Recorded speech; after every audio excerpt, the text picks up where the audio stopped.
Africa belongs to all who live in it, black and white. A united South Africa later declared in the Constitution that South Africa belongs to all who lives in it, united in our diversity. The African National Congress is unwavering in its objective to create a united, democratic, non-racial, non-sexist, and a prosperous South Africa in a peaceful world. We are the first to admit that despite the progress we've made together over the past 30 years, more still needs to be done to create a South Africa that is truly united and prosperous, to build a non-racial society, to create development opportunities for all South Africans, and of course to improve the quality of life of all our citizens. Madam Speaker, a towering giant of our struggle for freedom, Inkosi Albert Luthuli, in his message to the Congress of the People gathered in Clifton Park, 1955, 69 years ago today, he had the following to say, and I quote, "The task of gaining freedom in our multiracial society is of considerable magnitude and will tax severely the determination and the courage of the best of us. But the need and the urgency for the task and the justice of the cause demand of us to be willing to pay the supreme price for the noble cause," unquote. His words, Madam Speaker, steep in the profound wisdom and courage, resonate through the corridors of time, and remind us of the immense responsibility we carry today of building a better life for all our citizens. The outcomes of the 2024 national and provincial elections undoubtedly send shock waves throughout our movement, the National Democratic Movement, the continent, and the rest of the world, in which the ANC emerged as a party that is without the minimum 50% plus one of the support. And of course, we've got to admit that it is not difficult to identify the reasons for the increasing support of the ANC in the past elections. The socio-economic situation in our country was changing for the better, directly benefiting the masses of our people. The GDP growth at an average of 3.6%. The number of people with jobs increased from 8 to 14 million. The average GDP per capita increased by almost 40%. Access to basic services such as water, housing, electricity, and energy and infrastructure was expanded. However, the period between 2008 and 2022 saw a major reversal of some of the strategic gains. That constituted a major setback on the advancement of the National Democratic Revolution. The outcomes of the May national and provincial elections confirmed that reality. Despite all of that, the ANC resolved to forge unity among South Africans across race, religion, creed, and that support is unwavering. All our policies are based on creating a prosperous South Africa that truly belongs to all who live in it, united in their diversity. Madam Speaker, in the words of our beloved leader and President, Comrade Oliver Tambo, in which he said, and I quote, "Without unity, we are weak. Without action, we will remain oppressed. To move forward, we have to act in unity and unite in action," unquote. We truly have to act in unity and unite in action. The gains of our freedom and democracy must be defended, consolidated, and advanced to realize socio-economic rights as demanded by the Constitution of the Republic. We proceed from the understanding that our Constitution represents the genuine will of our people and their desire to build a better life for all, and therefore that as their democratically elected representatives, this is a task we can neither abdicate nor delegate. We need to continue to engage within our society, within and outside these chambers, to ensure that our society unites and thrive to act in unity, consistent with the call that was made by His Excellency President Cyril Ramaphosa yesterday, that our country must converge in a national dialogue to determine our collective future.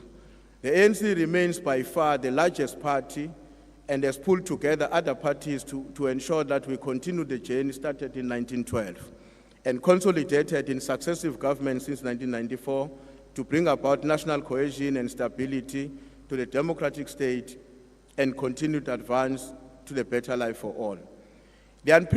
This unprecedented experience is not a deviation from the National Democratic Revolution, but rather a fulfillment of its objectives aimed at building a united and a non-racial society. Madam Speaker, over the past 30 years, our policies have driven social and economic transformation, and we intend to accelerate this trajectory. Thus, the vision of the Government of National Unity to address comprehensive needs of the masses of our people, unlike coalitions that narrow their focus to political power management. Madam Speaker, the statement of intent has as its underlying pillar rapid, inclusive, and sustainable economic growth, driven by a commitment to industrializations and high rates of investment, jobs creation, and social change. President Cyril Ramaphosa, through his opening address yesterday, has outlined the program of the executive for the year ahead. As the ANC Parliamentary Caucus, we stand ready to support the seventh administration to ensure stability and prosperity of our country and the continent, while ensuring strict fidelity, accountability, and transparency. We must renew our commitment to bridge the gap between the people and their parliament and their government. In this regard, we pledge to work collaboratively with all political parties represented in this august House, recognizing, of course, that each party carries the legitimate voice and the aspirations of its constituents. Our political differences should not make us enemies, nor should they invalidate anybody's rights as enshrined in the Constitution or call to question our patriotism. This is a spirit with which the ANC Parliamentary Caucus commit to conduct itself. Madam Speaker, our commitment to the principles of the National Democratic Revolution remains unwavering. We believe that the path to a united and prosperous society presented to us by the current context lies in our ability to pull together across party lines. This is not merely a political strategy, but a moral imperative, rooted in our shared history and our collective future. Thank you very much. Your time is up. Thank you very much. Honorable Dr. M.J. Hlophe.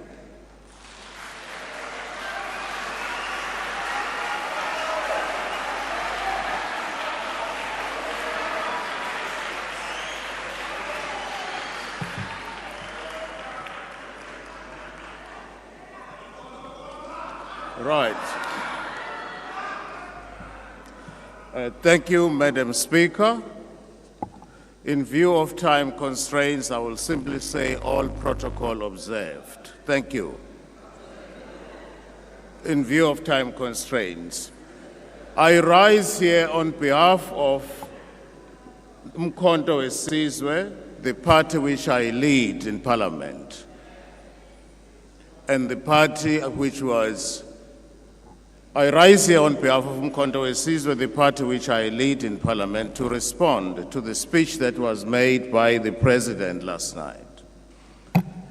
Our position is as follows. The establishment of the Government of National Unity is singularly a very cruel joke by the Ramaphosa faction of the ANC and the Democratic Alliance, perpetuated against the oppressed and downtrodden masses of our people.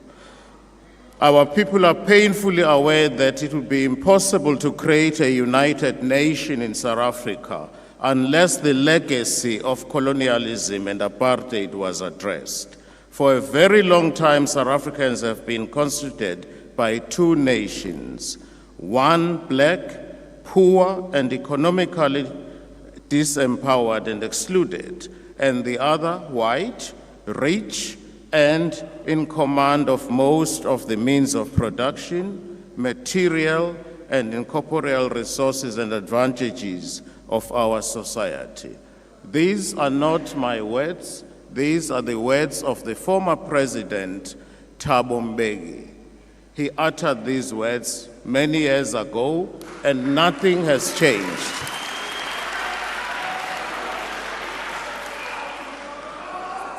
Nothing has changed fundamentally since Thabo Mbeki made those remarks. My question to you, President, is this. Through what magic do you hope to forge a national unity of the oppressor and the oppressed, the exploiter and the exploited?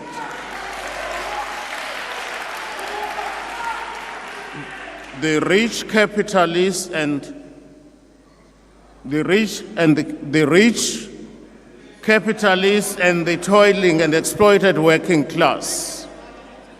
Our position is very clear.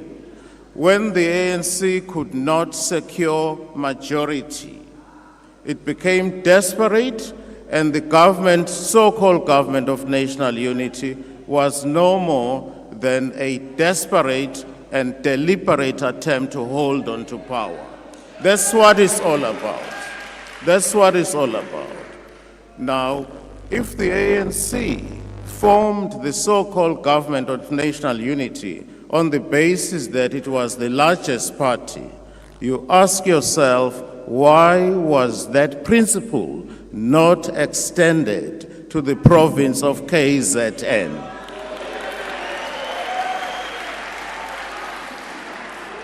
It is a fact that Umkhonto weSizwe won the province of KZN convincingly.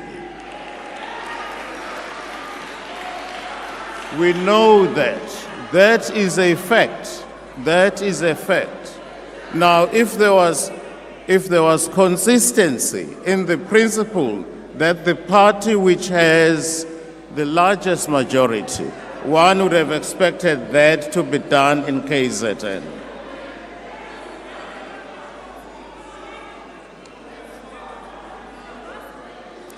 The students of political science, Mr. President, will tell you a simple fact. You don't form a government of national unity when there is no crisis. A government of national unity is formed when there is a crisis. We had it in 1994 in this country. We had it in 1994 in this country because there was a crisis and we're emerging from apartheid. There is no crisis. The only crisis is that the ANC has lost the majority. Now, we understand why the ANC has lost the majority, and you know it too. What I find striking is this. There were so many parties that campaigned openly against the ANC. There were many parties that said they will never work with the ANC. But when they were offered blue lights, they suddenly fell in love with the ANC. Quite frankly, I respect someone like Minister Gayton Mackenzie, whose views were always clear. He said he will work with any party, and he has been consistent in that regard. There are parties here which campaigned against the ANC, but when the opportunity to be on the gravy train came, they went for it.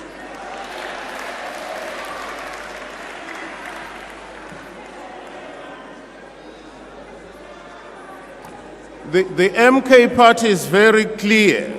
We are aware that your propagandists have been spreading the lie that a national unity government in South Africa could help deepen democracy because it means no one political party can impose its agenda on all and sundry. But we are not fooled, Mr. President. We are not fools. It is very clear that the DA has a veto power in respect of the so-called government of national unity.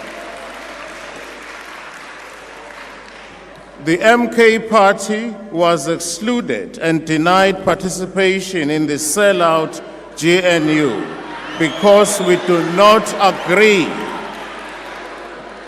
Because we do not agree with the ANC and the DA racist on many fronts.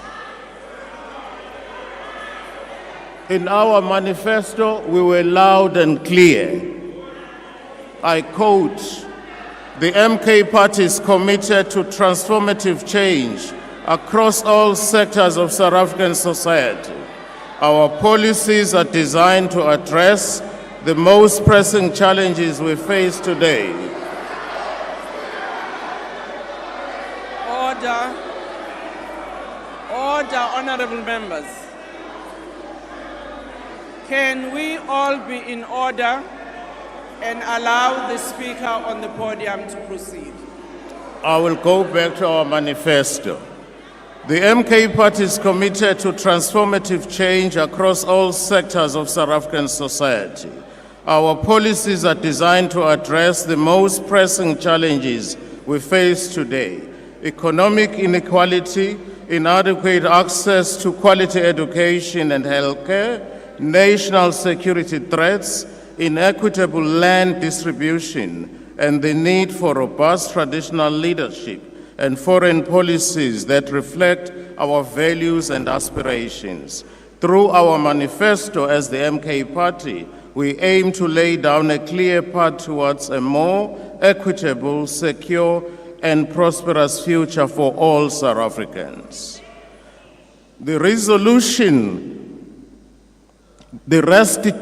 of land to Black South Africans remains a yardstick against which sellout ANC and DA-GNU government, against which your performance will be measured. Land has symbolic value to us. It means so much to us. As President Mandela once said in 1995, with freedom and democracy came restoration of the right to land, and with it the opportunity to address the effects of centuries of dispossession and denial. In a similar vein, President Luthuli of the ANC once declared the following. He said, "Without land, there is no dignity."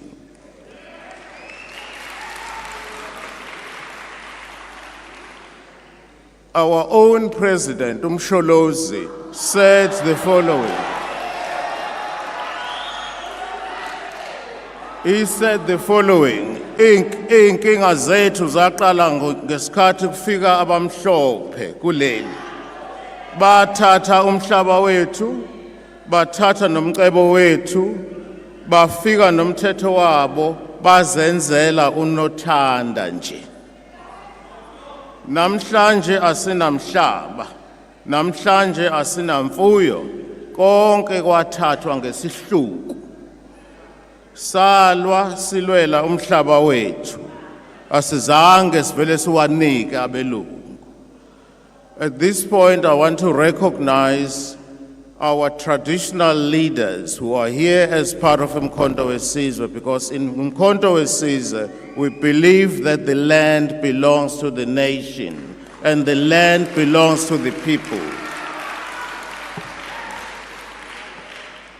His Majesty, the King of the Khoi and the San people, Glenn Taiposh. His Majesty, King Dalindyebo Matutu.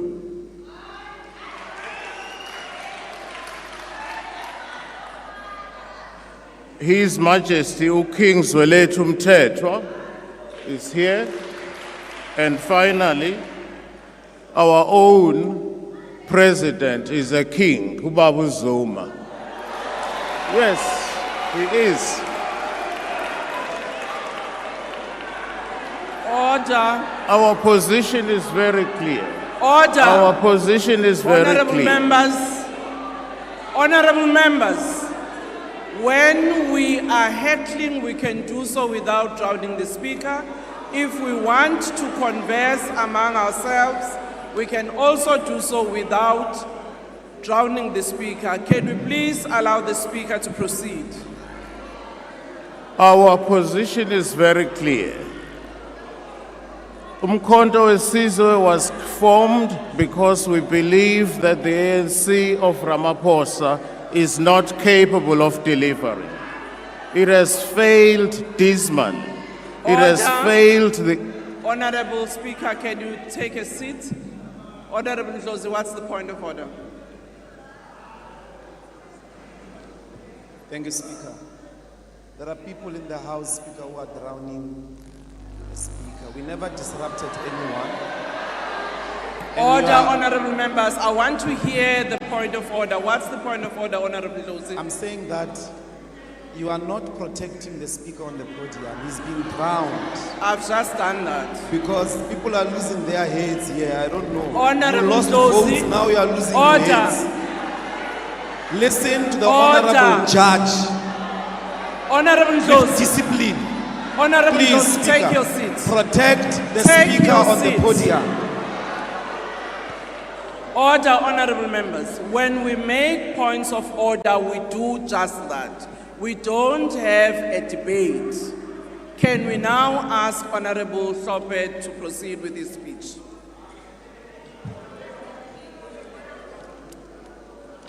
May I proceed? Thank you very much, Madam Speaker, and I'm going to proceed. Order. The Chief Whip of the DA, what's your point of order? Thank you, Madam Speaker. I believe during his point of order, the Honourable Ndlozi referred to the Speaker at the podium, the Leader of the Opposition, as Judge Hlope. I don't think that an impeached judge can be called a judge anymore. Thank you, Madam Speaker. Order, honorable members. Honorable members, I have ruled, can we all be in order and allow the Speaker on the podium to proceed?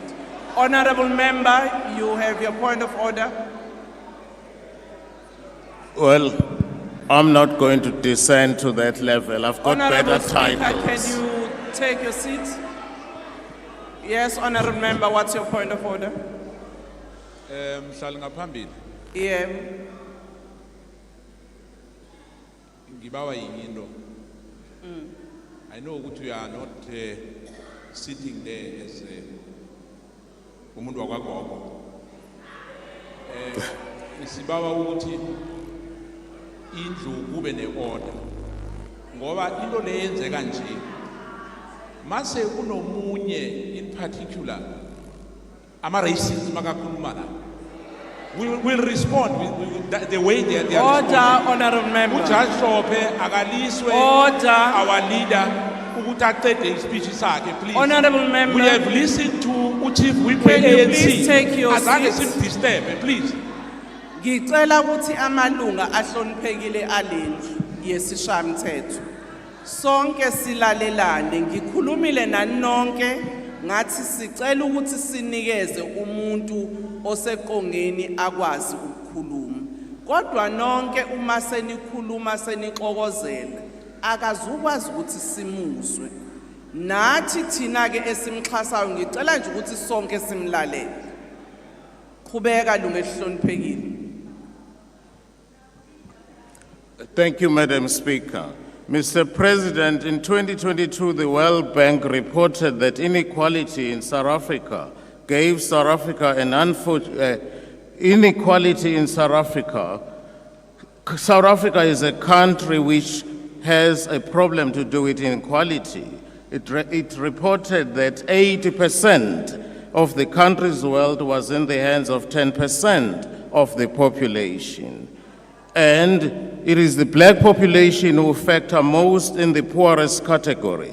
The report places the blame for the income disparities directly on race. The legacy of colonialism and apartheid, rooted in racial segregation, continues to reinforce inequality in South Africa, the report stated. This is clear proof that the end of formal apartheid in 1994 did not end the real problems that we have in this country. And against that, I'm asking you, President, how are you hoping to sustain the so-called government of national unity when your interests are fundamentally and diametrically opposed in the so-called government of national unity? As the MK party, we are interested in genuine and real transformation of South Africa. This cannot simply mean having a nice, toothless constitution or so-called world's best constitution. We are not and can never be satisfied with our judges regurgitating Roman law, which was imported into this country through the genocidal force and forced down our throats. When we were colonized, we had our own systems of justice in place. African customary law, which is close to our heart. Colonization brought with it a foreign legal system, Roman Dutch law, and this was done in order to protect and preserve the interests of those who colonize us. I challenge you to tell me a single country in Europe which is governed by African law. A single country in Europe which is governed by African law. If you can't tell me, why do we allow Roman Dutch law, which does not reflect the views and the aspirations of the majority of the people in this country? Why do we allow that to be a system in place? Why? The conclusion is inescapable that that legal system is there to preserve the interests of the privileged white minority in South Africa at the expense of millions of poor black people that we represent in this parliament.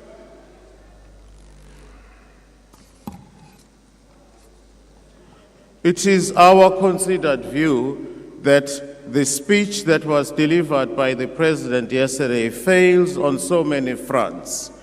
The President mentioned building infrastructure in rural areas.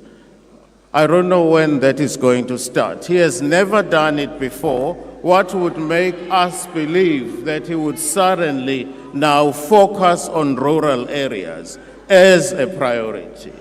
Why would he suddenly do that now? You have never done it before, Mr. President. It is our considered view that if we want to bring about fundamental changes, we need to invest in infrastructure, particularly in rural areas. Now, the problem is, where is money going to come from? Because we keep borrowing money every day, Mr. President.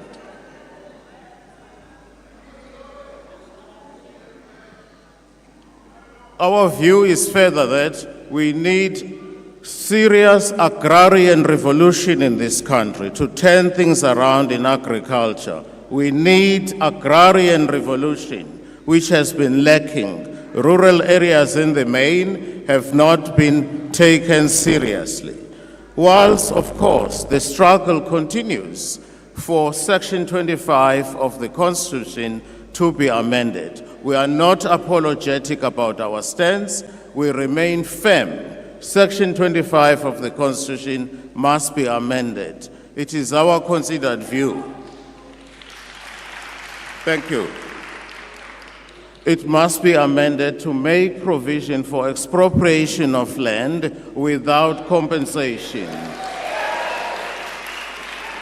That is the only way we can redress imbalances of the past and ensure that each and every South African has access to land in this country. Once there is access to land, so many of the problems that we have will be dealt with. For example, there will be no influx control. We all know people leave rural areas because they are not developed. They are poorly resourced. They leave rural areas, go to big cities like Cape Town, Durban, Johannesburg, looking for better opportunities. When they get there, there are no opportunities. But if land were to be restored to our people, they will be confined in those areas, provided they are developed. There will be no need for them to leave those areas and go to urban areas. Furthermore, access to land will ensure that everybody has bread on the table. I know there are members in some of the parties who say there is Ingonyama Trust land, for example, in KZN, and that land is not being used. That is clearly a lie. People who live in those areas are not dependent on your 350 rand per month, Mr. President. They are serious farmers. They practice subsistence farming in those areas. They are not dependent on your 350 rand for them to live. So we need to invest in agrarian revolution, make sure we turn things around. The other way of generating jobs, which is covered in our manifesto, we should reintroduce compulsory military training. That will absorb our young men and women who have no job and teach them to be disciplined. It will immediately turn things around. There is no question about it. We clearly need to reduce spending. It is very clear as a result of this bloated cabinet. It's all about blue lights. It's all about fancy cars, and you have forgotten the reason why you were elected, Mr. Ramaphosa, in the first place. We have forgotten the reasons. You have, to put it bluntly, you have sold out.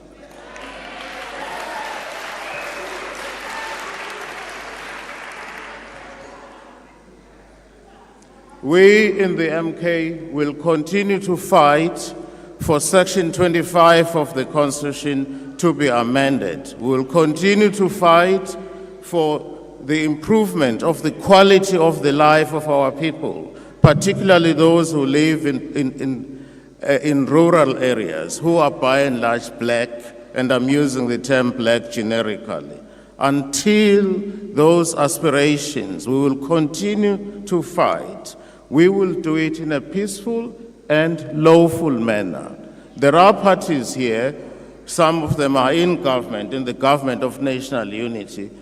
I've heard some people, ministers, advocating the death penalty. That is unconstitutional, and nobody has said they are acting unconstitutionally. The death penalty was outlawed in this country way back in 1995. Now, to find a cabinet minister advocating death penalty without the Constitution being amended is ridiculous. Where we come from in the MK party, we will continue to act within the law, and it is our right as politicians to act within the law so that the law can be changed, so that it will benefit the majority of the people in this country. Until such time that Africa and Africans are free, the struggle will continue. And insulting us and howling at us or pretending that we are talking nonsense is not going to help. As long as the question of land is not being addressed in this country, as long as the question of land is not being addressed seriously, as long as we are being ridiculed, we will continue to fight. That is why, for example, we are challenging these elections results because they were rigged. They were rigged. We know as a fact that we won, certainly convincingly, even in KZN. We know that as a fact. Our results, our votes were stolen and given to certain people who are now comfortably. We will continue with the fight until such time that we get our land back. Thank you. Thank you, Honorable Steenhuisen. Honorable Steenhuisen.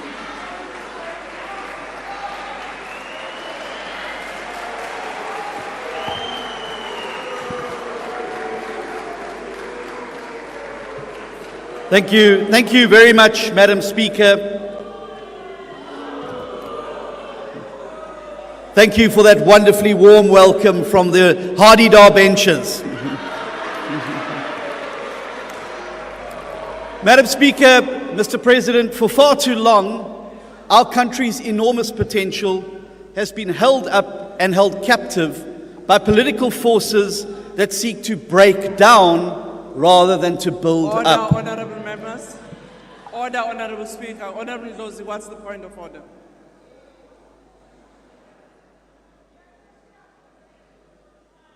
What is the point of order? Sorry, Speaker, I was switching on the mic. No, I wanted, Speaker, respectfully to address this honorable member with his rightful title as a matriculant, seeing that there are Order, confusions honorable of titles today. Honorable This is a Ndlozi. judge. Honorable Now Ndlozi. you have a matriculant. Honorable Ndlozi. Honorable members. Order. Honorable members, you have just been into an induction after your election. You were advised what are the points of orders, what are the rules, and it's very disappointing that some of you are doing exactly the opposite. Honorable Ndlozi, you know that was not a point of order, and it's actually spurious. Order, Honorable Steenhuisen, can you proceed? Thank you very much, Madam Speaker. I think that the grannies and the pensioners and the Stokvels who had their money stolen from them at VBS don't sleep any better knowing that the people who stole from them have doctorates and master's degrees.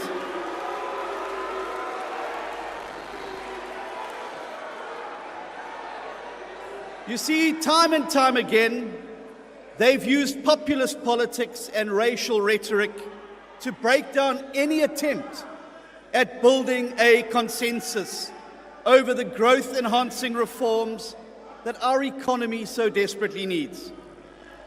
They have done so deliberately because it is only by sowing division and preventing reform that they can keep institutions weak, keep the taps of corruption flowing, and stay out of jail for their many misdeeds.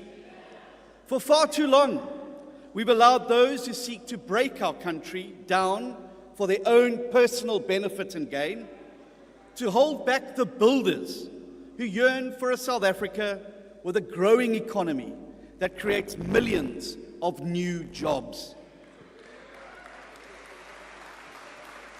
But the 2024 election, where the people of South Africa chose a new path by not giving any party a majority and forcing us to create a multi-party government, offers us the most important opportunity and the most powerful opportunity in recent history to overcome the suffocating grip that the breakers have held on our economy and society. The Government of National Unity is South Africa's chance to free itself from populism, division, and economic decline. This is our opportunity now to build South Africa into the prosperous country that we know it can be together. And that is exactly what the Democratic Alliance is going to do in government. We are in this government of national unity because we have said loud and clear that we want to build South Africa. We don't want to break South Africa. Last night, the President said, and I quote, "The Government of National Unity will pursue every action that contributes to sustainable, rapid economic growth and remove every obstacle that stands in the way of growth," unquote. In all of the portfolios where the DA is represented, both in the executive and in Parliament, we're already moving with speed to do exactly that. We have proudly answered the call, Mr. President, to serve South Africa first. And, Mr. President, the DA's weaver birds are already eagerly at work. In agriculture, we are building a South Africa by partnering with the private sector to enhance biosecurity, extension services, international trade, and to turn the agricultural sector into an engine room of economic growth and job creation. In public works and infrastructure, we're exposing corruption and building the foundations to turn South Africa into a giant construction site that grows our economy.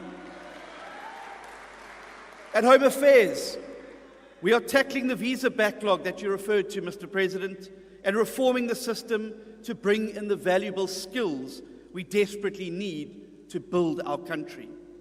In forestry, fisheries, and environment, we are unlocking funding to get the Just Economic Energy Transition Partnership to build the industries of the future.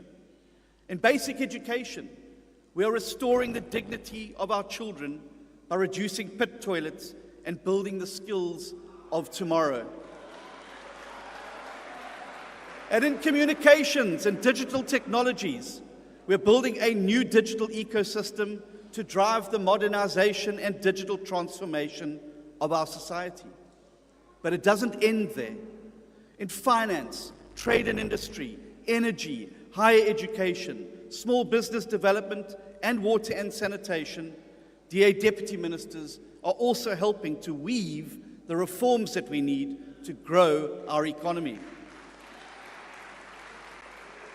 In Parliament, the DA Weaver birds are just as busy helping to build the home that we all want.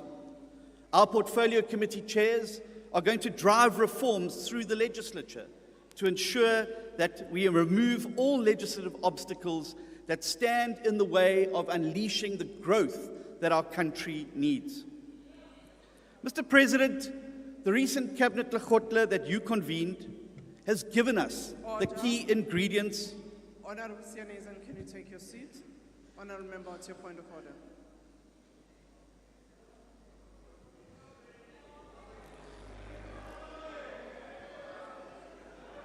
Madam Speaker, I'm Visvant Reddy from Mkhonto Wesizwe Party. I rise in terms of Rule 81, and I seek your guidance, Madam Speaker, in terms of the Speaker's list. The Speaker that's on the podium currently, is he speaking on behalf of the DA or as the Minister of Agriculture? Thank you. Honourable Member, that is not the point of order. The Speaker's list, the members of the executive also belong to their parties. So that's not a point of order. Honourable Member, you can proceed. Honourable Sianezan, you can proceed. He may be ready, but I'm able.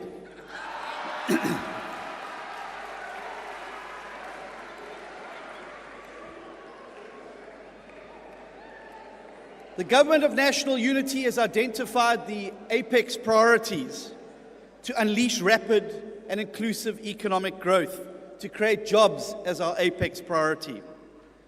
To achieve this, we have identified and committed to a responsible fiscal path that reduces the national debt in order to free up more money and resources for productive investments. The planned review of the sectoral master plans to identify obstacles to growth emphasize and focus on our need for exports, slashing red tape, crowding in private sector investment, and these are the key ingredients that we need. We welcome the interventions to expand the basket of VAT-free goods so we can put food on the tables of more South Africans at a cheaper price. Specialized policing units to fight violent crime and the construction mafias. These policy changes are some that the DA has long advocated for, and we believe they will make a meaningful impact on our people. Now, while the Government of National Unity has met the requirement for sufficient consensus outlined in the Statement of Intent, some key matters of economic policy and other issues around how we deal with problems going forward, it is important to acknowledge that there are still some areas of divergence that require attention. This is a natural feature of any multi-party government anywhere in the world. For example, the need for universal access to basic health care for every citizen, regardless of the economic status, is important. And there are some discussions going on about the best way to achieve that, to ensure that we can fast-track it. The same goes for the Basic Education Laws Amendment Bill. However, in all of these areas of divergence, which are natural when you bring 10 parties together, I am convinced that we can find a way forward. It will be requiring us to be honest and diligent about where these differences exist and to work in good faith with one another to find solutions in the best interests of all of the people of South Africa. Honourable Speaker, if this Government of National Unity succeeds in delivering on its apex priority of growing the economy and creating jobs, then the builders will defeat the breakers once and for all. And this is because if we rapidly expand growth and job creation, we will diffuse the populist tinderbox that the breakers continuously exploit for their own gain. Let me tell you right now that the single greatest fear of the breakers in this House is that the Government of National Unity succeeds in growing the economy and making South Africa a better place. The greatest fear of the breakers is not that South Africa fails. It'll suit them just fine. If the country goes up in smoke, it'll fuel the politics of division and hatred upon which they thrive. No, the breakers' greatest fear is that South Africa succeeds and our people prosper. Because if that happens, it will destroy the foundation upon which the breakers have built their ugly politics of resentment and populism.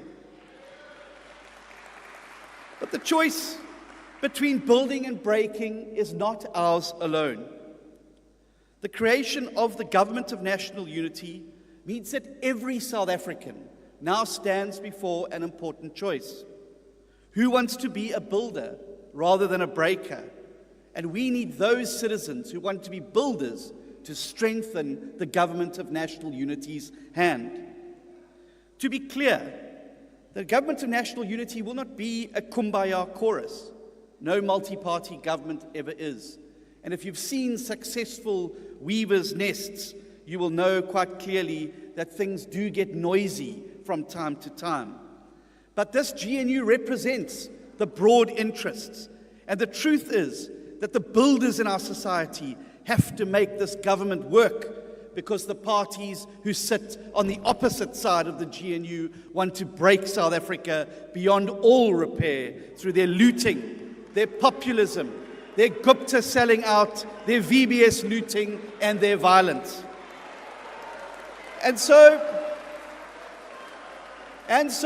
to every South African, I say now is a time for the choosing.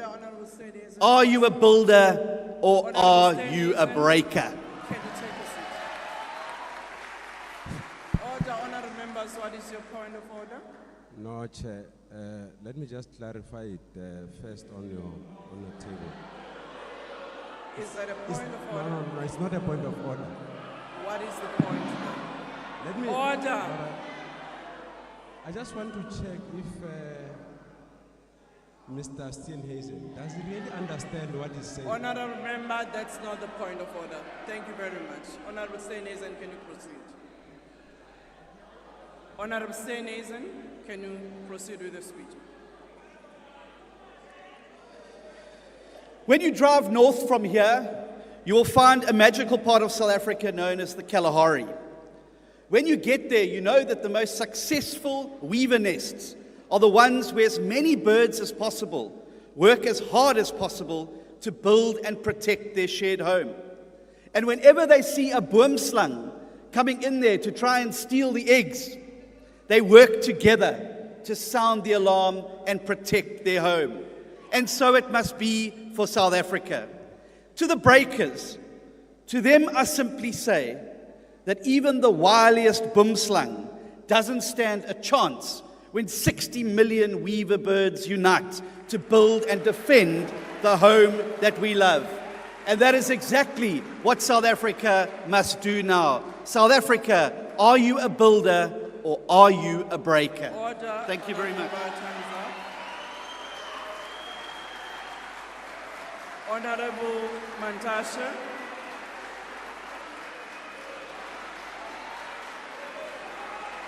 Order, honourable members.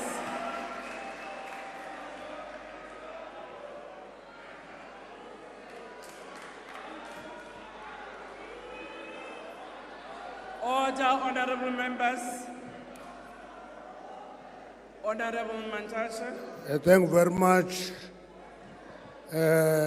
Honorable Speaker of the National Assembly, Mamtoko Titiza, Chairperson of the National Council of Provinces, Umerifilwe Mtsweni-Tsipane, the President of the Republic of South Africa, His Excellency Cyril Matamela Ramaphosa, the Deputy President of the Republic, His Excellency Paul Spokoshe Mashatile, honorable members of this House.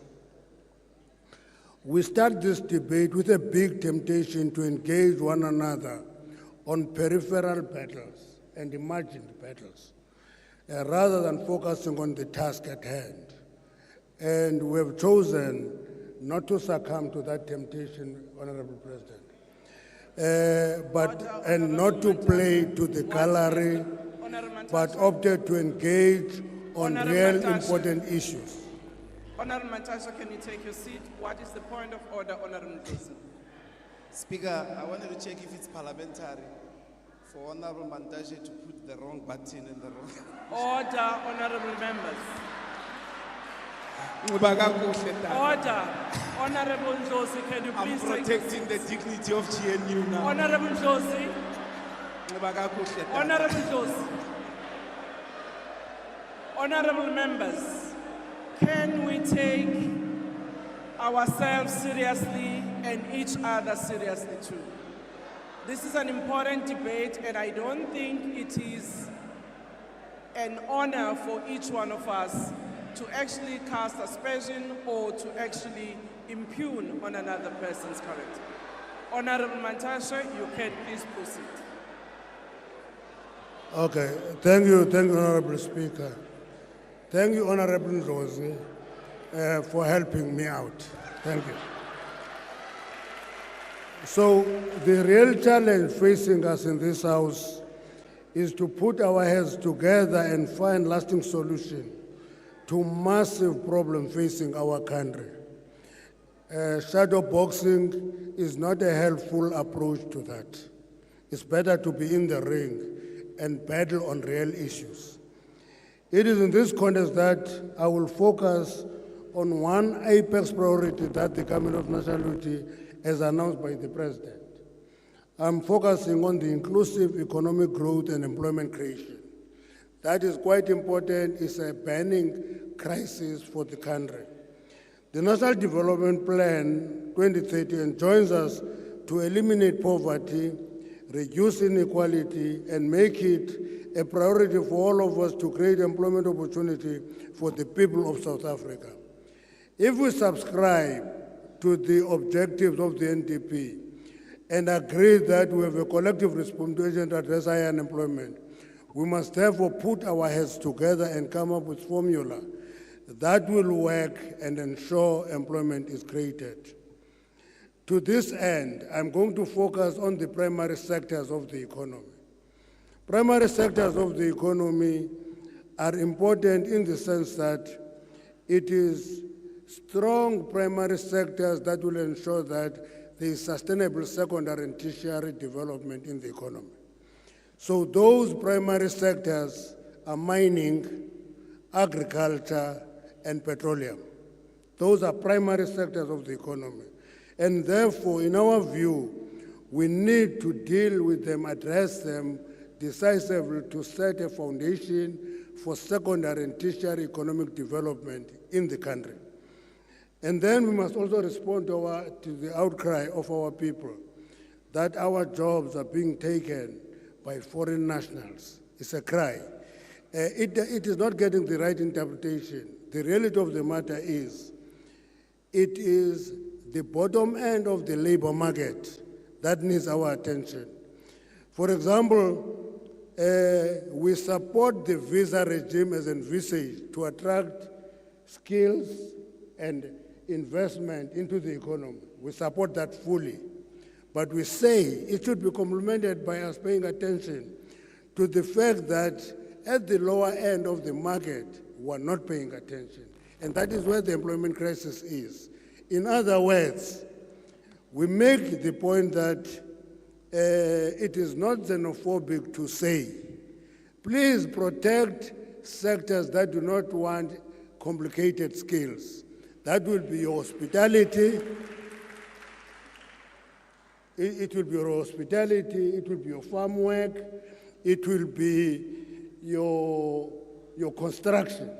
And I'm sure people who took time to monitor the George crisis and disaster, you will know that it exposed our laxity in dealing with construction sector as a sector.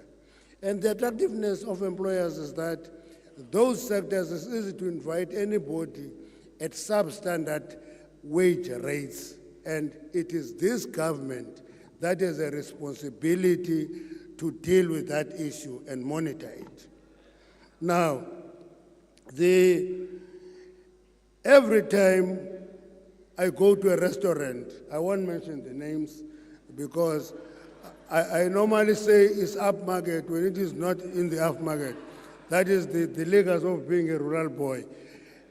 But you go to a restaurant, I hardly get served by a South African. We can't accept that. You go to a farm, including shepherds and actually people who look after livestock in rural areas are attracted from the neighboring countries. And we say we have an unemployment crisis, we must deal with that issue.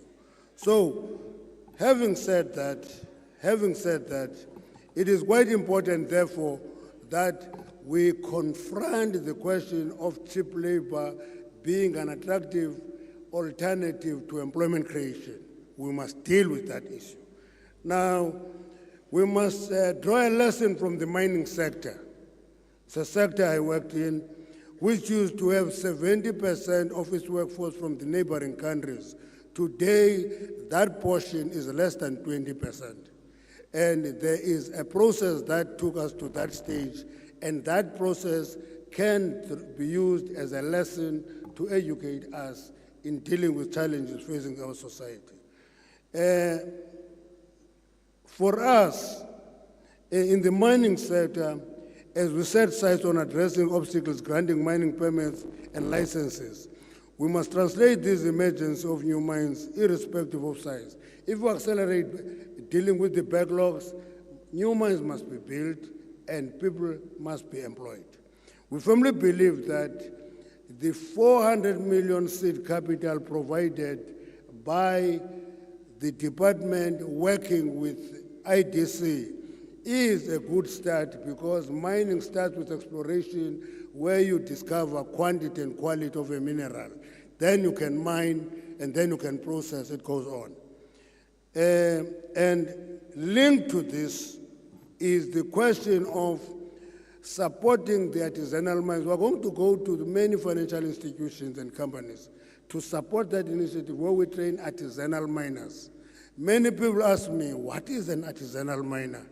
I say it's a miner who uses chisel and hammer to mine. That section of the workforce is going to deal with a problem which attracts illegal mining, sterilizing marginal deposits of the mine. And therefore, those must be used to expand the labor base of the mining industry. Honorable Speaker, our country is endowed with petroleum deposits that are not yet exploited. We appeal to all South Africans to appreciate that our quest for exploration of oil and gas deposits is not a nice to have. It is important to turn around the composition of our economy, and therefore that will translate into the growth of the economy. And it will require another additional intervention. Let's deal with foreign-funded NGOs that block exploration of gas and oil, because that is blocking economic development, and we must confront it and deal with it and allow that. That doesn't mean we are not serious about responsible mining and exploration. Do that, but don't block development, because employment is a function of economic growth and development. So we're making that submission. The justice system must also look into that reality of a view to find solution to these cases up in court, because they go to court. NI, which moved to Cote d'Ivoire, was taken to court 67 times. It packed their suitcases and went to Cote d'Ivoire and made huge discoveries of oil in Cote d'Ivoire. Let's deal with that. So the justice system must accelerate the process. We must therefore accept unreservedly the need to resume and petroleum exploration. That is conscious preserving the environment while accelerating development. Beneficiation is an issue that has been in our vocabulary for many years, and it is time for it to be implemented practically. Beneficiation, sometimes a nice word, but its meaning is value addition. We must not export raw commodities as they are. We must add value here and not export jobs. But there are interventions that must be done. There are interventions that must be done there. The first one is that for beneficiation to happen, we must have reliable, efficient, and affordable electricity supply. Because if you don't have that, beneficiation will collapse. Number two, we should actually have an incentive scheme for beneficiation. Beneficiation is an economic activity in the value chain of mining, and it should be treated as a business. Therefore, incentives are important for that section. That may include granting tax holidays to attract beginning of that sector. It can also mean taxing exports to discourage export of raw commodities. And therefore, we must engage the business to introduce a particular electricity dispensation. For example, there's nothing wrong in developing a commodity price-linked electricity tariffs. We did have it in this country. We can look into those alternatives. Now, as we address the question of unemployment and develop framework for inclusive economic growth, we should bear in mind that involving black South Africans in economic activity is not a favor. Okay? It's not a favor. It is a necessary intervention because for many years South Africans were not active in the economic activity. Therefore, the question of black economic empowerment and affirmative action is a necessary intervention in the economy. Now, access to land, I'm not talking the same way as Honorable Hlope, no, not the same. But the point I'm making is access to land is a capital asset for economic activity. Therefore, it is going to be important for us. Thank you very much. Thank you. I now call upon Honorable Malema.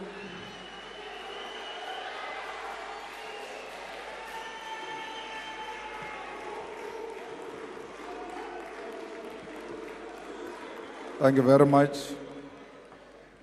We want to acknowledge the leadership of all political parties that form part of the progressive forces here in Parliament. These include the leadership of Umkhonto we Sizwe Party, the African Transformation Movement, the United African Transformation, and the National Colored Congress. We want to salute the people of South Africa who have rejected the former liberation movement that has enjoyed political power for the last 30 years. Today, that era has come to an end. It is beyond doubt that the former liberation movement failed to turn the political power into economic power. As our forefathers in the liberation struggle in the African continent said, political power with economic power is meaningless. Mr. President, you indeed spoke like a badly wounded buffalo yesterday. You spoke like a given-up soul. Nothing inspirational came from that tired speech yesterday. You didn't speak like a person who declined electoral support with 17% to less than 50%. How on earth do you repeat a Sona speech that made you lose elections? You were saying to South Africans yesterday, in so many ways, that you learned nothing out of these historic elections to an extent that you want to continue business as usual. We grew up being told that some of you were collaborators, but we gave you some benefits of the doubt. It was said in this house that you personally wrote a letter to the apartheid police accusing your fellow comrades of planting communist ideas in your head, and we refused to believe that story at that time. It now makes sense that despite the apartheid regime being so oppressive against all freedom fighters, you peacefully and uninterruptedly attended university, and you were given your first job by the ambassadors of apartheid, capitalism, and colonialism.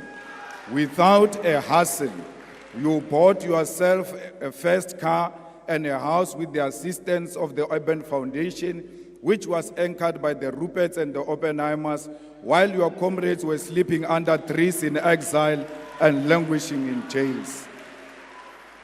We asked ourselves as to how did you form a union of mine workers without being a mine worker? Can't you know? You were the conveyor belt between the workers and the super exploitative mining capitalists in South Africa after the Oppenheimers and Anglo-American had concluded that the mine workers must be organized. Our elders in the struggle have made allegations before in this house that throughout the struggle against apartheid, you were insulated from any form of arrest and harassment by the apartheid system.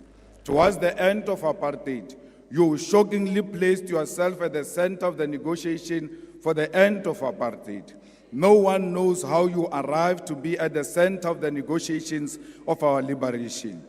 It now explains as to why so many compromises and capitulations were made, leading to a situation where Honorable economic Malema, power can you remained take a in the seat? hands of the white Honorable minority. Malema, can you take a seat? There's an order by the Deputy Chief Whip.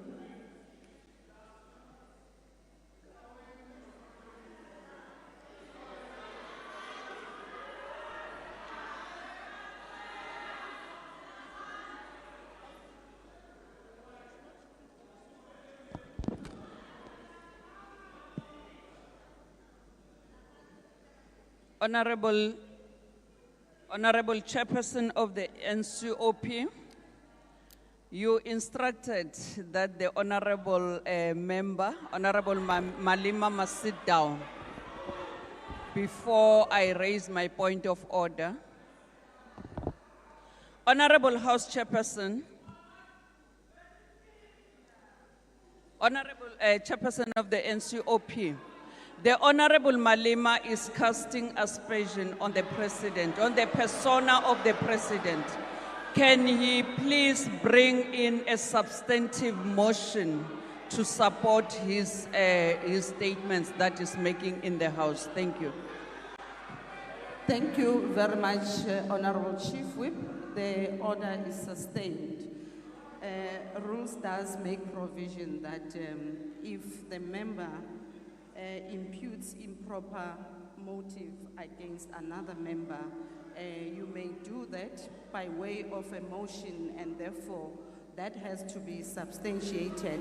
And therefore, Honorable Malema, can you then proceed with your speech? I see there's another point of order that's been raised on DA. Withdraw what? Thank you, Madam House Chair. Madam House Chair, I rise on a point of order in terms of Rule 92.10, which indicates that when a point of order is raised during the debate, the member called to order must resume his or her seat, and after the point of order has been stated, the presiding officer by the member raising it, the member raising the point of order must likewise immediately resume his or her seat when she has concluded his or her submission. Madam House Chairperson, can I just get clarity on the fact when the Deputy Chief Whip of the ANC raised the point of order, the member at the podium remained standing, and I would just like your ruling on that. Thank you. Honorable Malema, we have requested that you take your seat, but despite that, you did. Thank you very much. As I have ruled on the previous order, that was raised by the Chief Whip, Honorable Malema, can you take your podium and apologize on what you've just said?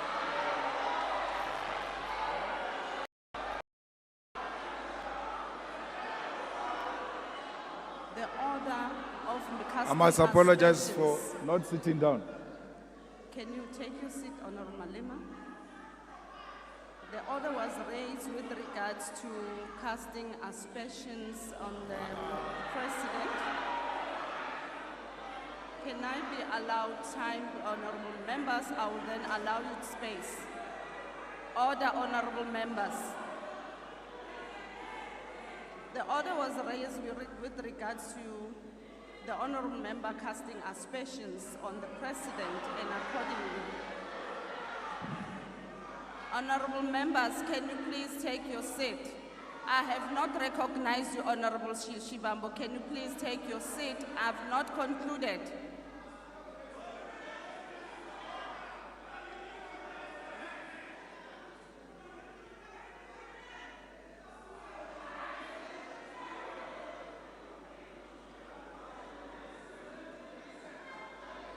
Honorable member, can you allow me please to conclude?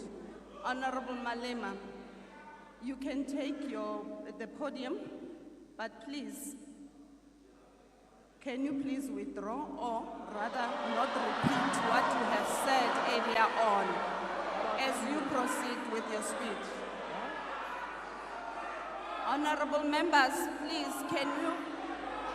Honorable members,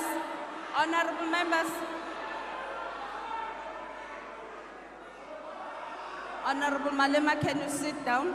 Honorable Shibambo.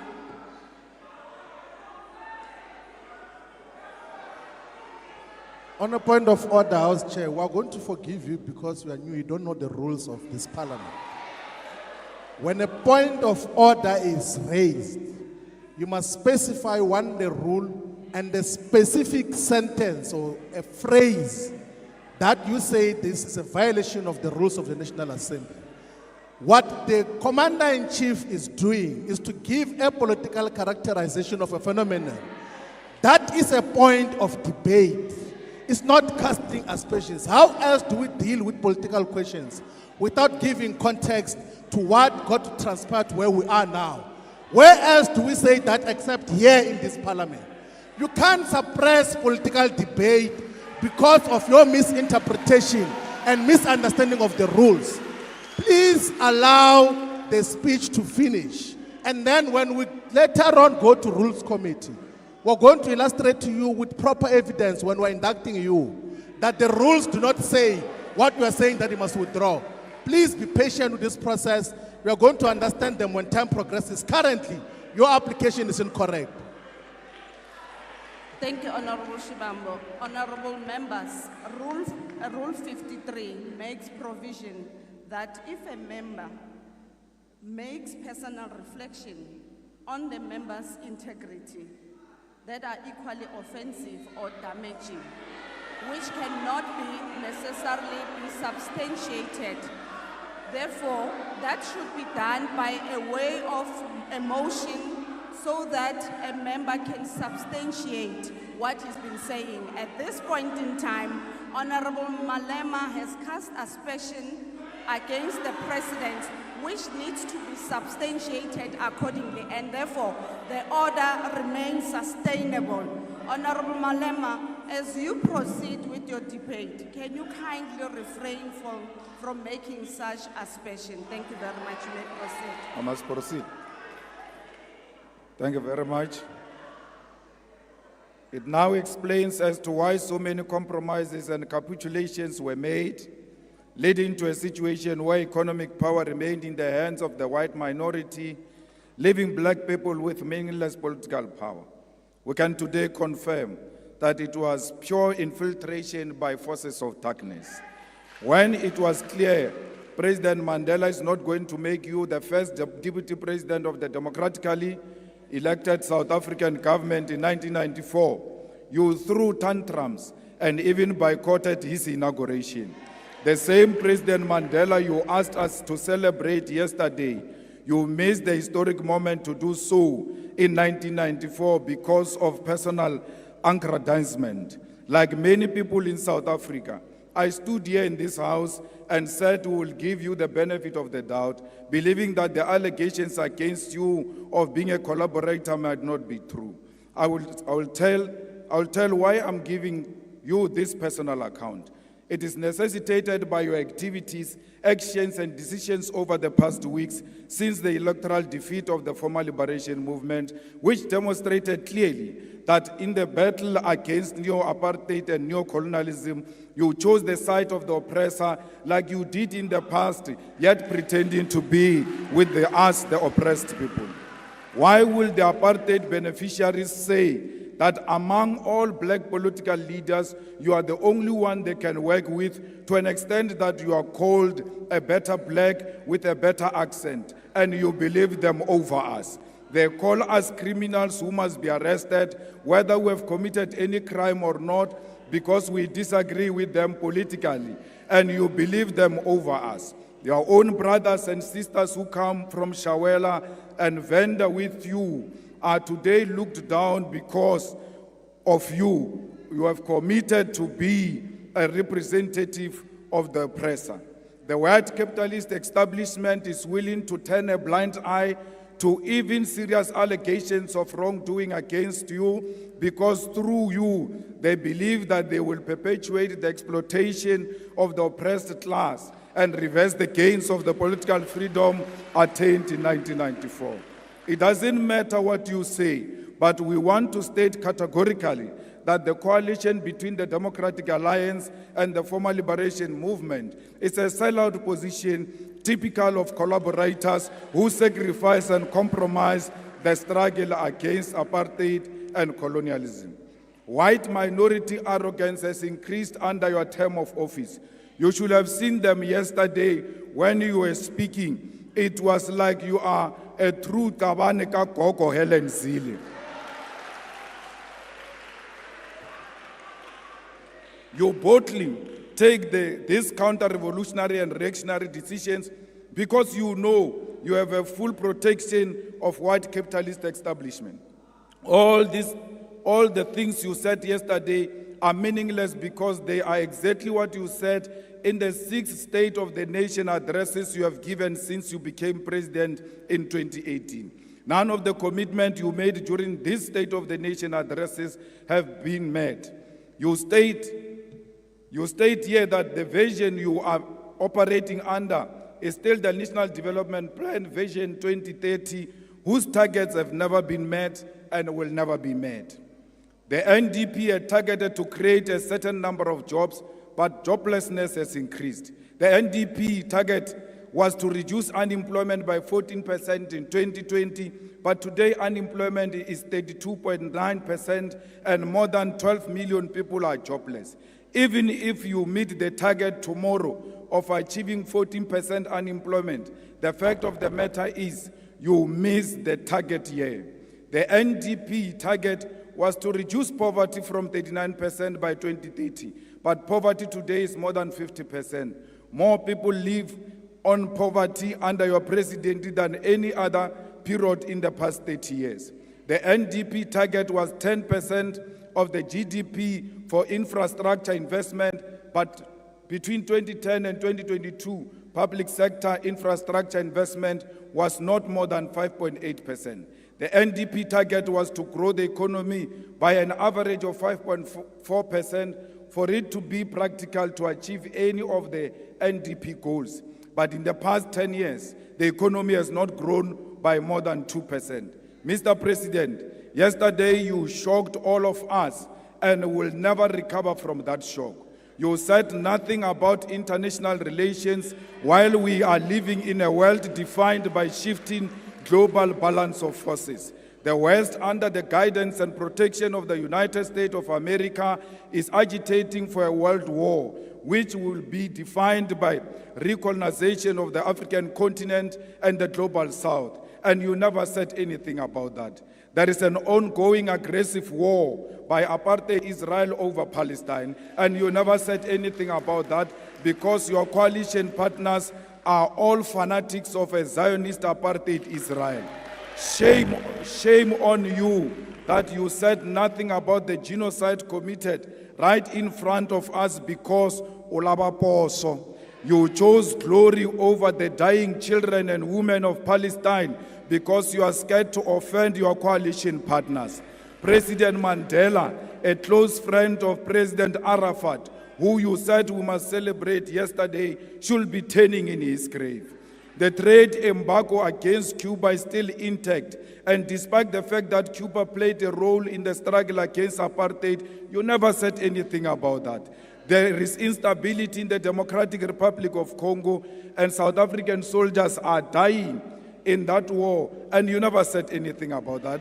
There is a real threat of instability in the entire SADC region, and you never said anything about that. There is loss of life in South Sudan, but you had nothing to say about that. The BRICS Forum has been joined by additional countries such as Saudi Arabia, Ethiopia, Egypt, Argentina, Iran, and United Arab Emirates. And you never said anything about how South Africa should maximize these strategic relations to grow the economy. The North Atlantic Treaty Organization, NATO, is agitating for a world war through its admission of Ukraine into NATO alliance, and you never said anything about that. This is happening while South Africa has discovered strategic oil and gas natural resources, which in itself, Minister Mantashe, is a cause for global security. But your president said nothing about that. Even if the global balance of forces does not matter to you, there is nothing tangible you said about the high levels of crime happening in South Africa. In the past year, South Africa had more than 27,000 murder cases, and you never said anything about that. Are we being handed over to the imperialist takeover as South Africa? Mr. President, there are more than 300,000 students who have passed and attained their certificates, diplomas, and degrees, but all universities and universities of technology, huge amounts of money. We must cancel student debt and introduce free decolonized education now. You claim to have created 2 million jobs through your presidential employment stimulus, but there are no additional 2 million jobs that were created since you took office in 2018. And if you want to argue this point, go and argue with Stats SA. Another issue we need to highlight is that Kusile Power Station added an additional 800 megawatt into national grid 2 weeks ago. You never mentioned anything about that. Instead, you chose to mention 256 megawatt of unreliable energy by independent power producers, which was plugged into the grid in the Northwest Province. This is an evidence that in addition of selling fictional buffaloes at Palapala, you are also a salesperson for independent power producers. These independent power producers were at the center of why South Africa experienced perennial load shedding for years until 2 months before the elections. The land which our people desperately needed for human settlement, agriculture, public service, and business was left in the hands of the oppressors. Our people were told about willing buyer, willing seller, in a situation where violence and genocide were used to learn the dispossession of the Khoi, the San, and all indigenous people of our country. We'll amend Section 25 of the Constitution in our lifetime to allow expropriation of land without compensation. South Africa, our country is being traded. We, the progressive forces, need to constitute an alternative radical agenda. Let us do everything in our power to rescue our country from being traded on a silver platter. We call on all workers' movement, civil society, religious leaders, and traditional leaders to reject this grand coalition led by DA under the pretense of the so-called government of national unity. We, as the EFF, will not form part of a factional and a decoy of the so-called national dialogue, which happens after the government has already committed budgets and programs to this agenda. We are not in the business of talk shows. We are in an agenda to realize through economic emancipation of our people, and no matter what it takes, we will never associate with the collaborators and the sellout agenda of the establishment. Erekele botse, nonyana phaku-phaku e bjale tee, a re thuše ke maru a o tla bo sele. Motho wa o ba le matric wo a sankang a ba subjected to a peer review comes here and calls us VBS looters. I understand the mind of a rat will not comprehend that is actually sitting with VBS looters themselves in the government of national unity. The same matriculant is a beneficiary of the loot of 20 billion of Steinhoff that was invested by public investment, by PIC. No amount of nonsensical threats of arrest can silence us. Not even death can silence us, because Mama Winnie Madikizela Mandela's voice has multiplied. Ours is a generational mission. We shall overcome. Victory is certain. We want to tell you now, your days are numbered. Thank you very much.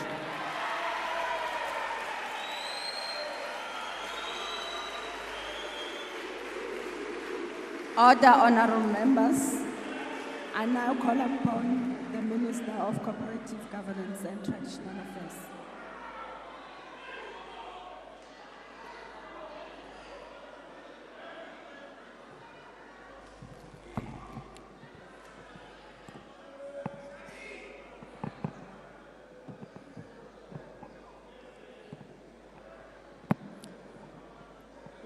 Honorable Speaker, Honorable Chairperson of the NCOP, Your Excellency the President, honorable members of the 7th Parliament, the past few weeks have been a whirlwind of activity. Parliament has changed, portfolios have changed, cabinet have changed, and the government have changed.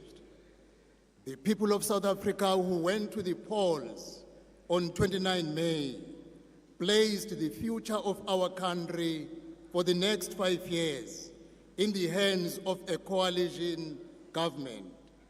Up front, I must declare that the IFP is committed in making the government of national unity stable and successful, for it is the result of the will of the people of South Africa.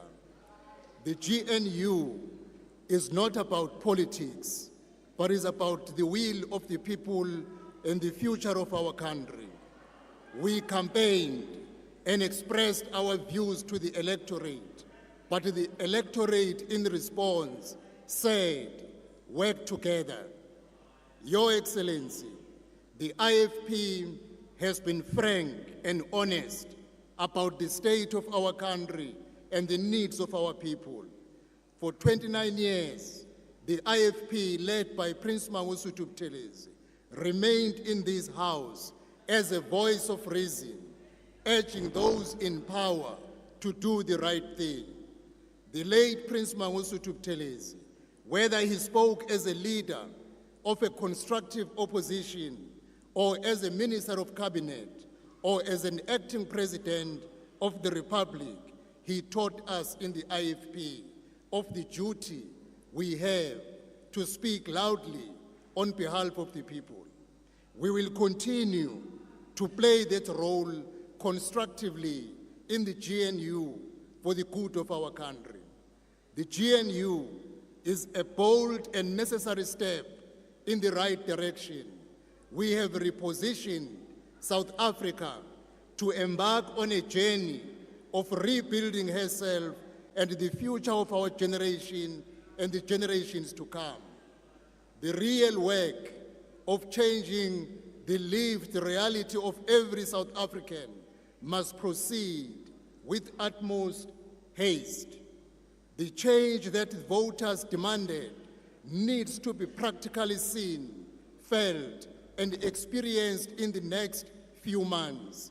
The IFP welcomes the plan laid out yesterday evening by the President in pressing the reset button and opening a new chapter for our country under a collective wisdom, skills, and capabilities of leaders who chose to work together for the sake of the people of South Africa. The IFP welcomes the position taken by the President about a review of the municipal funding model to ensure that municipalities can become fully functional. This will mark a turning point in our history's 30-year history. As we build on the foundations laid, let us build with new energy.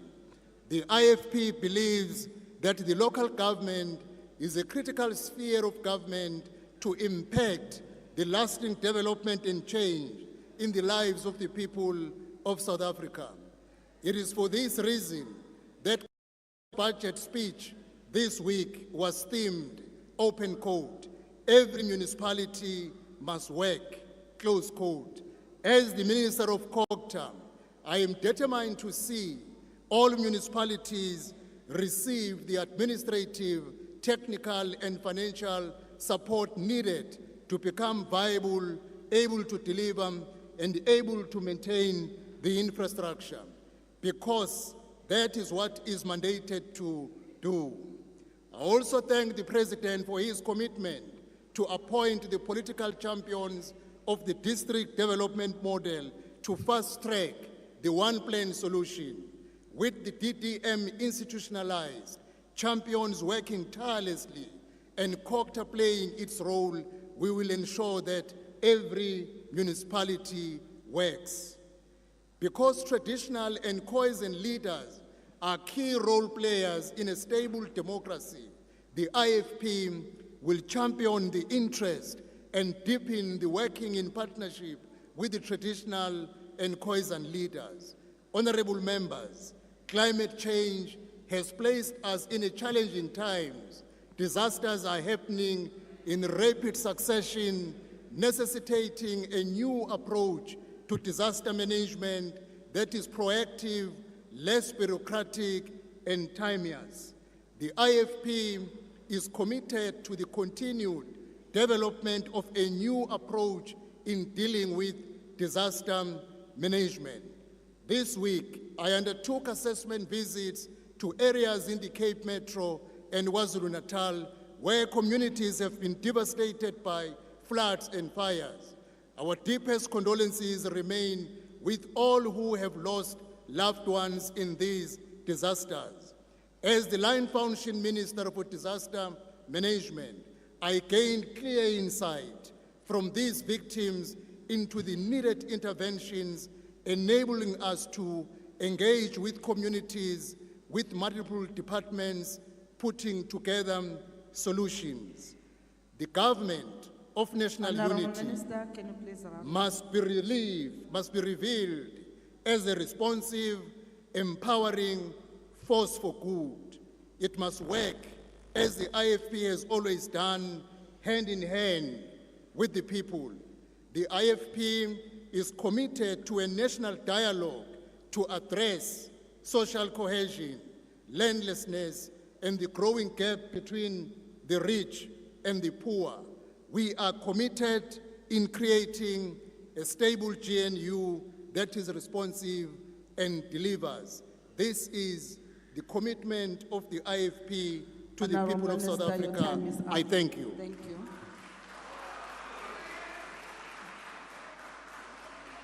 And now upon Minister of Planning, Monitoring and Evaluation.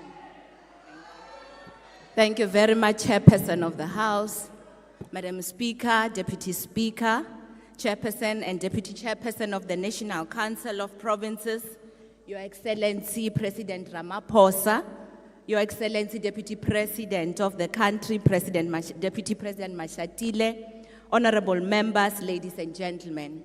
In 2010, a group of young people who were leading the ANC Youth League at that particular time went to Zimbabwe to go and do a study, and they had an opportunity to meet with the late President Mugabe.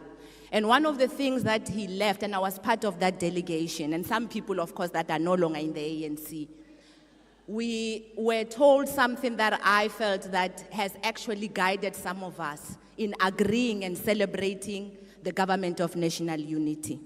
The late President Mugabe said to us, when he went to visit President Kwame Nkrumah in Ghana, he said, you must never sacrifice principle at the altar of political expedience. Honorable It is Minister, for this reason. There's a point of order. Can you kindly take your seat? Honorable Ndlozi. Can you take your seat, Minister? Do I take a seat? Okay. Minister, who led the delegation to Zimbabwe? Honorable Ndlozi, Can you give us please on the take a record, seat? please That's take not South a Africans quarter. into confidence as to who led the delegation to Zimbabwe Honorable Ndlozi, of the can you ANC please Youth take League? your seat? Allow the minister to continue with her speech. I will not answer that. And he did say that in order to guide us politically, so that in our plight to grow in politics, we must always remember what constitutes a principle. In this regard, Excellency, Mr. President Ramaphosa, I would like to congratulate the members of the GNU because they did put their political differences aside, came together to build a government that would then now take South Africa forward. They forgot whatever it is that they believed against each other and said that, what do we need to do to serve South Africa? What do we need to do to ensure that South Africa move forward and we do respect the electorate that put us where we are? So congratulations, Mr. President. Congratulations to the members of the GNU, because in most cases, GNUs are constituted over a long period. With ourselves, it was constituted within a month. So for that, I would like to say you did very well. You stick to principle, and that's what needs to guide us and make us move forward. Honorable members, in April 2024, 30 years of democracy was actually celebrated. We did that by commemorating this milestone when the President launched a 30-year review report on the 8th of May 2024, and that report represents the government's assessment of progress made from 1994 to date. The review was based on a set of 13 thematic goals that were identified by the National Development Plan, and these priorities were actually also done in the 6th administration. On the 30-year review and social transformation, the orientation of the public service has shifted from serving the minority to serving all sections of the population.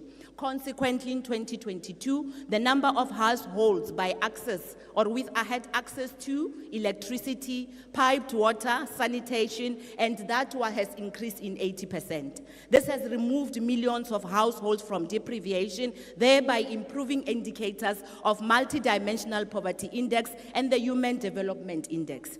South Africa's social wage is one of the most comprehensive in the world and has proven to be an effective anti-poverty tool.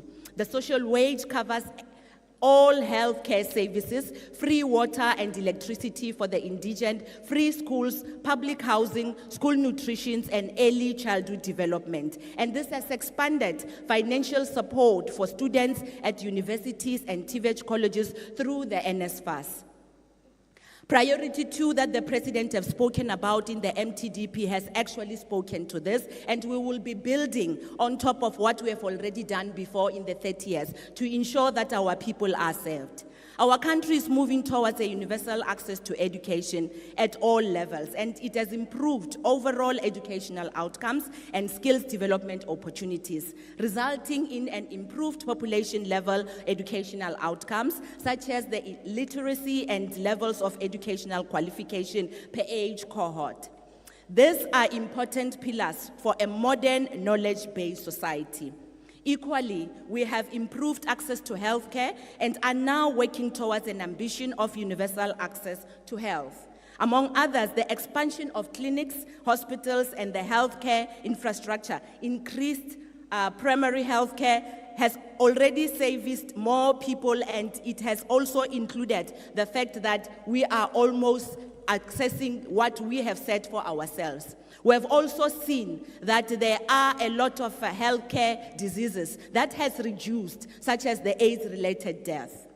The National Development Plan remains our lodestar and the long-term plan as adopted by Parliament in 2012. Its goals are the eradication of poverty, reduce inequality, and reduce unemployment. The 10-year review of the NDP highlighted that insufficient progress has been made, but also proposed corrective actions for the remaining 6 years of this implementation. It is for this reason that in this MTDP of 2024 to 2029, which is the 7th administration, we will concentrate on making sure that we move the needle as it relates to the priorities of the NDP.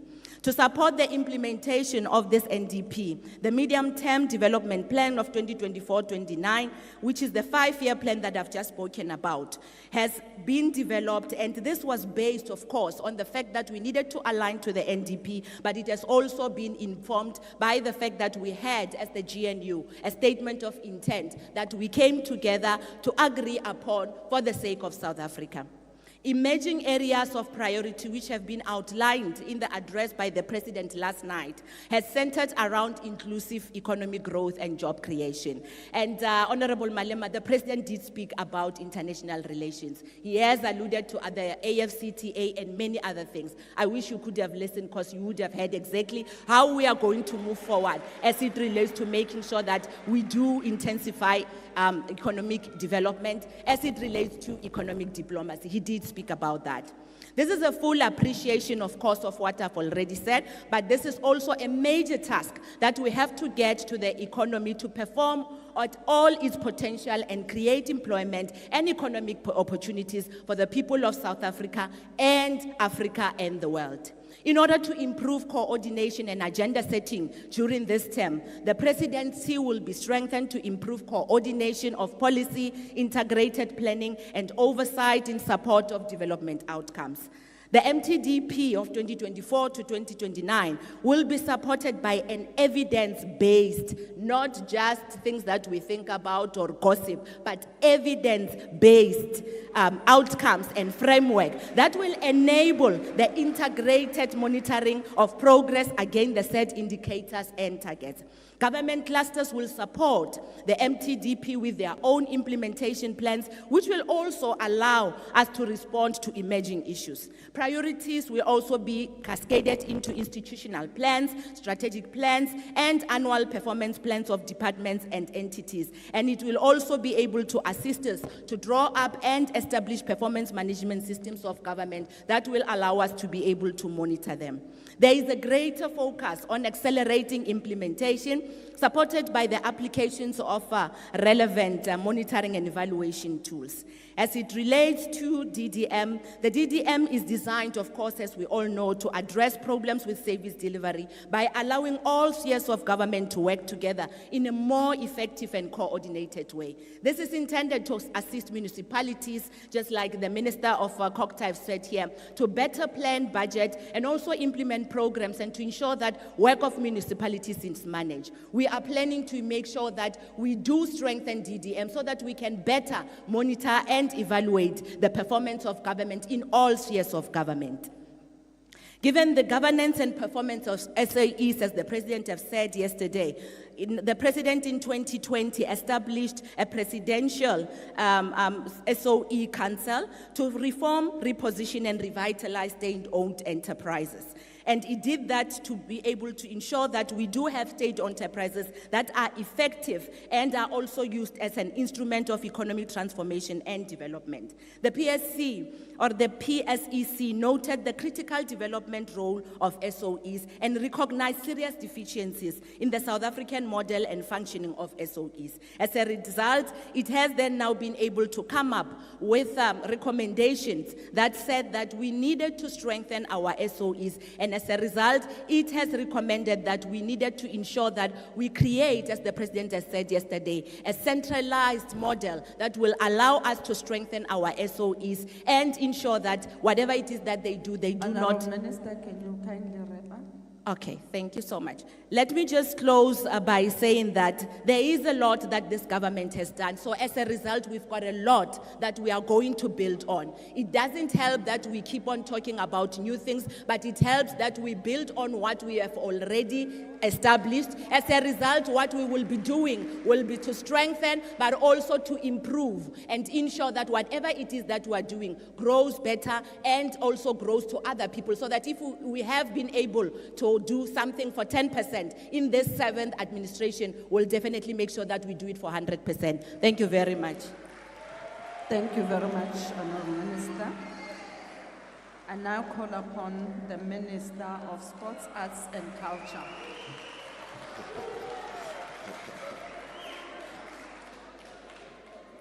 Honourable Chair, Madam Speaker, Honourable Cyril Ramaphosa, Honourable Deputy President Paul Mashatile. President, let me thank you for making sure that what our people were fighting for during the election, that it found expression in the plans of the GNU. There is now, we have the Sovereign Wealth Fund. We're speaking about the issue of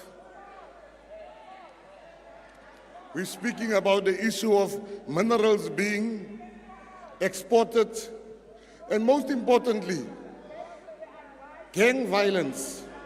You have listened to us, President, and I would have been a sellout if I was sitting outside. My people walked in the rain, they did door to door for their issues to be represented. Please take your seat. There's a point of order, Honourable Joseph.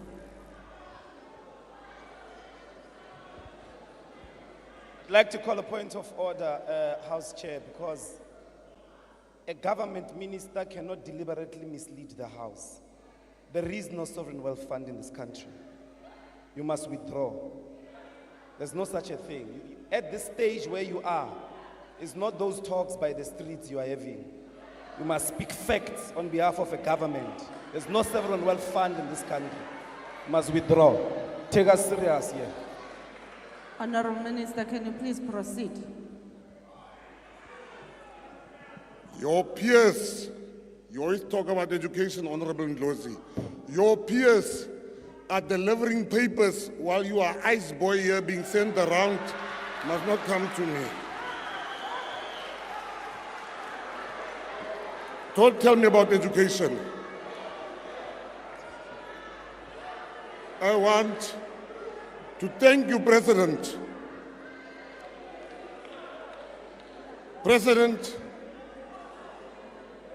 one man was calling me, one gentleman at the airport was calling me a racist. And I asked him, why are you saying I'm a racist? And he said, whenever you speak only about colored people, it's colored people. And I engaged him. And President, let me tell you, the issues of colored people has not been addressed yet. And I want you to be the first president, Honorable, to address the national question. All presidents were scared to address the national question. If you can address the national question, you shall be the first. I want to tell the GNU, what we have achieved is remarkable. It is the best thing that could have happened to this country. South Africa is going to go forward together. The ones that want to remain, let them remain. The GNU, we are going forward. And I will tell you a secret. The only reason why they call us sellouts, because they are not on the GNU train. They bought the wrong ticket. President, want to tell you, I salute you, because what you have done, you have put South Africa first. We've had many differences between us. You put that aside and you say, my differences with Mackenzie cannot stop me from taking a decision for the benefit of this country. And I want to salute you. I want to say to the Honorable Judge Klope. I want to say to Honorable Judge Klope, I'm sitting there and I'm shocked because you, Honorable Judge, have sent many of my old friends to jail with Roman Dutch law, which you enjoyed.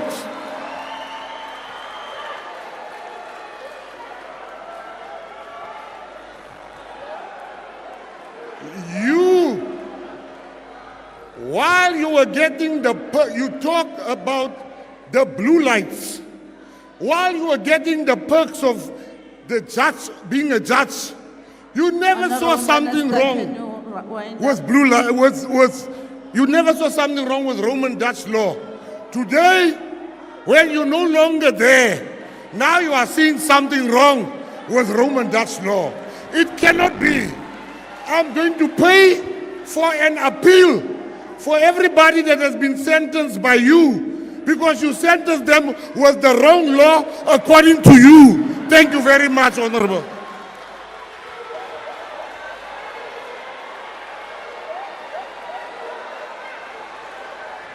Order, honorable members, order. I now call upon the Minister of Correctional Services. Order, honorable members, order. Can you please take your seats, honorable members? Honorable Ndlovu, there's no speaker on the floor. What are you rising on? Chairperson, there needs not be a speaker on the floor for me to raise an order. I hope we can agree on that. So I'd like... You can proceed, honorable. Thank you very much. The judge has written a thesis when he was on the bench, attacking Roman Dutch law. Honorable Ndlovu. Your illiteracy is not going to help us. Can you please sit down? This judge Honorable has Ndlovu. written papers against Roman Dutch law when he was on the bench. Can you take the... You come here and you lie. You lie. This judge spoke about decolonization of the law from the bench. Don't lie here, man. Must read extensive, well-researched papers that are peer-reviewed. Yes, yes.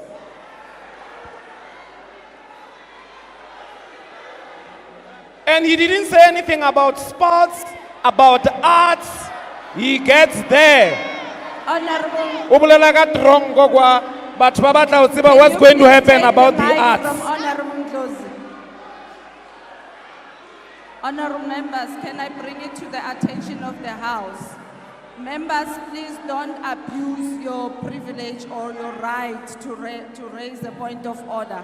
What we've just seen from Honorable Ndlovu is unbecoming, and therefore it will not be sustained in the House.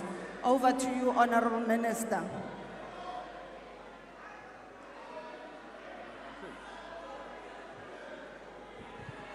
Geachte Voorzitter, through you, Honorable President, the slogan of the Freedom Front Plus in this last election was restore and build. Now, the question is, what must we restore and what must we build? Honorable Chair, to understand that, we must identify the problem. And we must be honest towards each other. We are living in a broken country. We have an economic growth of less than 1%. But Africa, the average economic growth is 3.7%. Honorable It means Minister, can there's you please a take problem. your seat? There's a hand at the back, Honorable Van Rooyen.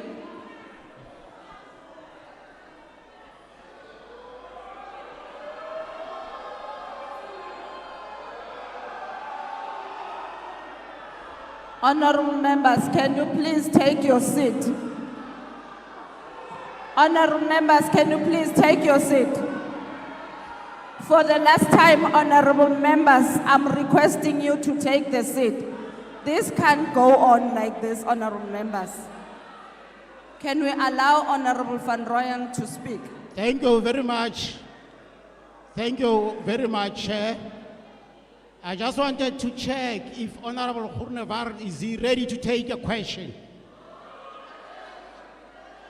Honorable Groenewald, are you prepared to take a question? Honorable Groenewald, are you prepared to take a question? Can you respond?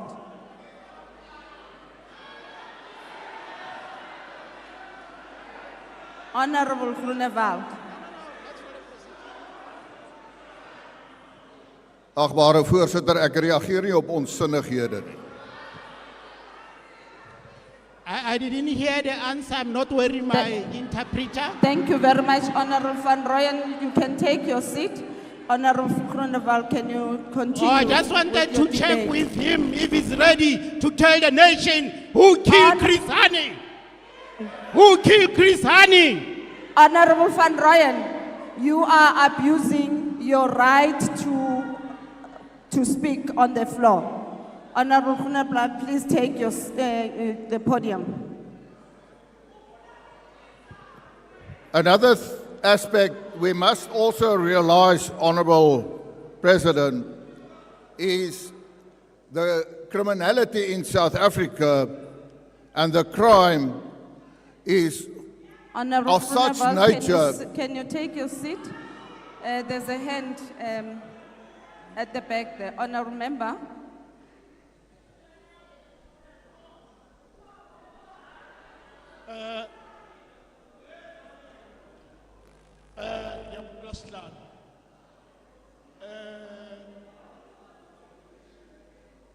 Francis Mfikilona from Mkanduli. I want Amalala, Solos. Welcome in this parliament. Honorable member, what you are doing is not allowed in the house. Honorable Groenewald, can you please proceed? Thank you, Honourable Chair. Our people do not feel safe in South Africa. And to address that, we will have to look at the criminal justice system as a whole, because that plays an important role if we want to build the economy. Honorable Groenewald, can you please take your seat? There's a hand over there right at the back. Thank you very much, Chairperson, and my apologies, Honorable Groenewald. I'm not raising an order on you. I rise on Rule 40C of the joint rules of people who deliberately undermine the authority of the chairperson, and actions should be taken around that. Because what we see here is members acting disorderly, deliberately in the House. And I want to ask you, Chair, that you put an end to that. We are not in a circus here. Honorable Ndlozi just rises up and give a lecture as if he's a pastor here in the House. Thank you very much. Thank you, honorable members. Honorable members, we are all expected to respect the decorum of the House.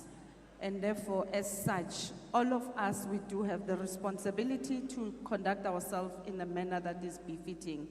What we've been doing, it's unheard of, and please don't push us to take decisions that we are not interested in. And therefore, can we please allow Honorable Groenewald to continue with his debate? Thank you, Honourable Chair. The crime must be addressed, the criminal justice system. We know unemployment in South Africa, we talk about 42%. When we refer to the young people of South Africa, we talk about 60% of unemployment. And the question that must be asked is that what the Honorable President said yesterday, he said it is the priorities we will have to attend to. And everyone must ask him or herself, do they agree that the policies and the matters that the President has put on the table, whether they also see those as priorities? Because if we deal with the priorities, then we can have success. What is also of utmost importance is our local government.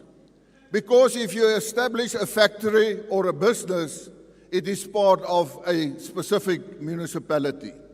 We must look at the infrastructure. And the Freedom Front Plus also supports very strongly the fact that the appointments must be merit-based appointments. We must ensure that we get the best people to do the job. We must be honest towards each other. At the moment we have officials, whether they are catering deployment, but they are not qualified to do their job. And then we have people who are qualified, but they don't do their job. And we must ensure that that must be corrected. Die Vryheidsfront Plus het vir die kiesers van Suid-Afrika aan sy veldtog gesê, kom ons herstel en bou. Ons is almal deel van Suid-Afrika. As die skip sink, sink ons almal saam. Maak nie saak aan watter politieke party jy behoort nie. En omdat die Vryheidsfront Plus gesê het, ons moet herstel en bou, is daar besluit om te sê, hier is 'n geleentheid om te sê, kom ons herstel en ons bou. But we must also be honest. We can't only have policies on paper.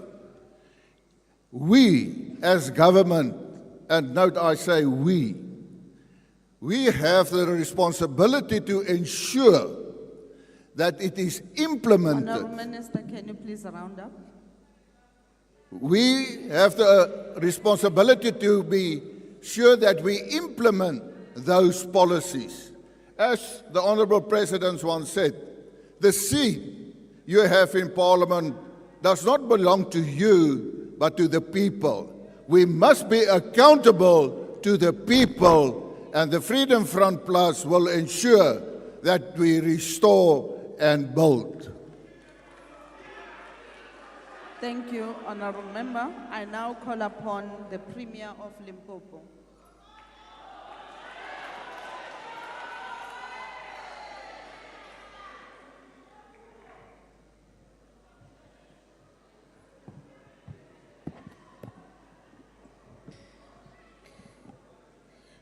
Honorable Madam Speaker, the Chair of National Council of Provinces, the President of the Republic of South Africa, Mr.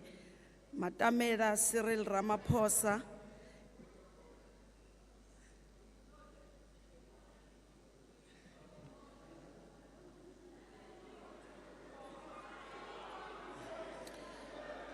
Deputy President.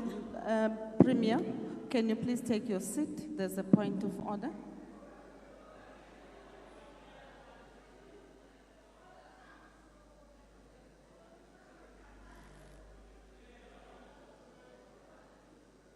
Honorable Chair, we have a former statesman in the House. He has not been recognized. Please recognize President Jacob Zuma for being in the House. Honourable Minister, can you please take the podium?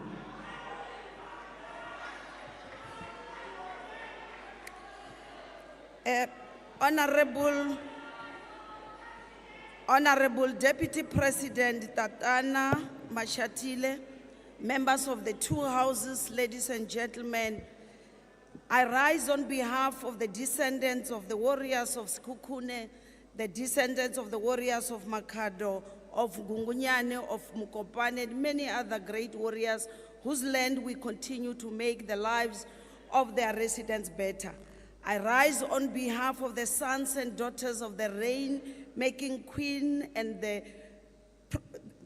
on the rain-making powers of Queen Mujaji to welcome and support the opening address by our President, Muatamela Zvibuya Ramaphosa. Vane vachi uposa miseve, yabo ya sala yo ima, ngeno ya veiwe vangwe ichiwela pasi, which has chartered a path that we shall follow as we grow this country together. I stand here, Madam Speaker, today on the shoulders of Me Charlotte Makleke, on Me Stella Mabitse Skhwale, on Mam Lydia Ngwenya Komape, on Khoshikadi Madinoga, and the pioneering spirit of Manchi Masimula. I'm here under the tutelage of the great Peter Nchabeleng, of Me Joyce Mashamba, of Vuledzani Bulala, of Norman Mashabane, and Chipua Muope. It is the youthful of revolutionary poise of Peter Mukaba, of Collins Chabani, of Tracy Malachi, of Franz Mutlala that set me at peace here today. Pare Mutrupi, Elias Ramaliba, Lawrence Pukanuka, Mark Shope, and many other sons and daughters of Limpopo have fought to see where Limpopo is today. They have paved the way for our democratic government and service provision in Limpopo. Reflecting on the achievement of the Limpopo government since 1994, Honorable Speaker, it is evident that we have made significant progress in consolidating democratic governance and providing basic services to our residents. The people of Limpopo that we rise on their behalf have consistently shown their support for their democratic system, as evident by the recent election of the ANC as the ruling party, rejecting all those Honorable Hlope who disparately tried very hard along tribal lines, using our traditional leaders to try to divide our people. Hence, you saw the 74%. Our province has seen remarkable improvements in the provision of essential services, such as, if we go back to 1996, electricity supply was at 36%. Today, we are at 97%, Honorable Minister Ramukhopa. Access to piped water was at 33.5% in 1996. In 2010, we improved to 84%. And we know what happened, which resulted in dropping it to now at 69.1%. And we welcome, Mr. President, your pronouncement on making sure that the people of Limpopo, rural as they are, they deserve water because they also form part of the struggle of the liberation. Our rural communities must be provided with clean drinking water. Sanitation was at some stage in 1996 at 27%. Today we are at 63.1%. Our roads from 2,500 kilometers in 1994 that were tarred to today at 7,000 kilometers that have been either tarred or paved. Despite many challenges, these and many other developments have made Limpopo a great province that it is today. We have greatly enhanced the quality of life for our residents. Limpopo's economy has undergone significant transformation since 1994. Despite facing long challenges such as slow economic growth, unemployment, and inequality, the province boasts a wealth of mineral resources, fertile agricultural land, and tourist attraction that have contributed to its economic development. Mr. President, we are a rural province, and I must emphasize, and building an inclusive economy, which also drive rural economic transformation, is what we need currently the most. Our province has consistently demonstrated the ability to feed itself. Our people have already demonstrated beyond reasonable doubt that even without large tracts of farmland, they are farmers in their own right who can produce for their own livelihood. Recent statistics show that Limpopo is leading in food security. Its people can cultivate food for their own survival. This fits well with your directive of prioritizing rural development, and together we must focus on supporting them to now use agriculture for commercial purposes. They have proven to you that they can farm, so what more do you want from them except supporting them? We have started engagement with businesses focusing on enhancing manufacturing capability, agro-processing and agricultural produce, and establishing mineral beneficiation capacity in Limpopo, with the aim of reducing the transportation of raw materials that could easily be processed in our province and thus create jobs. Gone will be the days very soon of exporting all tomatoes raw as they are without having to manufacture tomato sauce. Gone will be the days where we continuously export timber but have to import a toothpick. So as a province, we need to start there. It might appear small, but it will go a long way in creating jobs for our people. The mining sector, which accounts to 26% of the province GDP in 2023, has been a key driver of economic growth, creating employment opportunities and fostering sustainable development. Similarly, manufacturing, construction, agriculture, tourism, and the gaming sector have contributed significantly to the province economy, highlighting the diverse economic landscape of Limpopo. Looking ahead to the 7th administration, our strategic focus will be on water and road infrastructure development, youth empowerment through skills development and job creation, and economic transformation through mining beneficiation, agro-processing, and renewable energy initiatives. We are committed to accelerating industrialization in Limpopo by finalizing the establishment and operationalization of the specific economic zones, our Musina, Makado, and the Fitakho-Mutubadzi. This will drive economic growth, attract investment, and create sustainable enterprises.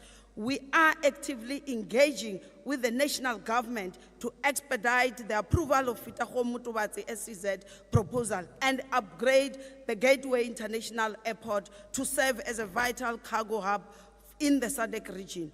Our other catalytic projects, Madam Speaker, including the revitalization of industrial parks such as Sishiru, Libuakhomu, Shaendima, and Nkonko, and the Polokwane Logistics Hub. Aim is to enhance economic opportunities and promote the development of local industries. Limpopo has been consistently ranked amongst the top 3 destinations for both domestic and international tourists. I still insist, Honorable President, that up to this day, when God created a man, I don't want to even imagine where he was and what inspired him to create this gender.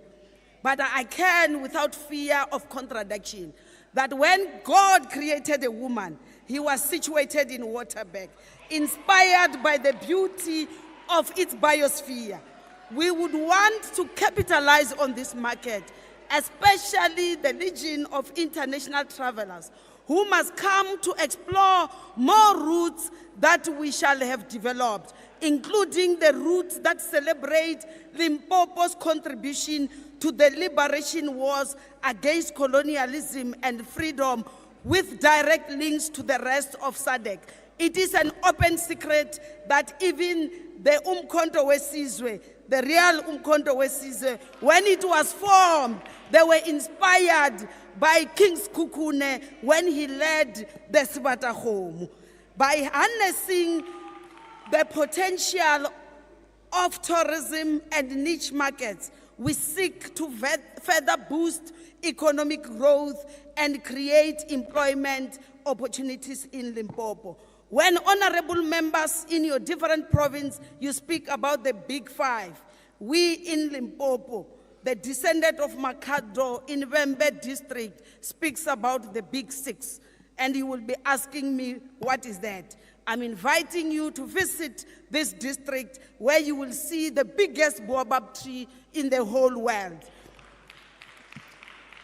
Youth development is a key priority for us, and we are committed to reskilling young people to meet the demands of an industrialized economy. In addition to our industrialization strategy, we have prioritized skills development as a key pillar to advance sustainable growth youth development program. We believe that Can you please wind up? No, you still have time. Oh, calm Just down. wind up. Our partnership with Tshwane University of Technology and the Department of Higher Education and Training will, in not so distant future, see a new university campus in Guyana established. The province is committed to see successful completion of this university. As I'm concluding, road infrastructure is another key enabler of inclusive economic growth, especially to our local rural economy. Therefore, road maintenance is not only key for the locals to access services such as schools, healthcare, police station, graveyards, but also for them to move their goods from one area to another. As I've already indicated, they are farmers in their own right. Out of more than 20,000 kilometer roads that we have in the province, 13,400 are neither tarred nor paved. Hence, we agree with you, Mr. President, that yellow fleets must be able to reach those areas. In my language, in my province, we call them dikherekhere. Hence, we have dikherekhere Wednesday. And I must declare to this House that dikherekhere has got nothing to do with a tender. Many of you will be salivating to think another project. It's an in-sourced program where we are currently using the yellow fleet that we have and the staff that we have. What we need from the Minister of Transport and the Minister of Public Works, it's more allocation towards the Kherekhere. In conclusion, I'm reminded of Desmond Tutu, who said, hope is being able to see that there is light despite Honorable member, please take darkness. your seat. Thanks. I now call upon Honorable Trolley.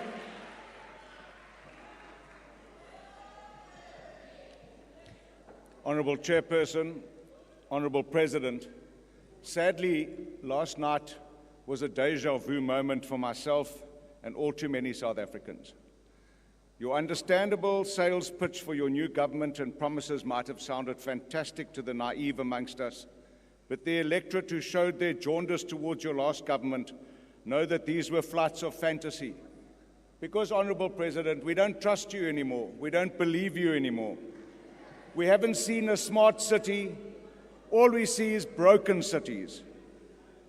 We've heard your "we will do" speeches so often, but we've never heard you say "we have done" speech in Parliament before.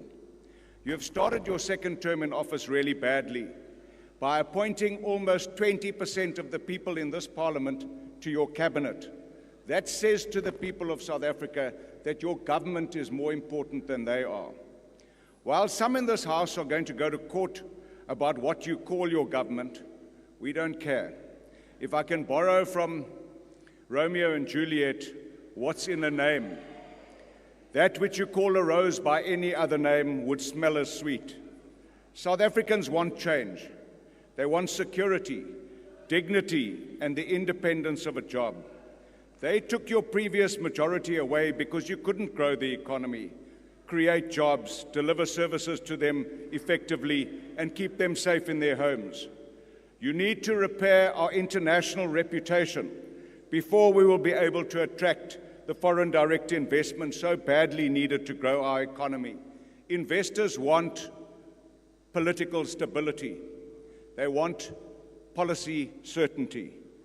You need to get us off the international grey listing. You need to stop corruption. You need to eradicate violent crime. Being one of the most violent nations in the world where women are objectified, routinely abused and murdered is a disgrace. Criminality is entrenched in our society, and we experience it daily with wanton and uncontrolled theft, vandalization and destruction of our economic and service delivery infrastructure. This drives away investment and destroys our economy. Last night, you claimed that 80% of all passenger rail services are operational again. That is not a fact. It's not true. South Africa has extraordinary mineral and agricultural wealth, virtually unparalleled environmental endowment, including an incredibly richly diverse marine life with a spectacular coastline. But most importantly, what South Africa has is the most prized attraction of 400 years ago and still remains so now, is our geopolitical global positioning and marvelous climate. Why can't you leverage that? With all of these bounties, we should be a thriving economy with a thriving country with a world-topping economy. We know that our history has militated against this and prevented us achieving our full potential. So let's not entrench our uncontrollable volition to undermine ourselves and to continue to drive ourselves apart. In this regard, I want to caution South Africans and your government not to be distracted nor to succumb to the self-harm disorder that some political parties display in this House. As Hamlet pondered in Shakespeare's soliloquy, these parties display a schizophrenic characteristic, to be or not to be. Their paradoxical offer won't fix anything. We need an El Salvador rehabilitation such as that being led by President Nayib Bukele Ortez, from being the most violent country in South America to the most peaceful country in South America in 2 years. You need to stop crime. You need to stop corruption. You need to stop service delivery mafia by declaring war on those who perpetrate these crimes. In this Please regard, wind up, Honourable Member.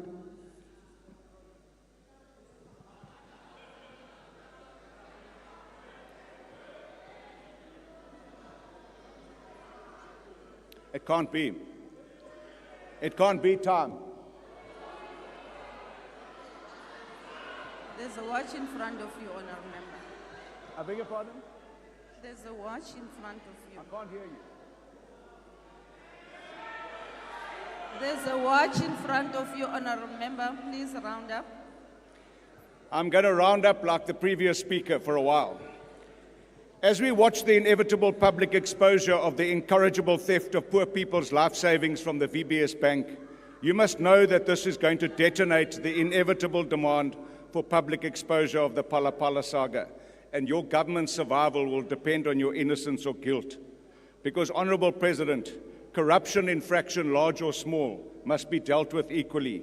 We will not fall into the trap that your newfound partners have of equivocation and making odious comparisons of extent. We will not allow Pala Pala to become this Parliament's next Honourable fire pool Member, your disgrace. time is up. Thank We you. as Action SA will give you the benefit of the doubt as you are a new Honourable government. Member, your time is up. But if you don't Can you fix please the switch problems off of your this mic? country, I'm just rounding up like the previous speaker. If you don't fix you the please problems switch of this off the country, mic? the election is coming. I'm rounding up. Honourable Member, your time is up. Thank you. Honourable Member, the time is 1 o'clock. We are breaking for lunch. We are expected to come back at 2 o'clock. I am told that lunch is served in the banquet hall, second floor. The bells will be rang 10 minutes before the start of the next session. Thank you very much.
It must support the empowerment of black South Africans and women, and all those who in the past had been relegated to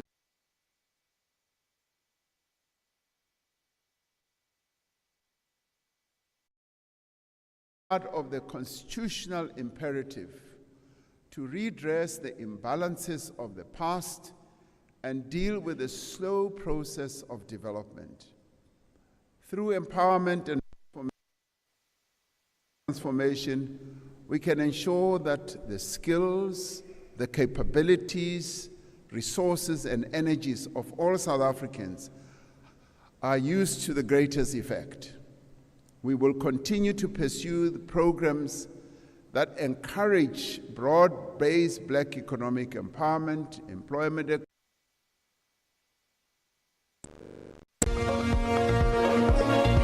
Capitec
support by strengthening the institutional capacity of responsible structures. To achieve rapid, inclusive growth, we will need to fix our struggling municipalities. Growth happens at a local level where our people live and work. Our municipalities must become both the providers of social services and facilitators of inclusive economic growth. They must work to attract investment in their areas.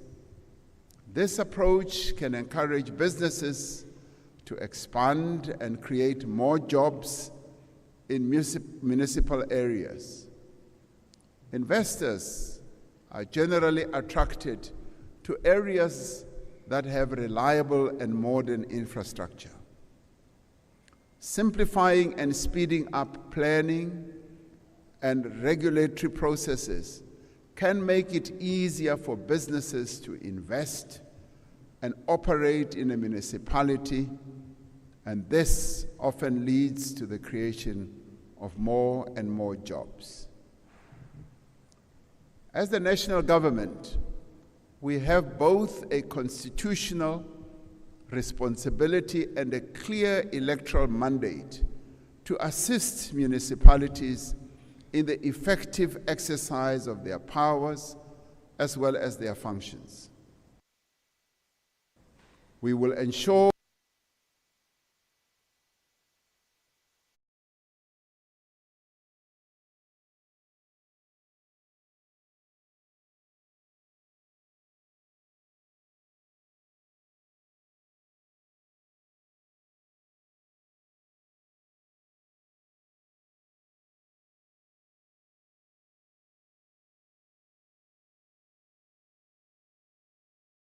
better future for our children and our grandchildren. The responsibility given to each and every one of us by the voters in this country, and for me, by the voters in this very province. Mr. President, the weavers and the builders of the Western Cape are ready to play their part to build South Africa, to play their part in supporting this government of national unity. But, Mr. President, we will not only support the government of national unity, We will also make sure that the Western Cape plays its part in building a better future.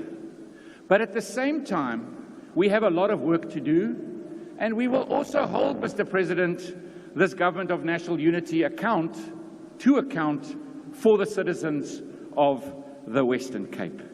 Sometimes there will be robust debate, because I am absolutely committed to make sure that at the same time, on behalf of the citizens of this great province, the Western Cape, we do the very best we can to build a better Western Cape while we are building a better South Africa.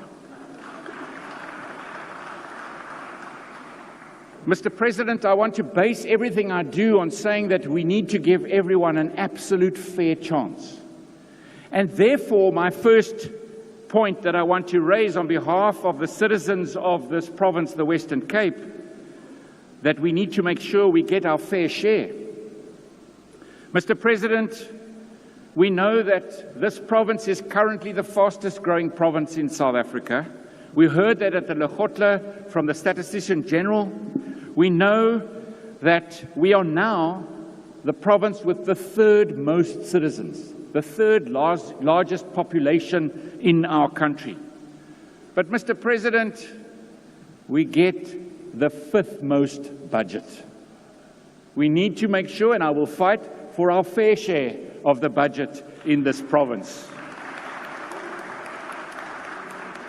Mr. President, but I will also work with the province of Gauteng and the province of KwaZulu-Natal, because they also need to make sure they get the fair share of budget, because we are fast growing, and I promise you it is education, it is health that feel the brunt, because we have more and more learners and more patients in our hospitals. But, Mr. President, I really do welcome the call yesterday.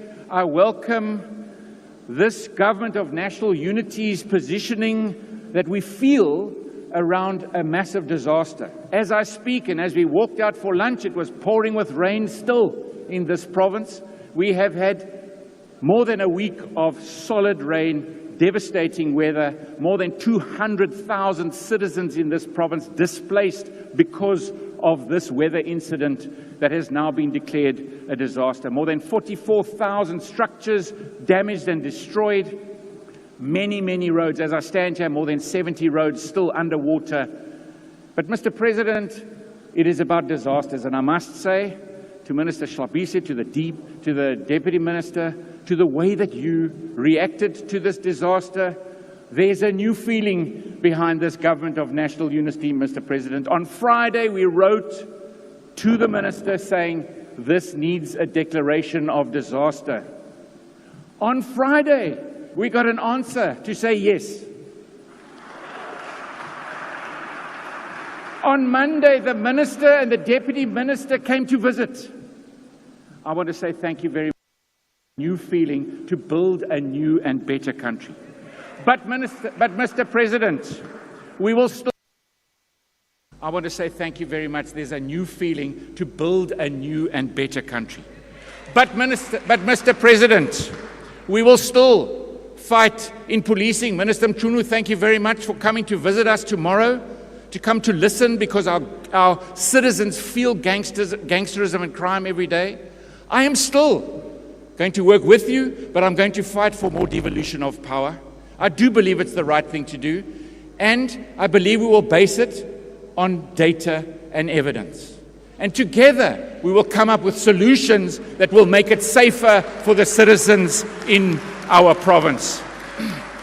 Mr. President, I will support you on infrastructure, because if we don't have infrastructure enabling the growth and economic growth of our province and our country, we will not be able to deliver what we need to deliver. And that is electrical infrastructure, road infrastructure. Honourable Premier, your time has expired. Do I not get a closing comment, Madam Deputy Speaker? Sorry, no. I can't even do what was done before lunch. I hereby commit the Western Cape to building a better South Africa, to supporting the government of national unity, but we will make sure that this province gets its fair share while we are playing our fair part. Thank you very much.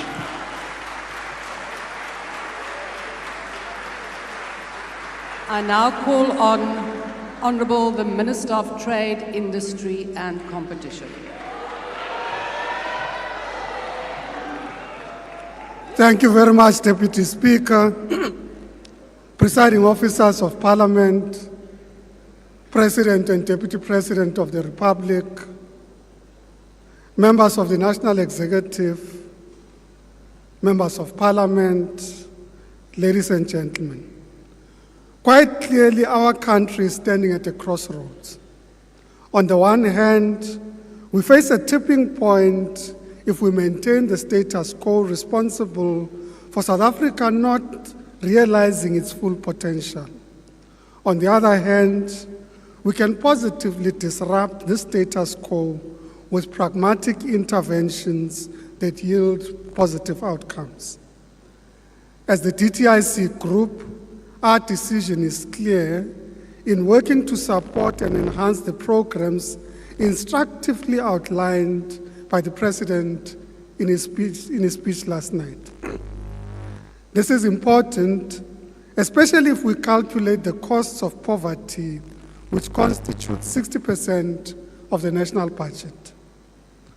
The reality is that we have to adopt a mission-oriented approach to industrial policy and strategy as articulated by Mariana Mazzucato. As Mazzucato argues, such a strategy is about co-creating markets instead of fixing markets and designing reciprocal partnerships around shared goals that produce shared value. She further argues that it requires a view of the state not just as a market fixer, but rather as a market shaper. As such, we must implement with laser focus the program of priorities outlined in the GNU to benefit all South Africans, most particularly the women, the youth, and people with disabilities. If we do not implement programmatic priorities of social justice, redress, and poverty alleviation, then our nation building and social cohesion projects will remain an elusive ideal. In line with what was said by the President when talking about smart industrial policy, the DTIC Group will implement sectoral plans building on the successes recorded in the automotive, clothing and textile, retail, and agro-processing sectors. Every year, the South African economy spends 25% of the national wealth created on imported goods. Not only is this propensity to import much greater than our competitor countries, it is also out of sync with our development needs. We will reverse this in pharmaceutical and medical devices, green industries, food products, and manufactured goods, amongst others. Smart industrial policies and programs are being implemented to respond to the global market trends towards electric vehicles. As you know, in February this year, the Minister of Finance announced that the government will introduce an investment allowance for new investments. This will see producers having the opportunity to claim 150% of qualifying investment expenditure on electric and hydro-powered vehicles within the initial year. Our structural transformation relating to BBBEE, the DTIC Group will use the public procurement regime to advance BBBEE and SMMEs.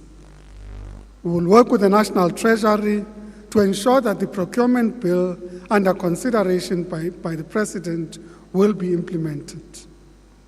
We are also aware that enterprise and supplier development elements of the codes have the potential to raise several billions from the private sector.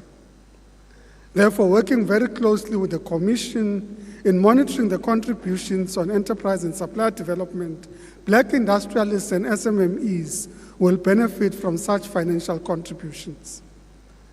The existential fact for South Africa is that transformation and redress are the precondition and rational basis for unity, for the unity of South African people as a whole. Our common prosperity is contingent on building a better life for all and not for some. In line with what the President said, the DTIC group will refocus on industrialization in a targeted manner using available policy instruments. This through aggregating industrial financing to recapitalize the NEF, through utilizing equity equivalent measures directed at financing plus enterprise and supplier development initiatives, and through refocusing the IDC on industrialization-focused investments. Obviously, partnering is a critical component of our smart industrial programs. The private sector is an invaluable partner in financing and driving inclusive economic growth and enhancing our export capabilities through, for example, our export credit insurance cooperation. Furthermore, we are placing focus on regional industrial development. Our message to our SADC partners is a call to action for a united effort to promote regional industrialization. This will leverage South Africa's trade with Africa, which has increased significantly, growing from just over 343 billion rand in 2019 to just under 547 billion in 2023. This is what is meant by inclusive economic diplomacy. Hence, South Africa has already launched preferential trade under the AFCFTA, with 12 products being traded in the continent since January this year. The AFCFTA is a game-changing initiative to leverage one of the fastest-growing consumer markets in the world, a growing market that is young, tech-savvy, highly educated, and conscientious about implementing actionable Pan-Africanism for the 21st century. With approximately 450 billion rand in potential income gains from the AFCFTA, a significant portion will arise from improved trade facilitation measures that reduce red tape and simplify customs procedures. As I conclude, let us be mindful of the hazards of climate change, which has real negative consequences, as witnessed here in the Western Cape, in the Eastern Cape, and in KZN. Whilst acting to contribute to concerted climate action, we continue to advocate for the principle of common but differentiated responsibilities and respective capabilities in line of national circumstances. This is important in the context of trade, where countries in the global north introduce trade measures under the guise of climate action. Thank you very much.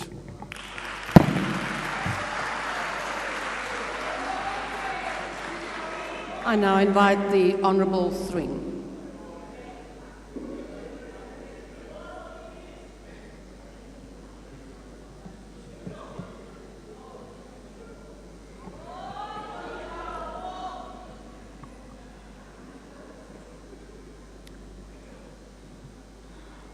Honourable Deputy Speaker, Mr. President, on behalf of the ACDP President, Reverend Dr. Kenneth Meshwe, and our ACDP leadership, I wish to state again that the ACDP is not a part of the GNU for reasons that we have made clear. What the ACDP will do is to fulfill its constitutional mandate of holding the executive to account. It is a role that we take seriously and one that we will not shy away from. We do wish the members of the GNU well, for we most certainly, as the ACDP, do not wish to see South Africa becoming a failed state. The ACDP agrees, Mr. President, that we have a responsibility for each other. and our well-being cannot be separated from that of our fellow South Africans. This is a responsibility that we as politicians, and indeed you, Mr. President, cannot renege on, for we are our brother's keeper. The first two GNU priorities of driving inclusive growth and job creation, and secondly, reducing poverty and tackling the high cost of living, is going to be a mammoth task. Why? Because we are currently facing a fiscal crisis. We have a debt to GDP of some 74%, a budget deficit of over 300 billion, which will be added to the already accumulated debt of over 5 trillion. Our debt service costs are crowding out key service delivery programs from our different departments. We have a shrinking tax base where 3 million taxpayers contribute 95% of government revenue. We have one of the highest unemployment rates in the world. Budgets in most departments have been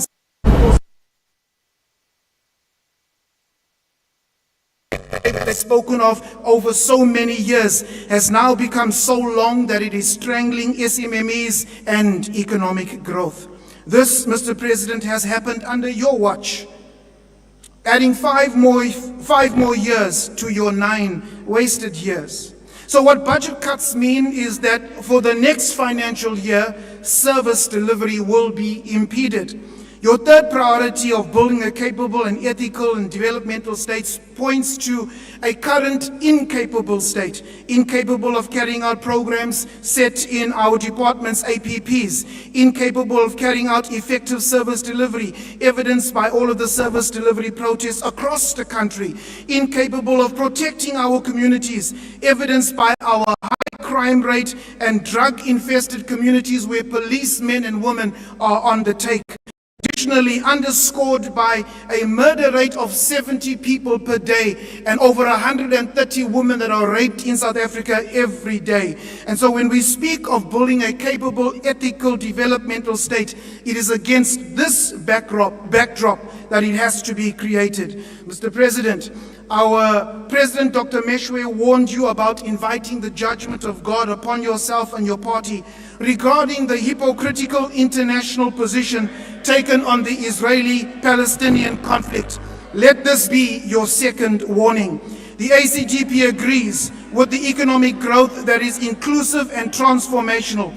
We disagree on the how paradigm and have stated multiple times that race-based policies are a hindrance to structural reform and economic growth. The ACGP has an unselfish love and commitment to the people of South Africa. We strive and will continue to strive to use our skills, talents, and resources to enhance South Africa's competitive and comparative advantages and leverage on our economies of scale so as to grow our industrial base and reduce unemployment.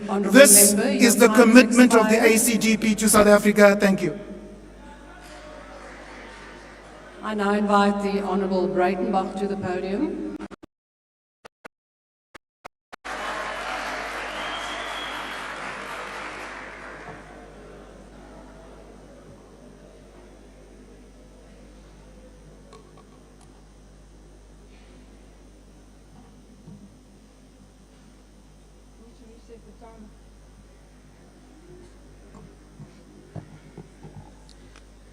Madam Deputy Speaker, honourable members, as a matter of legal history, it is broadly accepted that there were two primary evils in the apartheid legal order: parliamentary supremacy and strict legal positivism. Parliamentary supremacy, in simple terms, meant that Parliament could pass laws in an unconstrained manner, and those who applied the law were to give effect to these laws, irrespective of whether they believed it to be right or wrong. In this regard, former Deputy Chief Justice Dikgang Moseneke pointed out that, and I quote, "Under apartheid, Parliament enjoyed supremacy, and no constitutional Bill of Rights provided any fetter on its legislative powers. Oppressive laws passed by Parliament could, for the most part, not be challenged by the courts. The apartheid regime was sustained by a lack of accountability and the construct of parliamentary sovereignty. At the time when the South African Parliament enjoyed parliamentary sovereignty, the appellate division and the judiciary more generally was a weak check on Parliament's powers. Parliament essentially enjoyed a monopoly on power, close quote. Other academic legal scholars have also analysed the damage caused by the system of parliamentary supremacy and the related tendency for other state organs to simply apply the laws. In this regard, one such commentator remarked,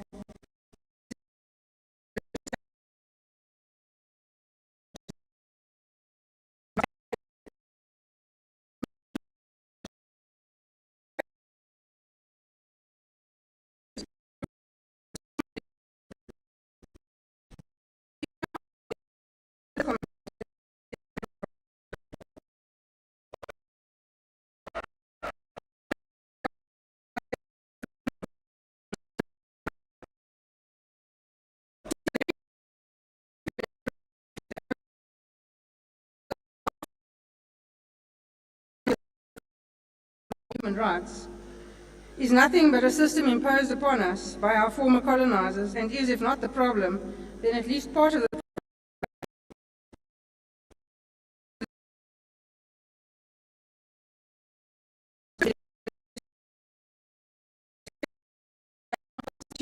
kind. Their goal is a constitution has taken internationally has served us well. In democracy is the government of parliamentary supremacy.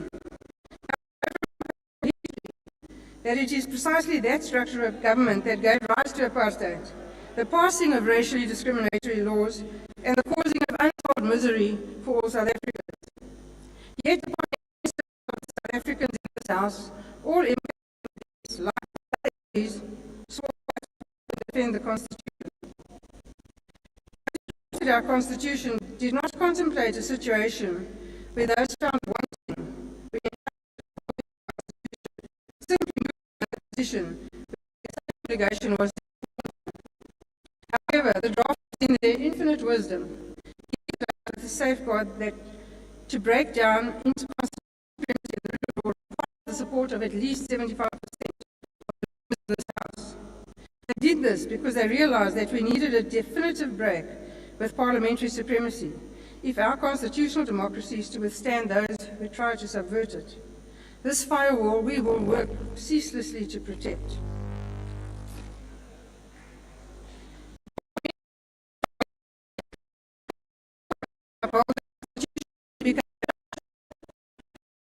That he regarded with such authority that he has become the first judge to be impeached in democratic South Africa for behaviour so odious, so beyond the pale, that he was found guilty of gross misconduct by the Judicial Services Commission. Now, this is the man who is before you all today, a man who swore an oath repeatedly to defend and uphold our Constitution, yet he has now a stated intent to destroy our constitutional democracy. This is the type of political smoke and mirror game that is to be expected, a true homecoming for someone who has always seen himself as a politician, a man who cannot be trusted. Our Constitution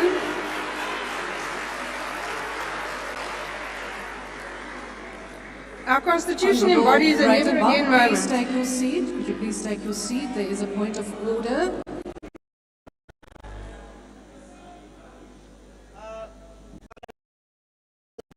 On the point of order, 1253 is very clear that we can't have a member insinuating or insulting and disrespectful to another member of parliament. Rule 53 is very clear. So if Honorable Breitenbach can withdraw that, because she forgets herself that she's from NPA and she was charged criminally, so she can't impugn this to another member of parliament. Thank you. Thank you, Honourable Member. In your point of order, you in fact did the exact same thing as what you are accusing the Honourable Member at the podium.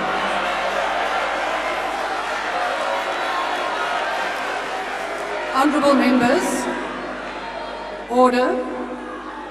Honourable Breitenbach, you came extremely close to falling foul of Rule 53. So please proceed.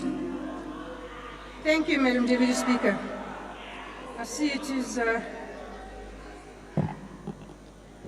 Our Constitution embodies a never again moment. Never again will we allow the rule of men to threaten our democracy, our human rights and our freedom.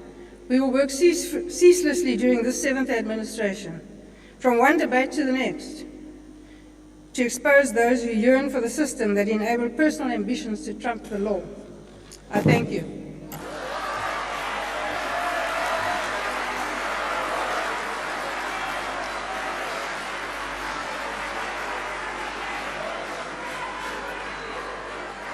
I now call on the Honourable Mao Mapelo.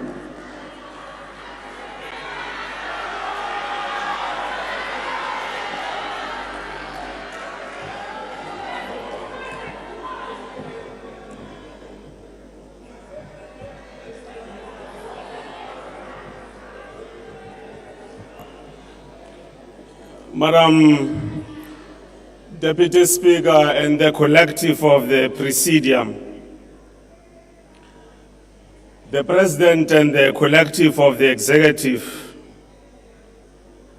the collective of the honorable members who are the first line and the last line of defense in executing oversight over the Executive, all members who are following the proceedings of today here on the debate of the speech of the President. Honorable members, from the outset, we need to make it plainly clear that our quest to build a better Africa and a better world is a necessary strategic goal that we need to strive for. This necessary strategic goal is anchored on 3 pillars. The first pillar is our national interests, which must under all circumstances supersede any other interest. The second pillar is the necessary understanding that the struggle we prosecute to build a better Africa and a better world is a struggle that is in perpetuity. It's like a road that is perpetually under construction. And the third pillar is based on the understanding that the African National Congress is not in the business of political pendularism. Because the ANC ideologically is very much steadfast, it doesn't act like a pendulum. Therefore, this necessary understanding of the third pillar is important because building a better Africa and a better world is something which we as the leadership collectively have to understand that its dynamics are based on us having to internalize the fact that we must master the art of managing contradictions globally. It is in this context, honorable members, to not only understand but to internalize the reality that the leadership to whom we bestow the responsibility to build a better Africa and a better world must at all material times seek to improve their individual and collective understanding, as I've already said. We must also make it patently clear that our approach as the ANC on matters of international relations and cooperation is premised on solid principles of democracy, peace, respect for sovereignty, anti-imperialism, cooperation, respect and adherence to the rule of law, among other things. Bequeathed to us as this House and society in general, it is the unparalleled international solidarity work done by President Oliver Tambo and the African National Congress when they spared no energy nor strength to do work with the international community to bring about democracy in this country. Everything that they embarked upon to make sure that we annihilate, throttle, weaken, and ultimately defeat the monster of colonialism and apartheid, which was declared a crime against humanity by the United Nations, was done to precision and at all material times making sure that the entire globe is mobilized behind that task. In the same context, Madam Presiding Officer, bequeathed to us as a living generation is the practical step as part of our international solidarity undertaken, we welcomed and supported, which was welcomed and supported by the Algerian people when Nelson Mandela went out as part of practical expression of solidarity and got training for military purposes of executing the struggle in our country. When the Land Act was introduced by our oppressors in 1913, the leaders of our people through the then SANNC sought to embark on various initiatives internationally as part of diplomacy through deputations and petitions to make sure that Britain hears the call of South Africans here for them to get their land back. 111 years later, we are still firm on the international solidarity work to build a better Africa and a better world.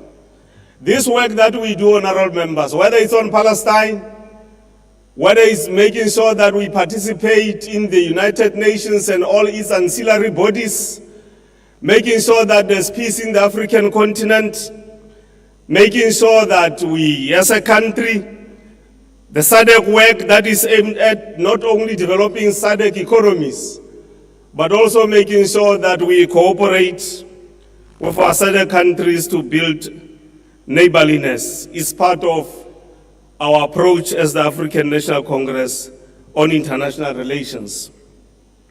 We have 370 trade agreements. Those trade agreements in the long term should find expression in the type of South Africa we seek to build, which is non-sexist, non-racial, and prosperous. The BRICS work that we do with countries that have been in BRICS and those that have joined BRICS is aimed at nothing else but making sure that we continue our quest to build a better Africa and a better world. The economy of Africa that we are trying to build, integrate, and grow through the AFCTA is aimed also at making sure that part of the integration of the African continent includes necessary matters of growing its economies. I want to, Madam Speaker, as I conclude, because I can see the time is running out, to quote Pixley Kaisaka Seme. Pixley Kaisaka Seme said, "Today, we as the African people, the animosity that exists between the Zulus and the Tsongas, between the Basutus, and every native must be buried and forgotten. It has shed among us sufficient blood. We are one people. These divisions, these jealousies, are the cause of all our woes and all our backwardness and ignorance," close quote. We, the African people, honorable members, it is utmost necessary to bequeath to future generations a crystallized, solid, unshakable African unity upon which a non-racial, non-sexist, and a proper society will be built. This is an almost solemn prerequisite for us to succeed in building a better Africa and a better world. Ke a leboga, Musakgotla.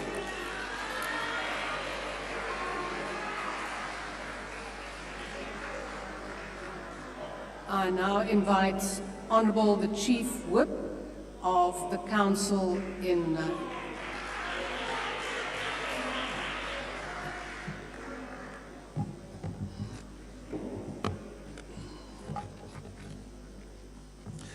Thank you, Deputy Speaker, Honourable Speaker, Medi Diza, Honourable Chairperson of the National Council of Province, Mayor Philom Mtsweni-Tsipane, His Excellency, the President of the Republic of South Africa, President Ramaphosa, the Deputy President, Paul Mashatile, President of SALGA, Honourable members, indeed the official opening of the democratically elected 7th Democratic Parliament yesterday marked yet another important chapter in the evolution of the constitutional democracy. We are truly humbled that the official opening of the 7th of Parliament took place on a day that is dedicated to honor and celebrate the indelible legacy of our icon of global peace, humanity, and freedom, the late former President Nelson Mandela, as we honor the iconic life of the President Nelson Mandela in his self-service to humanity.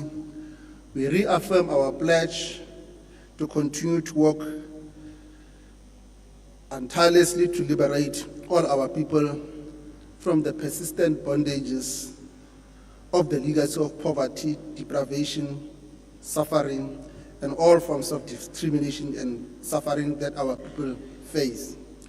We do so, Deputy Speaker, because we must ensure that indeed we live and see in practice the concept of the people shall govern that the Freedom Charter spoke of in 1955. To achieve this, Deputy Speaker, we must have a People's Parliament and parliamentary constituency offices that are used as springboards for community outreach work. These offices must be the hub for advice, the engine rooms for discussion, and center where communities can receive. Indeed, we must appreciate the confidence in which our President took us into by convening the 7th Parliament, this joint sitting, to be able to take us through the priorities that the government of GNU has identified. Indeed, this is a confirmation that as the 7th Parliament, we reassure you, President, that this will be an activist parliament. Honorable Deputy Speaker, the President has correctly characterized the May 29 national and provincial elections and their outcome that will go down in the narration of the profound stories of our democratic transition as one of the key chronicles of change since 1994. They are among the most critical watersheds in the evolution of our democracy.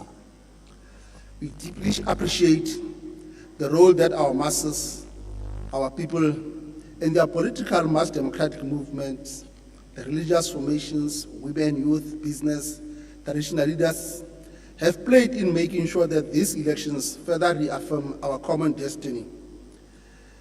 As the African National Congress, Deputy Speaker, we take part in this debate with clear conscience that the formation of an inclusive government of national unity under the leadership of the mighty African National Congress remains a viable reality dictated by the popular will of the people.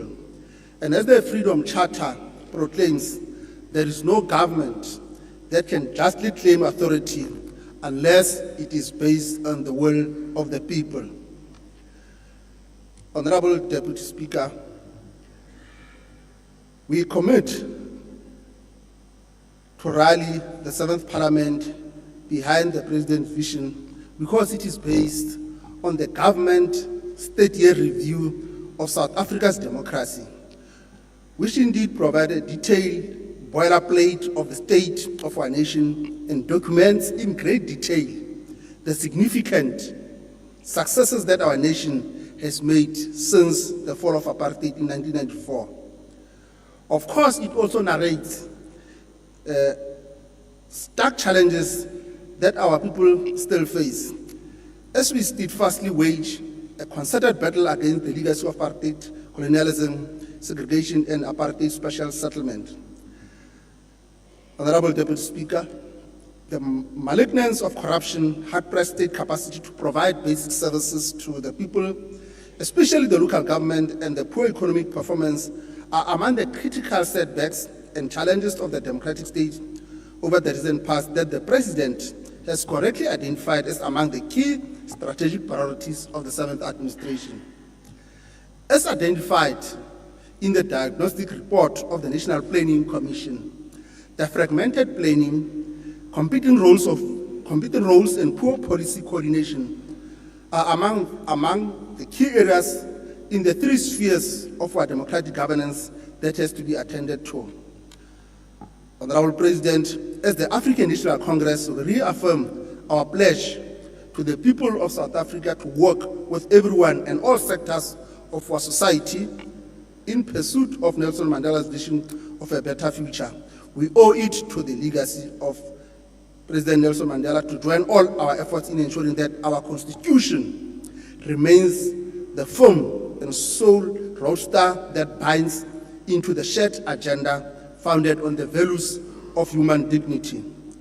The Constitution, Honorable Deputy Speaker, locates the National Council of Province as the only legislative chamber whose oversight straddles across the three spheres of system of democratic governance.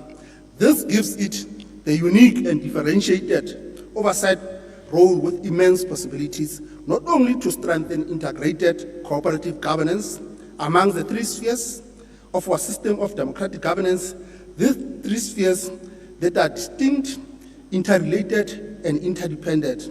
But therefore, the role of the NCOP at the cutting edge of strengthening our system of local government cannot be overemphasized. Honorable Deputy Speaker, the NCOP has three flagship programs that we will be pursuing as part and parcel of strengthening Parliament as an activist one. Taking Parliament to the people, the NCOP Provincial Week, and then the NCOP Local Government Week. These programs have deepened the dialogue among the three spheres. Also, as the 7th Parliament, we recommit ourselves to ensure that the district development model will also be on our radar. Mr. President and honorable members, among the abiding critical lessons of the last 8 years of our democracy are three interrelated fundamental questions that require honest conversation and policy rethink if we are to turn our system of local government around in a more meaningful way. First is the current funding model of local government appropriate to address the developmental challenges of our communities. Secondly, how do we measure up the success of our democracy and the intervention of Parliament in the midst of municipalities that fail to fulfill their obligations in terms of the Constitution? And lastly, to what extent has our current public participation model fostered a responsive activist people's parliament? Indeed, the planning cycle of the committees of the 7th administration will definitely ensure that these three fundamental questions are responded to. But critical to that is the issue of public participation. Because, Mr. President, in the seminal Lamusa judgment, the court has outlined two interrelated important points when it comes to the importance of public participation. First, the duty of Parliament to provide meaningful opportunity for participation, and secondly, the obligation and commitment by Parliament to demonstrate the willingness to integrate people's voices in the policy making, and if not so, evidence to the effect why the views are not being integrated. In the same breath, our oversight, the success of our oversight must be measured by the impact that it makes in changing the lives of our people. This will require conscious and deliberate scrutiny of the reports of the relevant Chapter 9 institution and partnering with them around key service delivery issues. Mr. President, allow me in conclusion to assure you and the collective leadership of the African National Congress that we are fully behind you, and history will vindicate you for having risen to the challenges when it was so much required, by avoiding to pay to the public gallery, by avoiding narrow choices that could have deepened the polarization of this country along the identities defined by the apartheid colonial heritage. You have stood true to the historic mission of the founding fathers of the African National Congress to unite the people in their diversity for the pursuit of one common national destiny of a better quality life for all.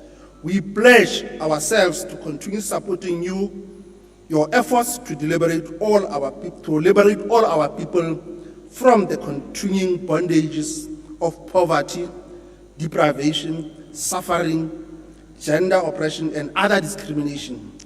We recommit ourselves to working tirelessly to ensure that the reconstruction of our nation is complete and triumph in the effort to implant hope in the hearts of our people. Ke a leboga, Motlatsa Musa Kgotla.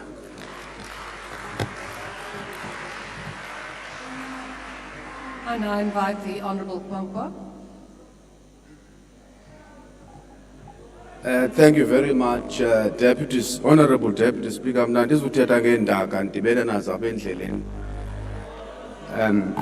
Deputy Speaker, democratic governance is always in a state of flux.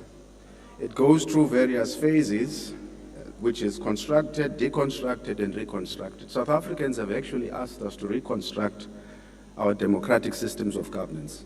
In so doing, I think what is important for us is the development of an overarching national narrative about what should be the priorities and development goals of our country as we go forward. And we do so in a manner that ensures that there's no contradiction between our founding principles or whatever program we are going to develop and the social realities on the ground. The other important issue, President, is that it is clear when you hold to account the various government departments that there has been no alignment, between the National Development Plan and some of the annual performance plans of the different departments. If plans are going to be developed for the next 5 years, it's important the medium-term development plan you were talking about, it's important that there's alignment so that people are held to account for the targets that they are going to set going forward. President, South Africa faces a cost of living crisis of gargantuan proportions, with rocketing food and fuel prices, while aggressive interest rate hikes erode our people's disposable income. According to a research conducted recently, the annual average of a household food basket has increased by a whopping 64% from 2019 to 2023. And Stats SA General Household Service showed an indication that in 2022, social grants became number 2 as the source of income for households in our country, which means our people are living in poverty. But what is even worse is that while the 350 rands which provides our people with a much needed relief, it falls short of the inflation-adjusted national food poverty line, which stands at about 760 per person per month, which means we require the introduction of a basic income grant. In light of the issues and the myriad of socio-economic challenges facing the country, such as the triple challenges of poverty, inequality, and unemployment, it is morally difficult to justify a millimoney state that provides no social safety net or security net for the poor. However, a durable solution to our problem in our country centers around the issue we cited yesterday, which is reigniting the economic growth of our country and putting our economy back on track. One of the issues you cited was the importance or the need for the reindustrialization of the South African economy. We support that entirely. Why? Because economic literature is replete with empirical evidence about the relationship, especially the positive correlation that exists between reindustrialization or industrializing and development in the country. However, It means that when we implement the new reindustrialization strategy, it must be done in a non-conventional sense. One, for example, it cannot be the domain of one department. We have to ensure that it requires an intensive coordination across a range of government departments in order for it to work. The other issue is that we need to maintain intersectoral linkages that are important to enhance and inform the robustness of the industrial policy design and implementation across government, meaning it's a mindset, it's not a one-off issue. President, one of the issues which is important for us to consider is where we need to make sure that we maintain our energy independence as much as we're trying to move towards an energy mix, because without energy independence, you lose your sovereignty as a country. Crime intelligence is a challenge, and violent crime is a problem in South Africa, which requires the attention of South Africa and us to invest money, because our people in communities are living in fear. I've cited this in a budget on police. It's worth repeating, because that is what is destroying our economies. Thank you. And I'll call on the Honourable Zibi.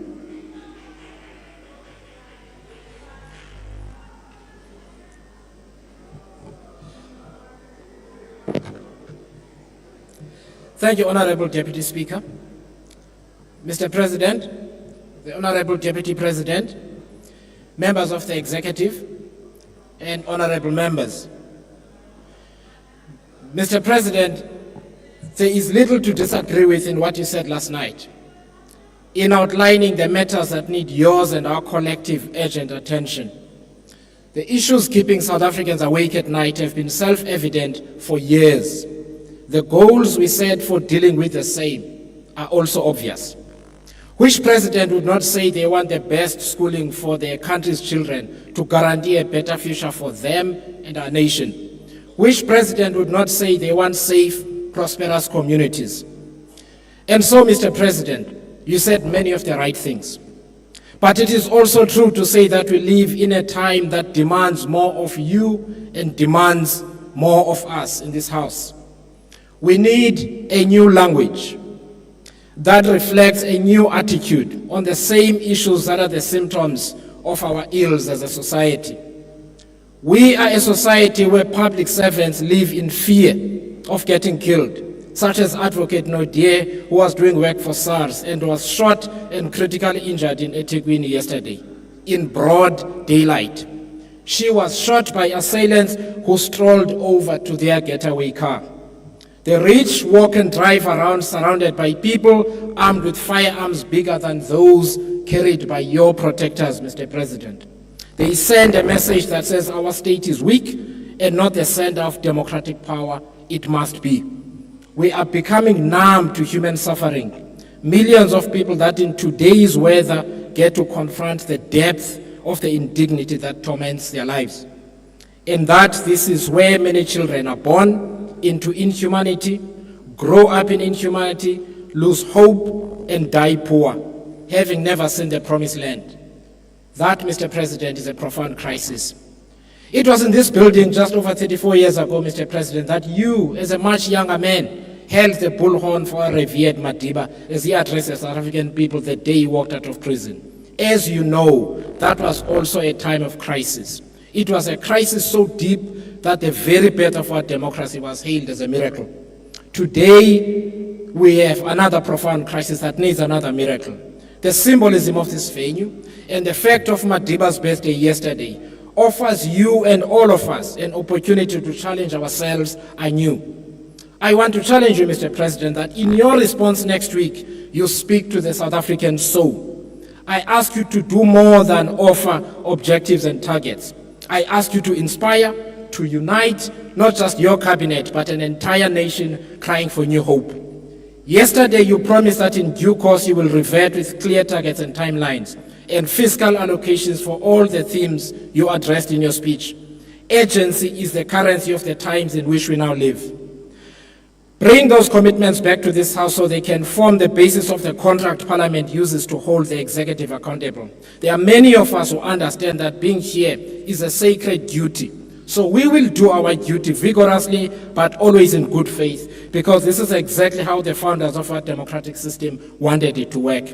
Mr. President, you represent the last of the generation that both fought for freedom and live to lead in what was supposed to be the promised land. None of us has the luxury of time. Our system of government gives us 5 years to write a different legacy, to hand over a baton filled with hope for future generations. We have an opportunity to write, through our actions, a brilliant narrative for the next 30 years of our national life. To paraphrase the great Dalibunga, we dare not linger, for with freedom come responsibilities. I thank you, Madam Speaker. Next on the speakers list is the Honourable Gericke.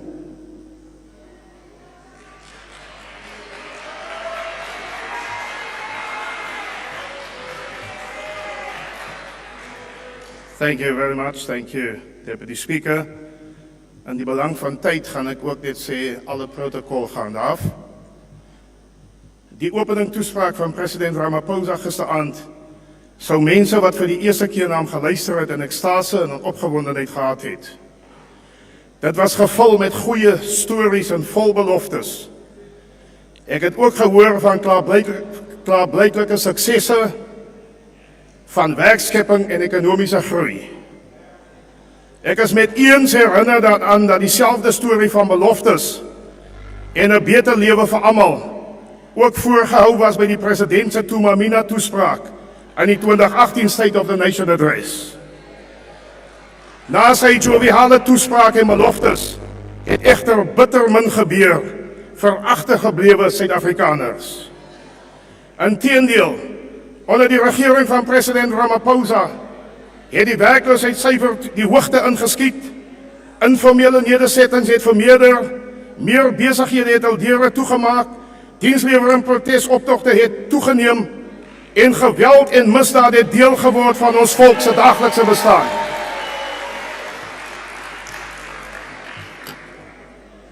As 'n bruin Suid-Afrikaner is ek hewig ontsteld dat my mense se omstandighede onder die Ramaphosa regering verder agteruit gegaan het. Die bruin volk het 'n vergete volk geword onder u regering, meneer die president. Die bruin volk leef van die krummels van die basis se tafels af. Ons identiteit is vinnig besig om te verdwyn nadat die grond van ons voorouers met alle mag onder ons uitverkoop word aan die ryk ontwikkelaars, wit ontwikkelaars. Onder u regering is daar bitter min gedoen om die grondregte van die Khoi en die Sanvolk te herstel. Die sogenaamde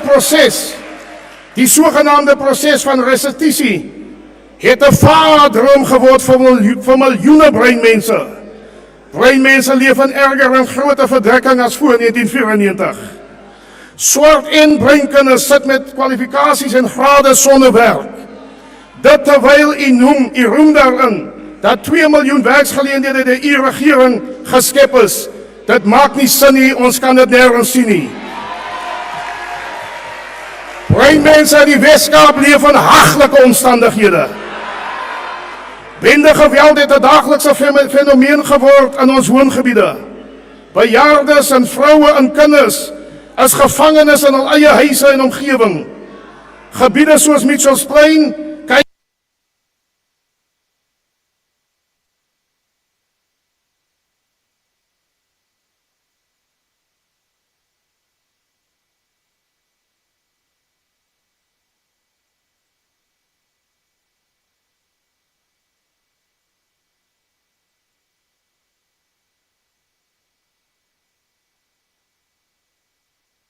Licha, Google Letu, Hanover Park, Eerste Rivier, Eldorado.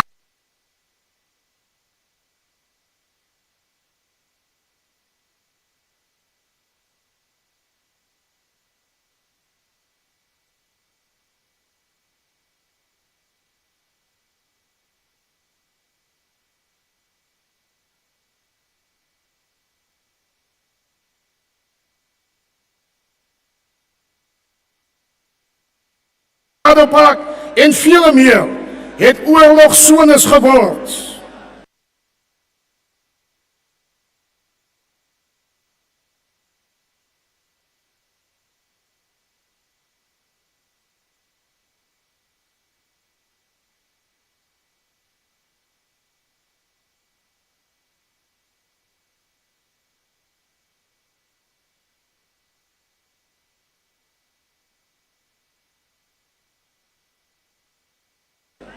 en no-go areas geword. Dit terwyl witgebiede dag en nag gepraat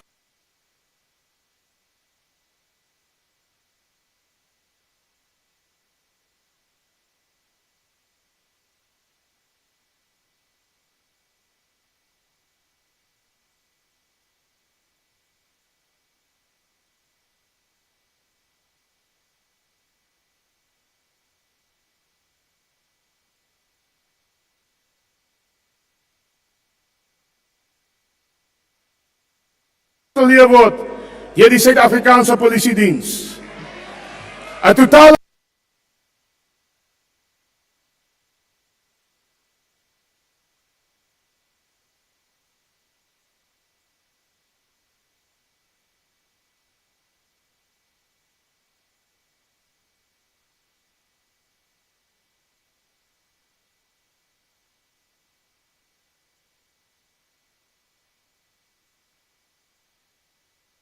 sosiale vervalle is aanwesig in veral breingebiede. Tieners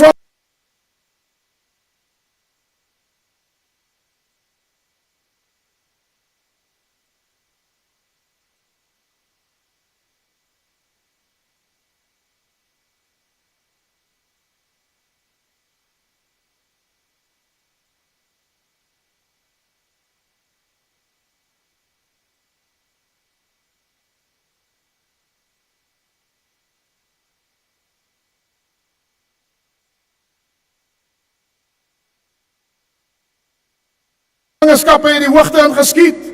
Hierdie jong meisies het geen vooruitgang op 'n beter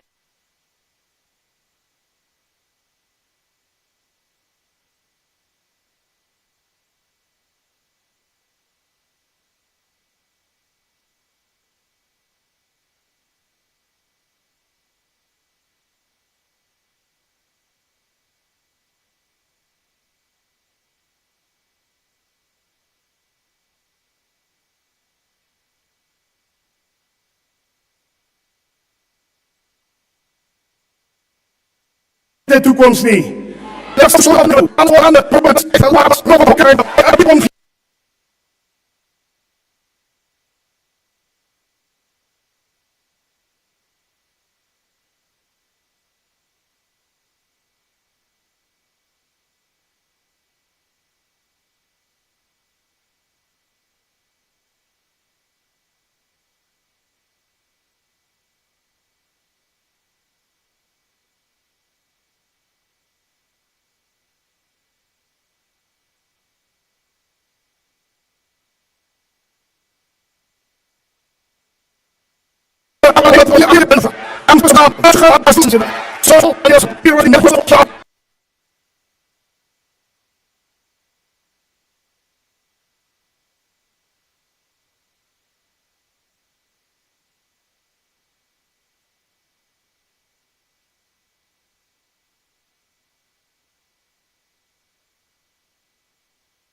So, in this particular period, let me highlight a few things that COVID have taught us. The first is that we introduced a 350 SRD grant. Mr. President, let me ask you, let's convert this to a basic income grant so that we can budget for it in the midterm. The second is, let's educate our young people. They're not competing with each other, they're competing with the world. So I would urge, Mr. President, let's ensure that we scrap the 30% pass mark. Lastly, Mr. President, let's move from fossil energy to sustainable energy and make this country the battery center of this world. We do this, by 2030 we'll tell our children that we were able to grow an economy and develop a future for our people. Thank you very much. Thank you. Now I call upon the next speaker, and that is the Honorable Ryder. Honorable Ryder, you have 6 minutes.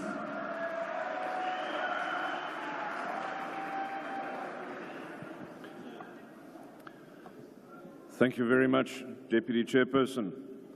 Mr. President, Madam Speaker, and all South Africans, what an historic moment in our young democracy's evolution this is. What an honor it is to be part of this historic joint sitting, and what an honor it is for me to be part of the team in Parliament where we hope to restore the reputation of our Parliament to one that performs rigorous oversight over the work of the ministers and their departments.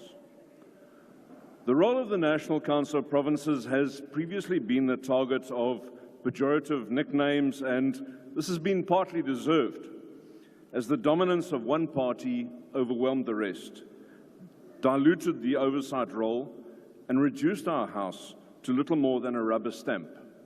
That time is over. Section 42 of the Constitution directs the NCOP to ensure that the interests of provinces are furthered during the creation of legislation and in the subsequent monitoring and evaluation of the implementation of these laws. Importantly, though, Section 44 gives an additional role and charges the House with the performance of a senatorial role over legislation that does not directly impact provinces. What this means is that, noting the new composition of the NCOP, money bills and Section 75 legislation will no longer be able to be rushed through the NCOP with a predetermined outcome. Indeed, we saw substantial amendments to, amongst others, the Public Procurement Bill and the Bailiff Bill as they were put through our committees in the NCOP in the 6th Parliament. That will continue. Senates and upper houses around the world are retained for their moderative influence over legislation in a less politically charged environment than the bigger assemblies. The NCOP is no different. The voters of South Africa delivered a clear message to political parties during the election. That message told us that no one party has all of the answers, and that we will need to put our heads together and seek solutions to take our diverse nation's needs into consideration as we find ways to rescue South Africa from the steep downward trajectory that has been driven by those who would break down what we have. We have been given a mandate by the electorate to cooperate and find the best in each other, compromising our solutions, but only when there is a better option that puts South Africa first. Where a whole new solution needs to be crafted, this must be done. That is the work of the President and the Executive. As we enter a new era of balance and compromise, it will be the role of both Houses of Parliament to ensure that the laws presented meet this mandate, and that the implementation of these laws and the wider focus of government departments as well all meet the standards that South Africans wish to see from this government. Mr. President, your speech last night was filled with hope. You reassured us that you know where the problems lie, and you know what direction to take to set things right. So if I can repeat a line from my speech from the joint sitting when we debated the Economic Reconstruction and Recovery Plan, I said, bring the good legislation and we will help you pass it. Our position on this has not changed. We are here to build South Africa. The select committees of the National Council of Provinces will do our part to ensure that good legislation is passed and to ensure that bills are improved following consultation with provinces and with the public. And then we will monitor the departments on the implementation. Mr. President, congratulations on your election. Congratulations on filling a cabinet that reflects the response to the mandate that the voters have given us. We look forward to hosting you in the NCOP and your deputy and the ministers. You will be called there to account for all of your decisions. If you have done your job as demanded by South Africans, it will be a comfortable affair. But where there are failures, expect to be called out and asked to explain what solutions you are proposing. For many years, Mr. President, I've ended my speeches with a Sesotho call to action because I am, after all, from Gauteng. That call to action has never been more apt. Ritswelopele, Kalfela, Kialaboga.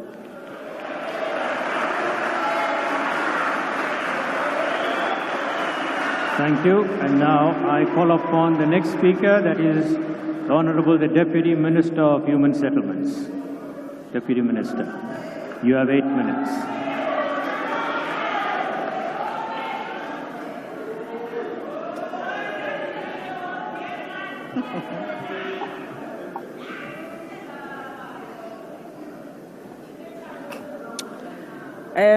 Thank you, House Chairperson. The Chief Whip of the Majority Party, Honorable Mdumiseni Ntuli, the President of the Republic of South Africa, Honorable Cyril Ramaphosa, the Deputy President, Honorable Paul Mashatile, honorable members, fellow South Africans, allow me to greet you. Today, I stand on this pedestal to reaffirm our commitment to the progressive policies that have guided our nation over the past 3 decades. As we address the critics raised by the doomsayers and the new political apprentice, it is crucial to highlight the consistent progress we have made and our unwavering dedication to transforming the lives of South Africans for the better. Our efforts in human settlements have played a pivotal role in the broader vision outlined by the President during his opening of Parliament address on contributing significantly to creating a capable state. In his address to Parliament, President Ramaphosa highlighted our nation's resilience and the unity in the face of adversity. He spoke of our collective efforts to rebuild and recover from natural disasters and economic challenges. His emphasis on inclusive growth, healthcare reform, and social equity aligns with our long-standing commitments.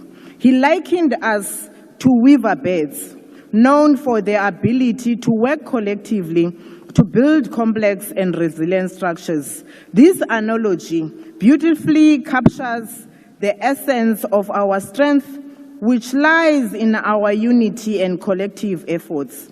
Our achievements over the past 30 years are a testament of what we can accomplish when we work together towards a common goal. President's address underscored our commitment to pro-poor interventions, our efforts in human settlements, such as providing housing, supporting the indigent households, and ensuring access to basic services are clear examples of these interventions. These initiatives are designed to uplift the most disadvantaged and ensuring that no one is left behind. Mr. President, your focus on driving inclusive economic growth and job creation mirrors our strategies over the past 3 decades. Our labor-intensive projects, support for SMMEs, and skills development initiatives are crucial components of this agenda. Our policies have created millions of jobs and provided economic opportunities to those who need them most. Madam Speaker, our targeted human resource development initiatives, particularly in TVET colleges and skills training, are essential for building a capable workforce. The President's emphasis on these areas underscores the importance in driving economic growth and reducing inequalities. Over the past decades, the ANC government made significant strides in improving title deeds to providing title deeds to millions of South Africans. Home ownership is fundamental to empowering individuals and ensuring long-term economic stability. Since 1994, we have issued over 1 million title deeds, giving many citizens the legal recognition of their properties. This has provided security and enabled homeowners to leverage their properties for economic activities and investments. Honorable members, Social housing programs have been pivotal in creating inclusive and integrated communities. We have developed over 300,000 social housing units through partnerships with other institutions. These initiatives have revitalized urban areas, reduced informal settlements, and provided quality housing near economic opportunities, improving living standards, and fosters social cohesion and inclusivity. Infrastructure development is the backbone of sustainable human settlements. We have invested significantly in infrastructure, including water and sanitation systems, road and public transport. The rollout of these projects have improved living conditions and created numerous job opportunities. For instance, the EPWP has provided over 8 million work opportunities, contributing to skills development and economic empowerment. The human settlement sector has been a major driver of job creation and skills development. Infrastructure projects, housing construction, and maintenance activities have created thousands of jobs, particularly for youth and women. Skills development programs associated with these projects have equipped many individuals with valuable skills, enhancing their employability and economic prospects. The sector's contribution to the GDP and economic growth cannot be overstated, as it stimulates various industries from construction to manufacturing and services. Mr. President, our government investment in the youth is evident through various programs aimed at education, skills development, and employment. Technical and vocational education and training colleges have played a crucial role in equipping young South Africans with practical skills. Youth-targeted initiatives such as Youth Employment Services, meaning the YES, have provided job opportunities and work experience, paving the way for their future careers. Over the past decade, these programs have benefited millions of young people, preparing them for active participation in the economy. Gender equality is at the core of our development agenda. We have implemented numerous programs to support women empowerment, including access to housing, finance and employment opportunities. Women-led housing projects and cooperatives have been established, providing both housing and economic opportunities for women. Our commitment to gender equality is further demonstrated by policies that ensure women benefit equitably from government programs and initiatives. Our progressive legislative framework has been instrumental in driving transformation and ensuring social justice. As we continue on this path, let us remain focused on our goals and committed to improving the lives of all South Africans. Our achievements are clear indication that we are on the right track, and with continued effort and dedication, we can achieve even greater success. Honorable Deputy Minister, your time has expired. Thank you very much, House Chairperson. And I call upon the Honorable M.M. Peter. Honourable Member, you have 6 minutes.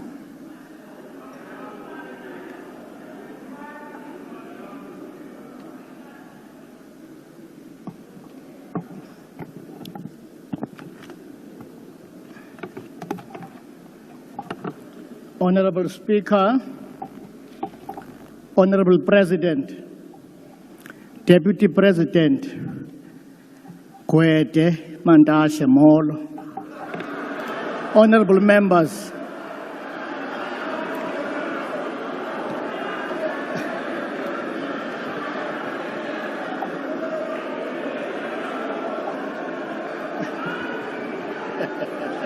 Honourable members, allow the Speaker to continue. Honourable President, EUDM Mhlekazi ayiqolanga si-State of the Nation address ubuvula indlu yowiso-mthetho izolo ngezithembiso, President, ozenzileyo waze awanika detailed ukubuza ungena njani kule miceli-mngeni yonzakalisa isizwe. Okwesibini, President, ukusukela ngo-1918 ungenile kulawulo, asibonanga ziqhamo zinqumisayo, President. Okwesithathu, President, ulutsha, President, lusajonge enkalweni lujonge imisebenzi. Kwi-State of the Nation address ever usenza, President, uthembisa ngemisebenzi. Urhulumente kwalulawulayo ukunika i-stats esithi abantu abaqashwa izinga linyukile ngu-32%, the same government that you are presiding over. Andazi noba yo contradiction na, President.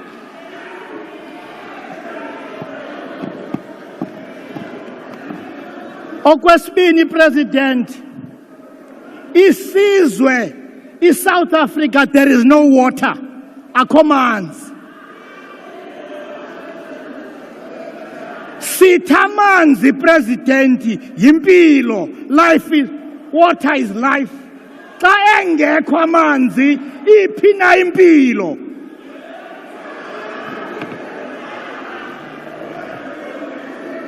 Mandiyikhumtshele le ndawo mhlawumbi uzayiva kakuhle, President. Earlier this year, the former police minister, Bheki Cele, released alarming crime statistics for the third quarter of the financial year 2023 and 2024, showing the communities across South Africa are under siege from violent criminals in major cities, President. Gqeberha is ranking at number 8 of the highest number of most dangerous cities in the world. IGqeberha le ndihlala kuyo, President, irate number 8 kwi-world nge-crime ekhoyo, President.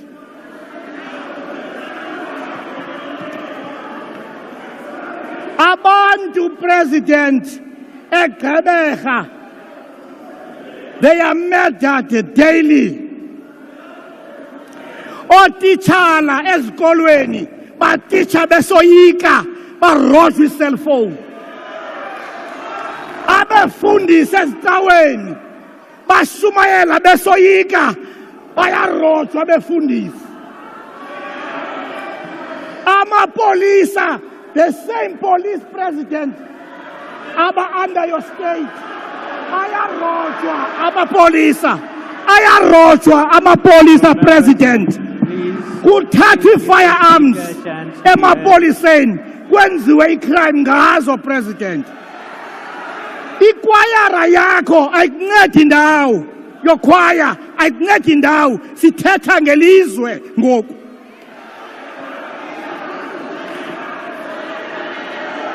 President Cyril Ramaphosa, my honorable President, you spoke about deploying modern technology to end the crime. Say, I appreciate Alondo Mhlekazi. And the city Mhlekazi ayonelanga. We need the visibility of the police in our rural areas. Dear President, amajoni, my dear President, ahlelele ntoni kwi-barracks abantu besifa ezilokishini. People are dying every day in our township. Amajoni ahleli agade bani ziphi imfazwe, President. Abantu, they've been massacred all over South Africa, President. You never, through your speech, touch no pain.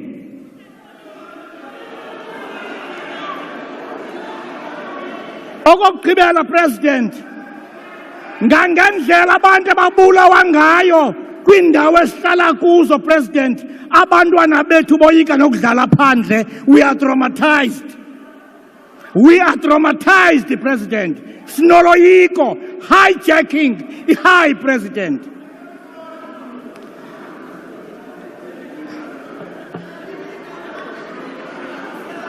Okugqibela ke, President, phaya Gqeberha, President, through your State of the Nation address, Honourable Member, your time is masibayeke abaculi kwayara sakubuya ngabo. Enkosi, President.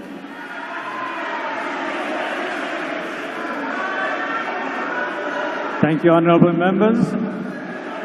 I now call upon the Honourable, the Deputy Minister of Finance, Honourable Sarupan. You have 6 minutes.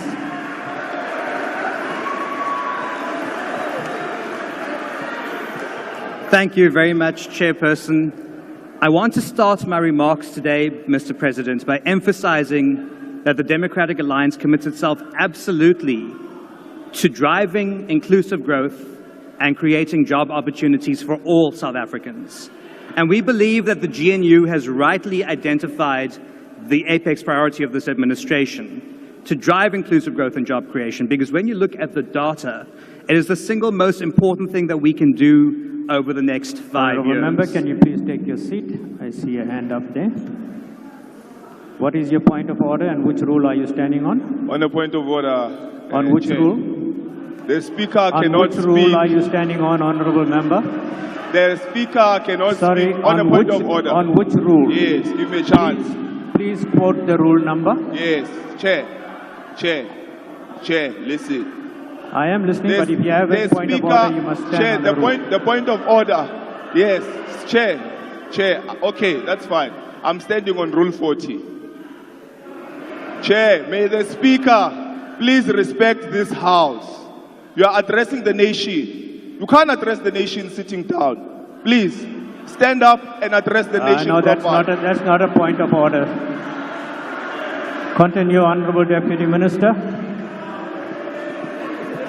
I suppose now that I'm at the Treasury, anyone involved in VBS is going to get a bit hot under the collar.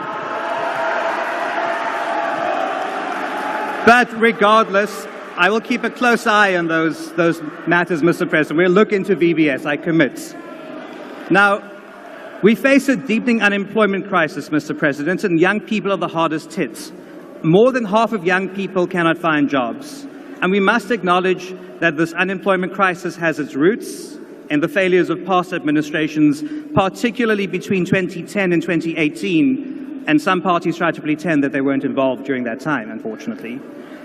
But we now need to create the conditions conducive for economic growth, and we must get back to growth. And this is self-evident and presents us with a unique opportunity to get onto this growth trajectory. And our success or failure as a GNU will be measured, Mr. President, collectively by whether or not we get this economy moving. And when you said that our experience over the past 30 years has shown that when the economy grows, jobs are created. When it contracts, jobs are lost. It is self-evident, and it is bizarre to me that there are parties who seem to deny this relationship, but we know the truth. And in fact, the relationship between economic growth and job creation has only strengthened since the dawn of our democracy as we've transformed to a services economy. So the more we grow the economy, the more jobs will be created. And we also agree, Mr. President, that growth must be inclusive and transformational. And the transformation that we need is to pull millions of people out of poverty and into the middle class, because this will be felt by all South Africans. Now, in addressing the role of municipalities, Mr. President, you mentioned that municipalities must become both providers of social services and facilitators of inclusive economic growth. The DA has experience in this particular area, expertise, some might say, in Cape Town, in Midvaal, in Mgeni, and elsewhere, and we are ready to extend a hand of friendship and lend this expertise across the state. Because local government can be a driver of growth, but it can only happen if we stop pushing unfunded mandates onto local governments, and we must make sure that local government complies with its core constitutional mandate of service delivery. We must also make sure that we inject capital into infrastructure at local government level to prevent a collapse of service delivery. It is both an economic and moral imperative. We also support, Mr. President, your call to simplify regulations on public-private partnerships to enable greater investment in social and economic infrastructure. And we must move with speed to invest in infrastructure that targets areas that both enable economic opportunity and to rescue them from collapse and failure, particularly in roads, in rail, in energy, and in ports. And Mr. President, I welcome in particular your commitment to stabilizing debt and reducing the cost of servicing our debt. And I've been very critical in the past of this factor, but Mr. President, I'll concede today that, again, certain parties that pretend to be new accumulated this debt when they corrupted and bailed out our SOEs to the tune of 500 billion rand between 2010 and 2018. And we must not let them get away with it and pretend that they didn't do it. We must acknowledge that the root cause of these bailouts and failures was state capture. And now, to meet our fiscal targets, Mr. President, we must make sure that we have the political will to not bail out these SOEs anymore. We need a paradigm shift from the 2010 to 2018 administration sitting over there. And we must invest in growth, not bail out failure. And Mr. President, we fully endorse the proposal to expand the zero-rated VAT basket and the comprehensive review of administered prices. Administered prices have been a significant driver of inflation, and market-related prices, as opposed to administered prices, have actually had much lower levels of inflation. But we do have points of divergence, and of course it is around BEE. Every party included in the GNU agrees that we must get better economic outcomes for the poor and address historical imbalances. And I can say, Mr. President, proudly that the DA believes in redress, but we do not support creating new systems of exclusion. In the state, we do not use race to determine who gets a social grant or an RDP house, but these interventions have been very successful precisely because they use poverty as the marker of who to empower, not race. And it's moving to that system more broadly would end the rent-seeking and abuse by politicians who enrich themselves repeatedly at the expense of the state. We must also clean up public procurement, Mr. President, because we cannot continue as normal. The status quo is plagued with corruption, particularly at municipal level, and we need stronger mechanisms to prevent corruption in public procurement and get value for money. Now, Mr. President, we need one third area of reform, and you've mentioned this. It is on the master plans. It is not good when government tries to pick winners or losers. So we must move our industrial policy to interventions to those that grow exports and target activities such as investment in infrastructure and innovation rather than try to pick winners or losers. With that formula, Mr. President, there's much in your economic agenda to celebrate, and as the new Deputy Minister of Finance, you have my support. I thank you. Thank you, Honourable Deputy Minister. I now call upon the Honourable V. Zungula. Honourable Member, you have 4 minutes.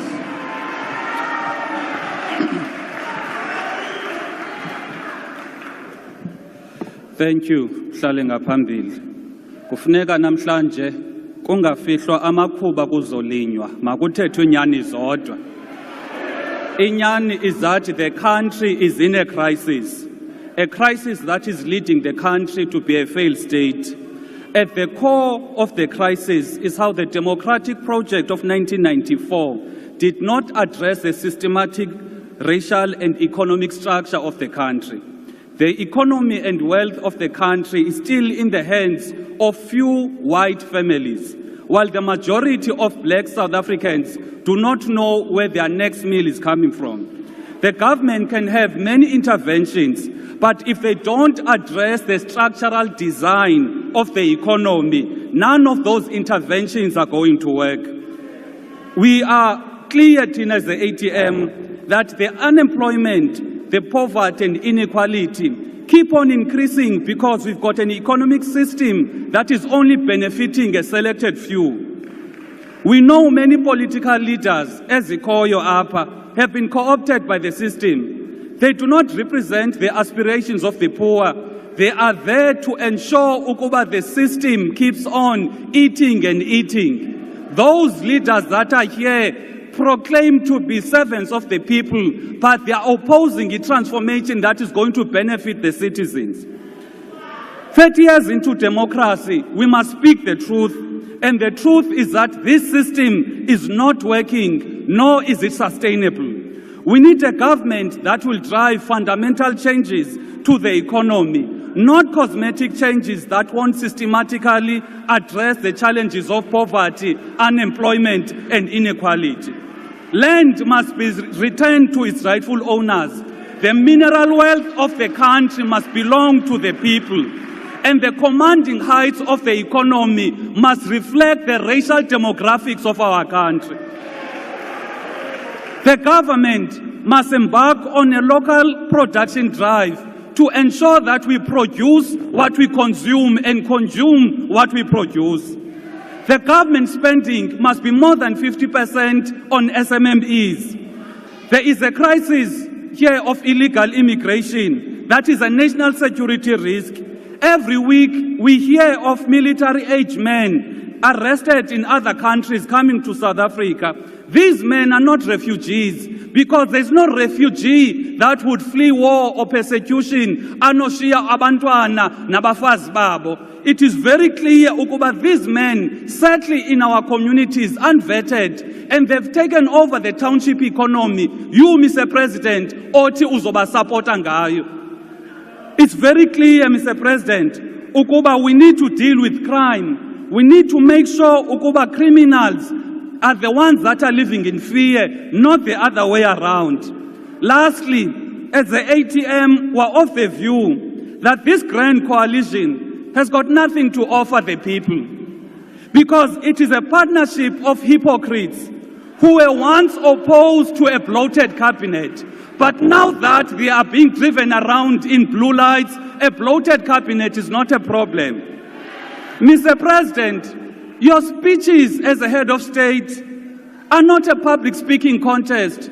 Your faves can applaud you because of your tone, your body language, or whether you said something new. But the most important thing is that for the people of our country, your people are going to judge you harshly in terms of your speeches. Because your presidency of the past 6 years has been characterized by the increase in crime, in corruption, in unemployment and poverty. Honorable Zungula, your time has expired. Mongameli, wohlulekile, hlala phansi, jula phansi. Thank you.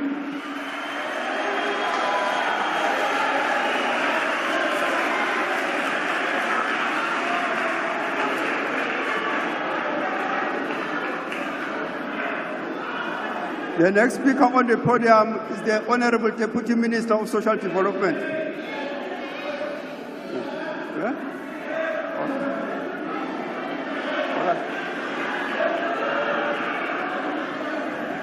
Honorable Deputy Minister, I want to note Honorable Ndlozi. Honorable House Chair.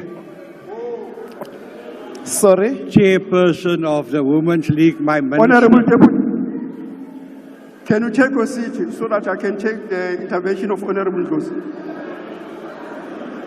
Yeah. On what are you rising, Honorable Ndlozi? You are seated wrongly. Come this side. I agree you call orders. You are in a wrong chair. You sit this side, you. Chairman card. Buya ngapha. Take your seat. Buya ngapha. Take your seat. You are seated in the wrong side. Come this side. Because your job is those things of point of order. Buya ngapha. Ulahlekile. Honorable Ndlozi, take your seat. You can only rise on a point of order. Come here. this side. Take your seat. Woza. Ulahlekile phela. Asha, will you please take that mic? Take that mic.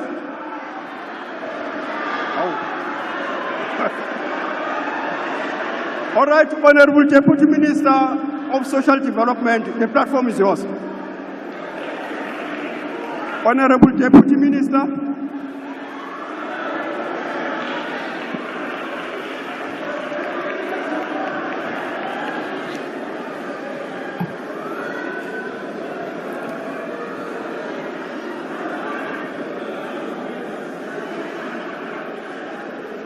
Honorable House Chair, Chairperson of the Women's League, my Minister,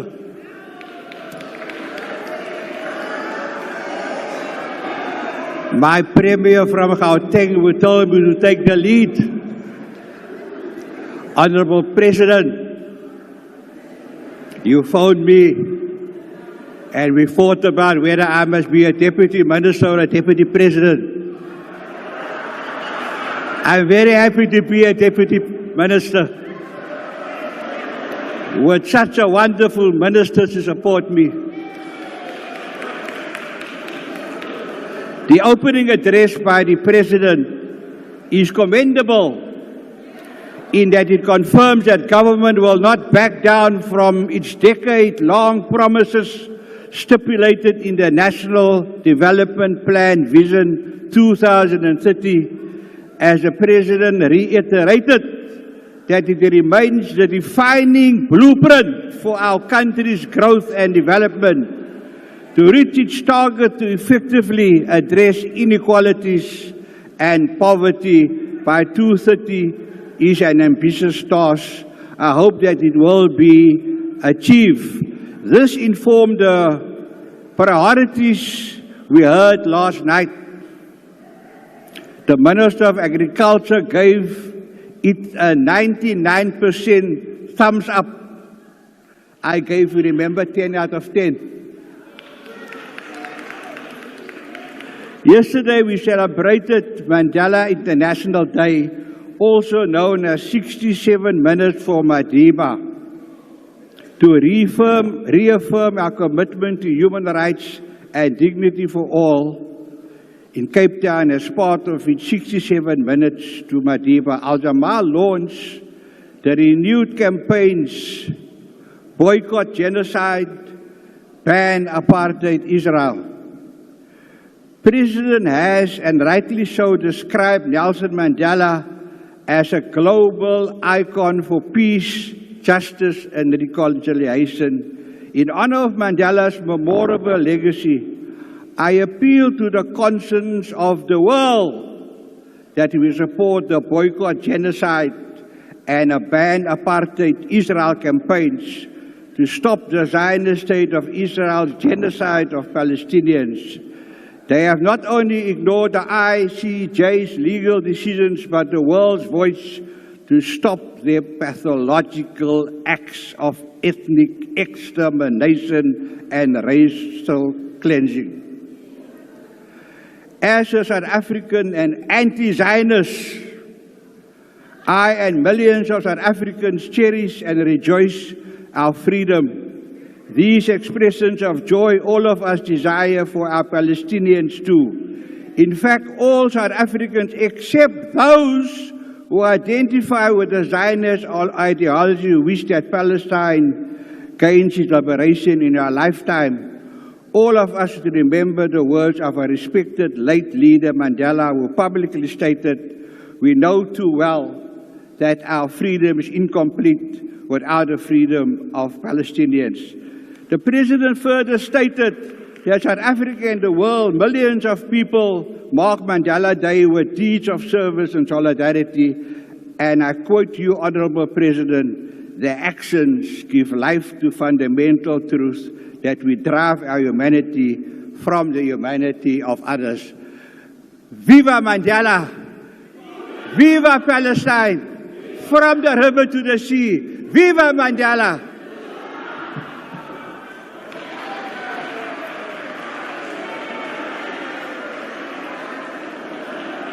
The next speaker on the podium is Honorable Mkwena.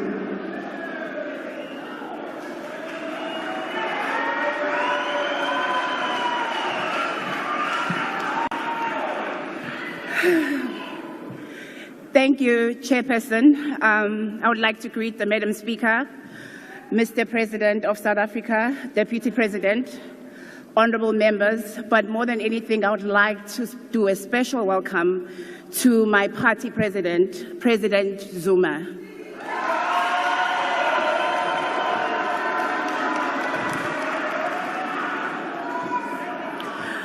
We thank you we thank you, President Zuma, that you were able to be confident enough to formulate Umkhonto weSizwe as a party for the people.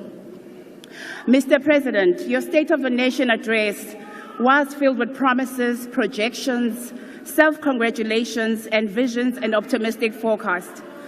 Yet the only thing that was clear yesterday was that the MK, together with the Progressive Charter, will now be the only beacon of hope for the people of South Africa come 2026. If you were in touch with the average South African, you will realize that a bloated cabinet is actually a laughingstock in the face of corruption and great poorness in our country. People can barely put bread on the table. The average person is driving a car they can no longer afford because of the weakening rand. COVID-19 hit our families hard, and while it seems that the government has easily recovered, while it seems that our government has easily recovered, more than 60% of South Africans are listed in the Credit Bureau. And I will remind you that previously, the leader of the DA, Honorable John Steenhuisen, once said the Zuma years were actually much better off. We sit here today listening to stories about South Africa becoming a construction site with yellow machines. Mr. President, our people are actually looking for solutions to reconstruct their very lives. You mentioned economic growth as though it was a given, yet we are waiting for that growth to translate into tangible benefits. Recovery is on the horizon, you say, yet for many of us, horizon is quite distant. The past 2 weeks, we've seen EPWP contracts being cancelled left, right, and center, meaning that the youth is once again faced with the problem of hopelessness and unemployable situation. The gap between rich and poor continues to widen, and economic inequalities persist as a barrier to national unity and progress. The proposed economic policies of the GNU, Mr. President, lack clear implementable strategies. Ubuyiswa nini umhlaba wabantu wantshontsho?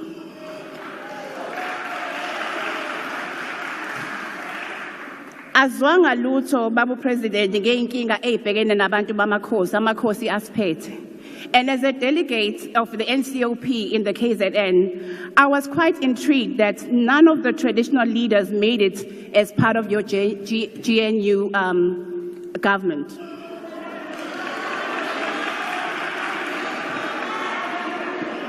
There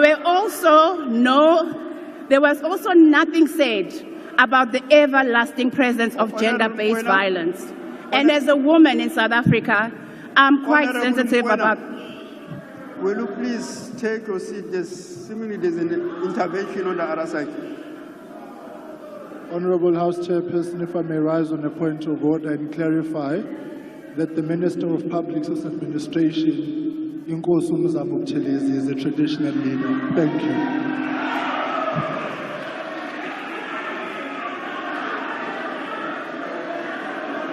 With due respect, Honourable Hlengwa, that was not a point of order. It was a point of debate.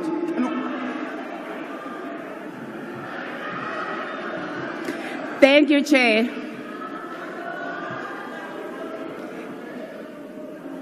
Furthermore, we must address the issue of informal economy closer. Oh, mama bethu abadayisa emgaqweni, nithini ngabo njenge-GNU?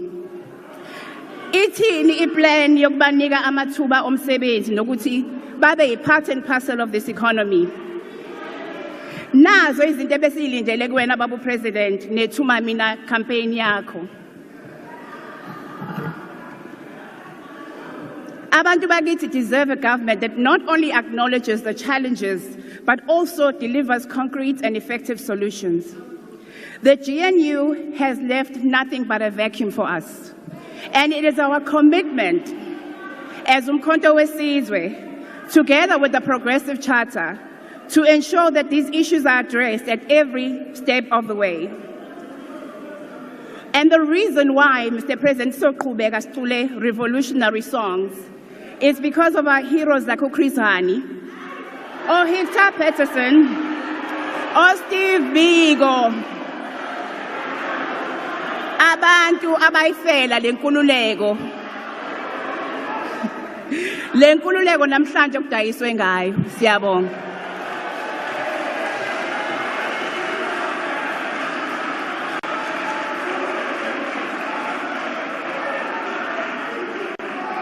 The next speaker on the podium is Honorable the Minister of Police, Mr. Mtuli.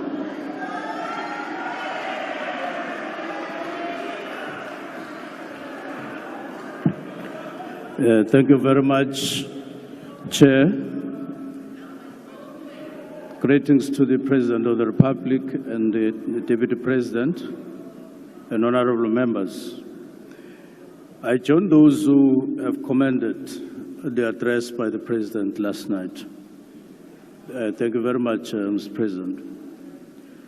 South Africans across the country, including all of us here in this Parliament, feel and believe that crime is on the increase in our country, and it has become highly intolerable. These crimes include murder, they include rape, GBVF, hijackings, and kidnappings. And all of these are on the increase. In addition to this,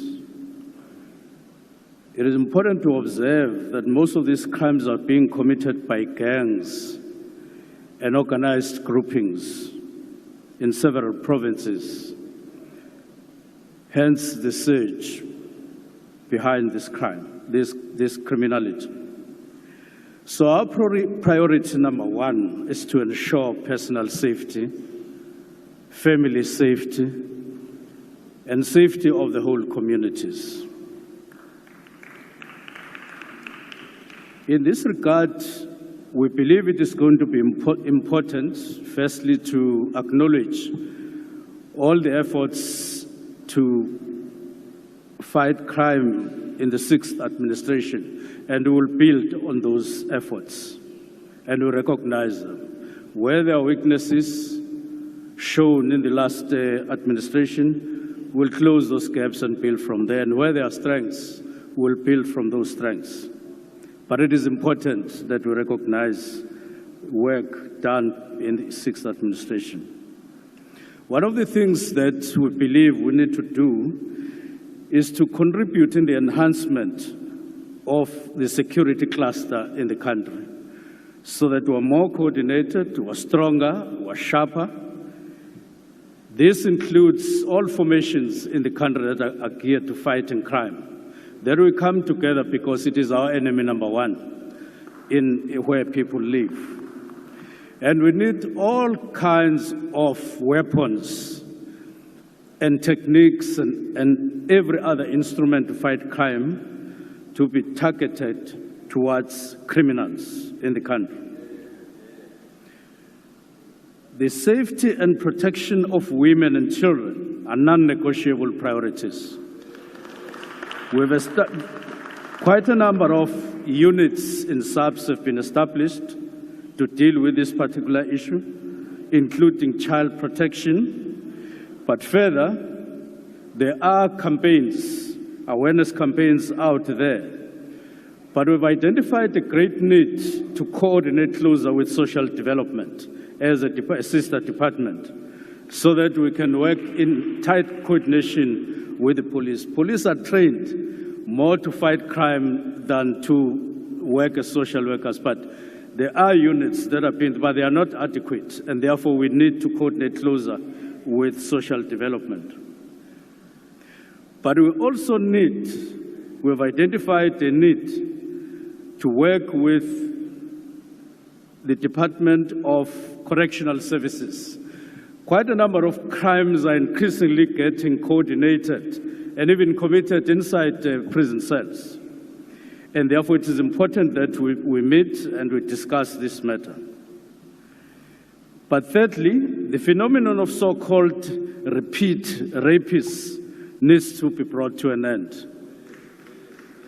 And we need to focus on these people who are rapists, let alone repeat rapists.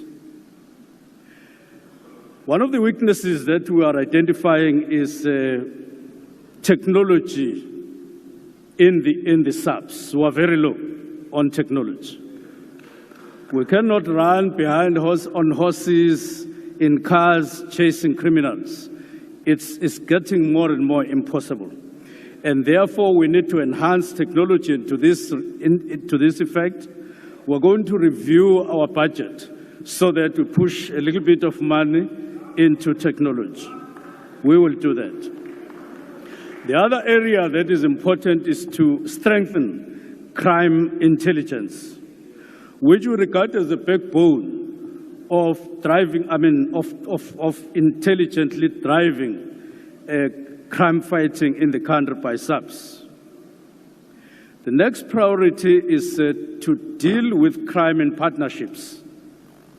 We are going to be partnering with everybody, us on the one hand, with the concept of building a functional police station, because a number of our police stations are not functional, and we know it's a concern in the community.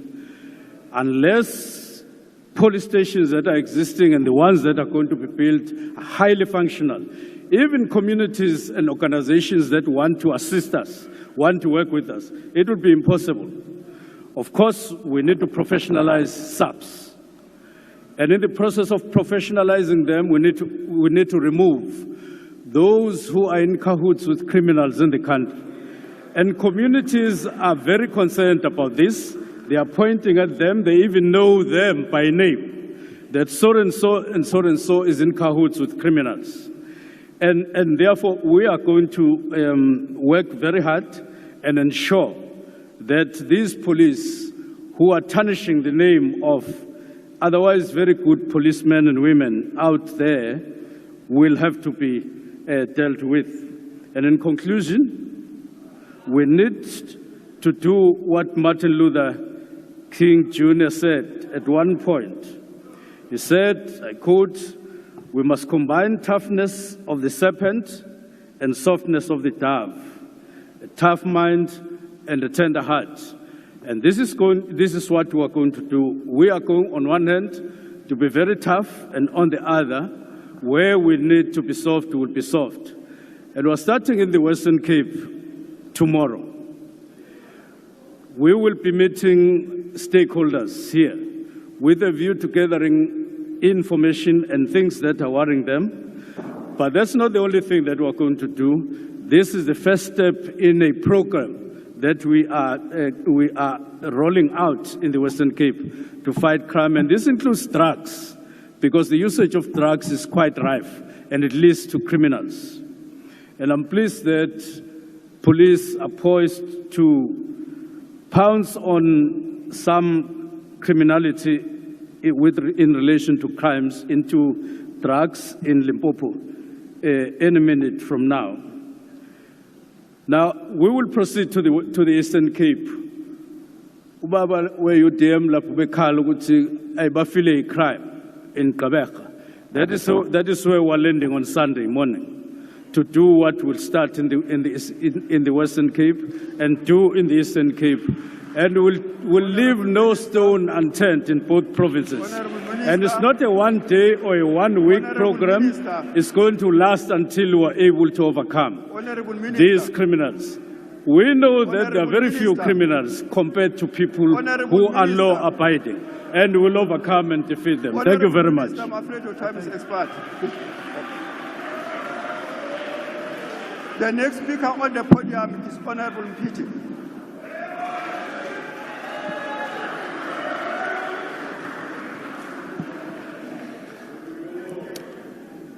Honorable Speaker, Chairperson of the NCOP, Honorable President, Honorable Members, some of history's most important moments occur when political leaders take the risk of rising to seemingly insurmountable challenges because they know that the alternative of not doing so leads to certain disaster. It is in these times that we see who the builders are of society and who the true breakers of society are. Honorable members, it must never be lost on us that many in our country place their votes in the ballot box in hopes that their struggle will be our #1 agenda in this House. It cannot be business as usual when South Africans are denied the potential of their dreams, when their talents are ignored, when their hopes are destroyed, and when their trust continues to be broken. It is this time that the true builders must stand up and ignore the breakers of society. Honorable Speaker, one of the issues that urgently requires the government's attention is access to adequate housing.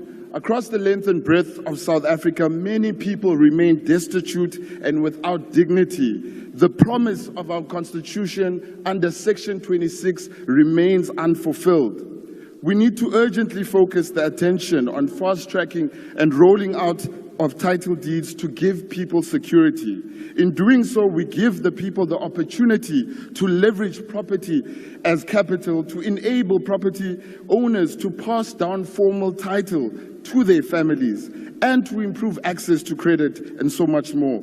We need to focus on fast-tracking of the digitization of the housing list, because with each passing moment, this omission continues to strip the people of South Africa of the dignity that they deserve. There are 2.5 million households on the National Housing Needs Registers as of February 2023. This indicates that the need for housing is urgent and deeply material for South Africans in our country. Housing should be a means of numerous ends, not an end within itself. We do not own or occupy or rent houses merely to do so. Instead, a house provides security, shelter, and supports the good health of families. It is a space for livelihoods, a place from which we grow food or we operate home-based enterprises, and therefore its denial is a denial of a constitutional imperative. The environment and the climate, Mr. President, require the machinery of our government to move much faster than it has. The recent heavy rains across our country have caused chaos and have left many people displaced, as much as 15,000 people who remain without homes as we speak.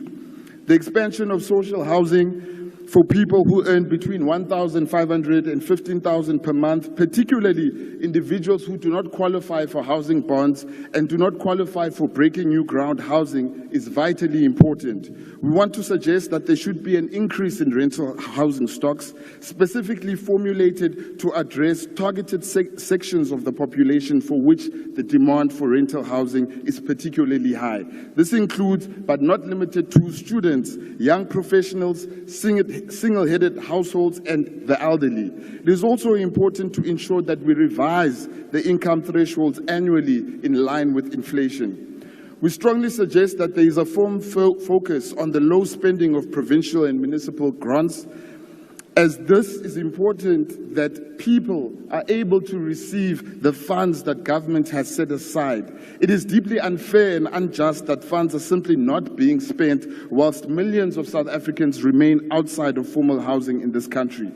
We further ask that government pay attention to blocked projects across our country, where projects are entering the 3rd, 4th, and 5th year without completion, which leads to the delay of the dignity for many millions of South Africans in our country.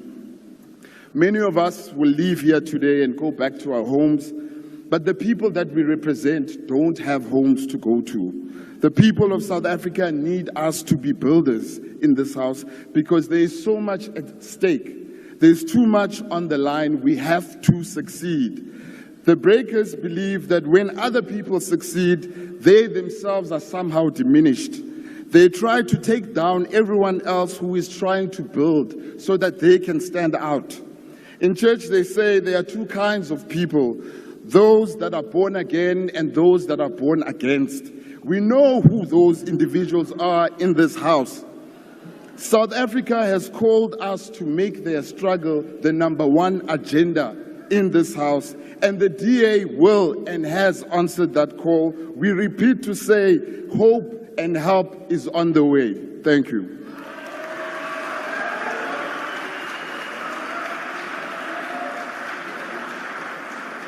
Honorable Adams, you are next on the platform.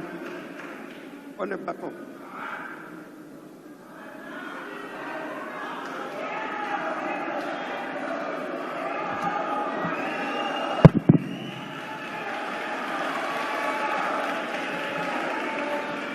Honourable Speaker, House Chair, Mr. President, Honourable Deputy President, Honourable Members. House Chair, I just need to put it on the record that I find it deplorable that this House cannot recognize a former President of this country, but it was willing to recognize an apartheid President in F.W. de Klerk.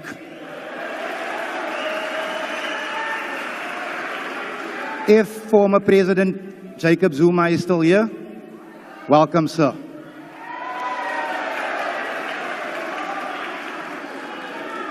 House Chair, I want to ask that you listen. You might just learn something. You know, Mr. President, I listened to your speech last night, and it wasn't a terrible speech. But I've heard 6 of them before, and the outcome has always been the same. Another year of nothingness. Mr. President, as I speak to you now, it is raining in Cape Town and it is raining bullets on the Cape Flats, and no plan has been put forward to save the long-suffering coloured child. Mr. President, I'm going to say to you today that when you were speaking last night, the cheer from the right wing was so loud, I could have sworn Verwoerd was standing in the front here. But, Mr. President, listen when I tell you, Graça Machel says, the day my oppressor applauds me, know that I've betrayed you. Mr. President, the NCC is here to ask a question. Has Solomon Mahlangu been betrayed by you and what purports to be an ANC? Has the memory of Ashley Creel been betrayed by you and what purports to be an ANC? Mr. President, the ANC is no more. Mr. President, it is interesting to hear the white supremacists raise the issue of VBS as if Pala Pala never happened. It is interesting, Mr. President, that Pala Pala is being swept under the rug by the same people who brought it up. Mr. President, the NCC has the national question. It is not the colored question. Was Pala Pala's money the deposit for the sale of the poor's rights in South Africa? Minister Mackenzie, my brother, my brew, you have lauded the President for bringing the colored question. Why has it taken this man 6 years? Why are our people still dying? Mr. President, your fine speech, it offers no warmth to those feeling cold today. Your fine speech, it does not put away the pains of hunger suffered by millions of our people, induced by the Democratic Alliance and their predecessor, the National Party. To the Government of National Unity, let me give you a message. We shall overcome. In spite of what you do, we shall overcome. Thank you.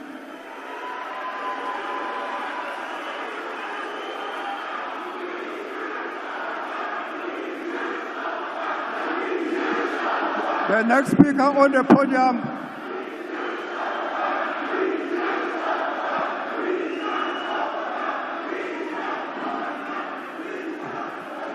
The next speaker on the podium is Honourable Bishop.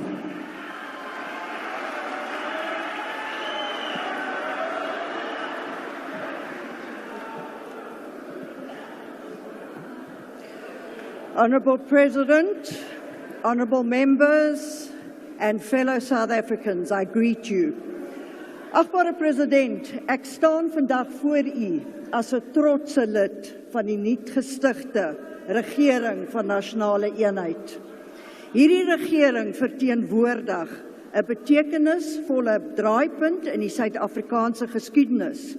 Dit is getuienis van ons kollektiewe toewyding tot eenheid, versoening en vooruitgang van ons demokratiese bestel. Soos almal bewus is daar nie 'n verkiesingsuitslag gewees in die onlangse verkiesing nie en geen party het die meerderheid gekry nie.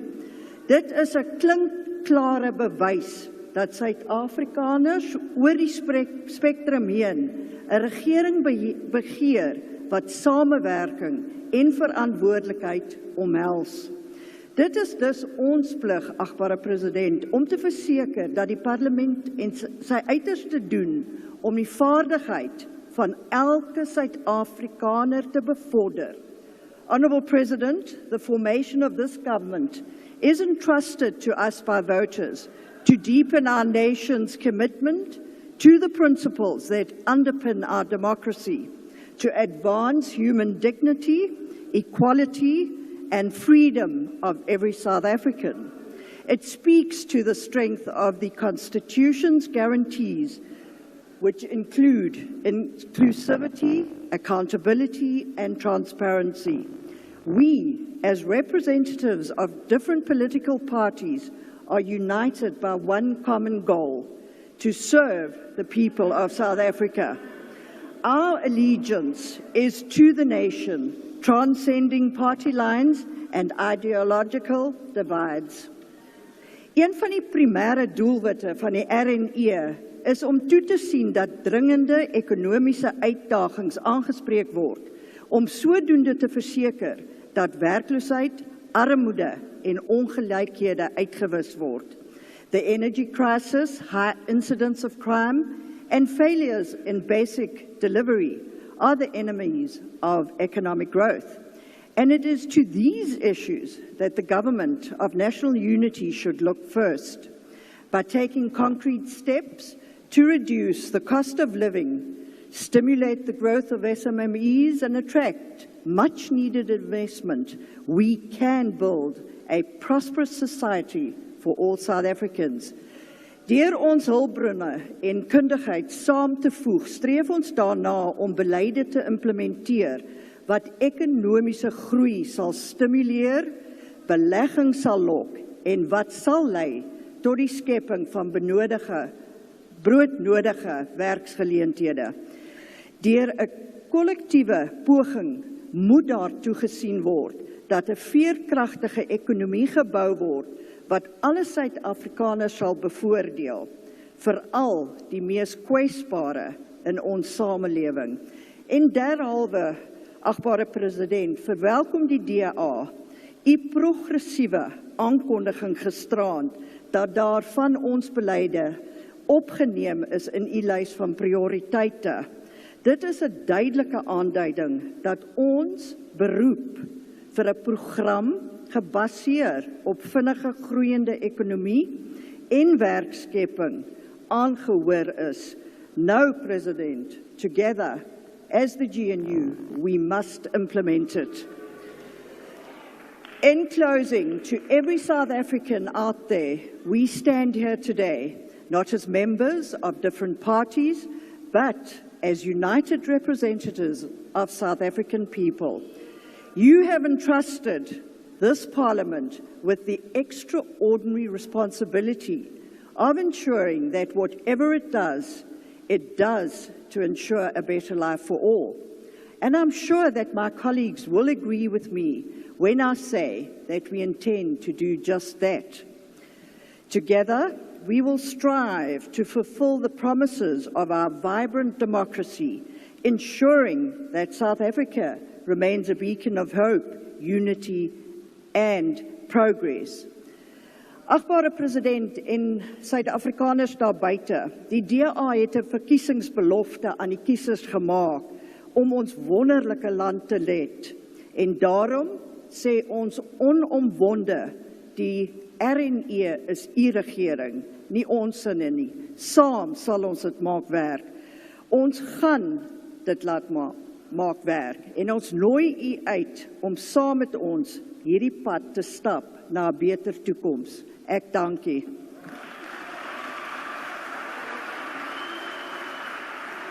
Honourable the Minister of Rural Development.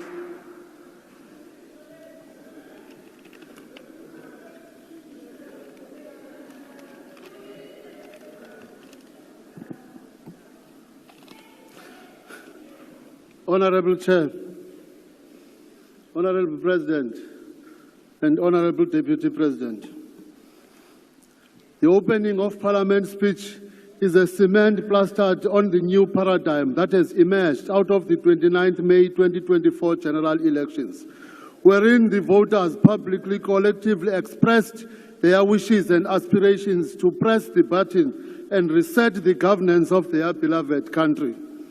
The outcomes of the elections gave a mandate to the 18 political parties to make the 5-year period between 2024 and 2029 a driving force for the change and transformation. The PAC understands the voice of a people-powered democracy. We have dutifully responded to the people whom we have declared to serve with our hearts and minds in what Robert Mangaliso Sobukwe described as an undying love of the African people. We are ideologically clear about the unity of the opposites, the negation of the negation, and the eventually transformation of quantity into quality. The citizens of a country are decisive.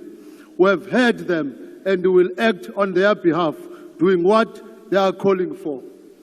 We are guided by the idea of establishing African nationhood, as understood by Kwame Nkrumah, Kwame Ture, Zafania Mutupeng, A.P. Mda, and others in that league of patriots and struggle heroes. The opening of Parliament speech is focused on what needs to be addressed and attended urgently. The influence of the GNU is most certainly reflected in the speech. We are particularly agreed with the focus to highlight the land reform and rural development. We are committed to spatial justice and equitable land use. With more resolve, with more resources, and with more emphasis, we are intent on implementing deliverables that are aimed at relieving the people from systematic injustice on access to land and the right to improve their quality of life. We are, President, committed to improve the quality of lives of our society through building sustainable rural infrastructure to curb urban-rural migration. We will build rural enterprises that are based on area-specific comparative advantages. We are spiritually connected to land, and PAC long-standing slogan remains, land first and all shall follow. Thank you very much. Thank you, Honourable Minister of Rural Development. The next speaker on the podium is Honourable Maimela. The floor is yours, sir.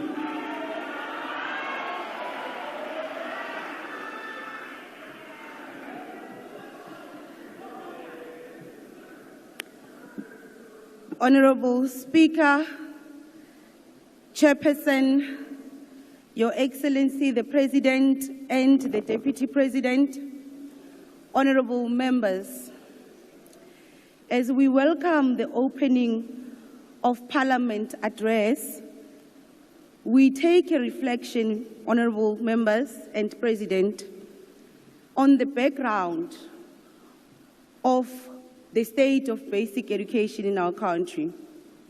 On the 26th of June, 1955, South Africans striving for the liberation of their country from the yoke of apartheid gathered in Kliptown to adopt the historic Freedom Charter, which outlined the country we desired to live in and forms the basis of the ANC policy today.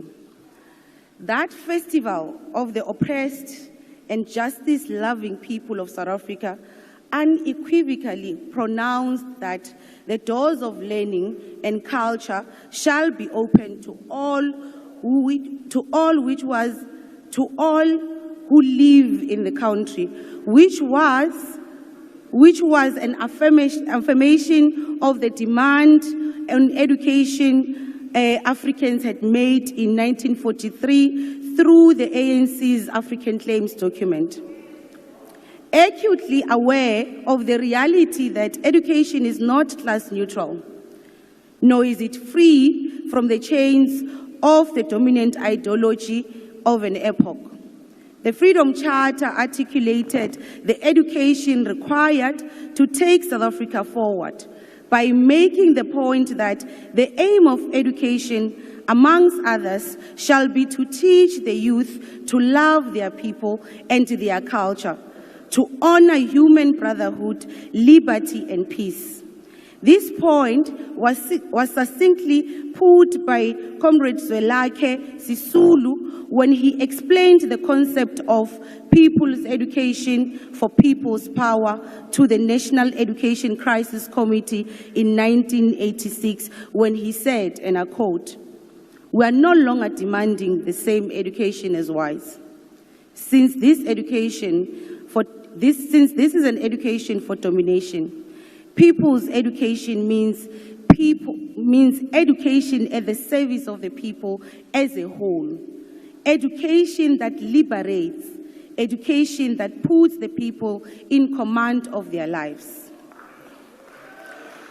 Since the 1994 democratic breakthrough, ANC government has been implementing different interventions to achieve people's education for people's power, which is an antithesis to apartheid education philosophy.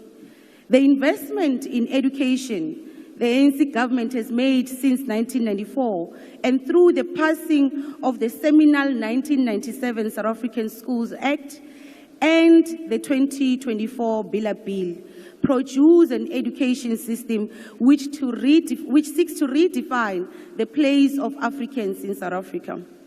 We have transformed the education curriculum to advance human rights for all and the objectives envisaged in the Atlantic Charter, the Freedom Charter, which was consolidated after the democratic breakthrough in our Constitution. In the past 30 years, we have made strides to close the inequality gap between what was understood as Model C schools and schools in our rural areas without adequate facilities and learner-teacher material.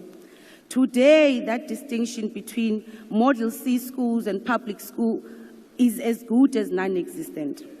Today, learners from different class positions are able to get equal education, and they're able to get equal education due to the investment done by the ANC government to ensure majority of its expenditure is an investment in the people.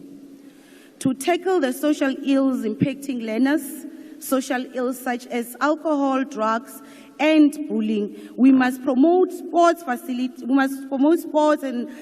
and cultural participation for the holistic development of our children. This is a commitment we should realize. The education system is driven by learning outcomes and various factors which contribute to learners' ability to succeed. In the 7th administration, the ANC prioritized a focus on early childhood development and the foundation phase to improve learning outcomes and indicators such as reading with meaning and numeracy rates. We must strengthen the relationship between higher education and basic education. This will ensure an unexciting pathway for learners in the rural areas and township, and it will enhance access and success in the learning progression. We are prepared to support the 7th administration, and in our true nature, we will undermine big and steep mountains as we clap side by side with all learners, all teachers and parents. Thank you.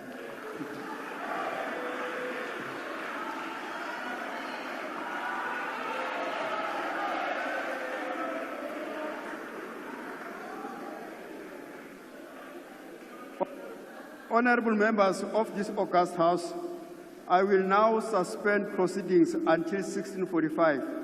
The bells will be rung to alert the members to the resumption of business. The business of the House is now suspended. Thank you.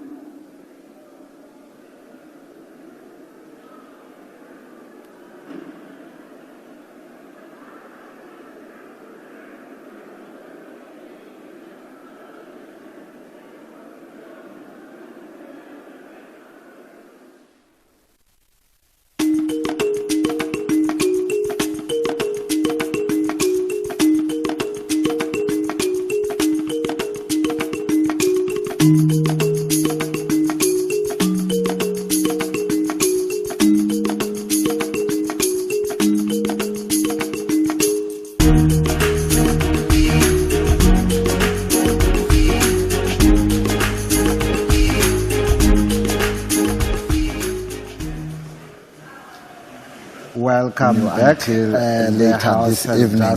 Quite a number of speakers, different views, robust. We've heard the member broadcast of Parliament TV. It is the debate on the opening of Parliament address that was delivered by the President yesterday. We have been here since 10 o'clock this morning, and the debate is likely to continue until later this evening.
Our Honorable President, Honorable Deputy President, our Chief Whip, honorable members. Mr. President, besides the three priorities that you so beautifully outlined, I was left excited with your emphasis on the following points. Elimination of red tape. President, if we can get this right, our government will function. If we can get this correct, we'll unlock lots and lots of potential opportunities that are available to our people.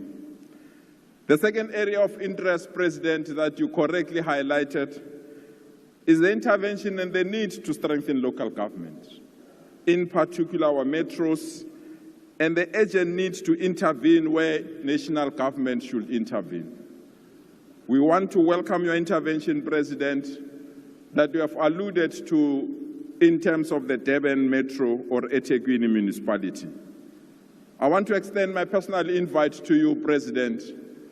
We need to reclaim Johannesburg and reposition Johannesburg City to where it comes from.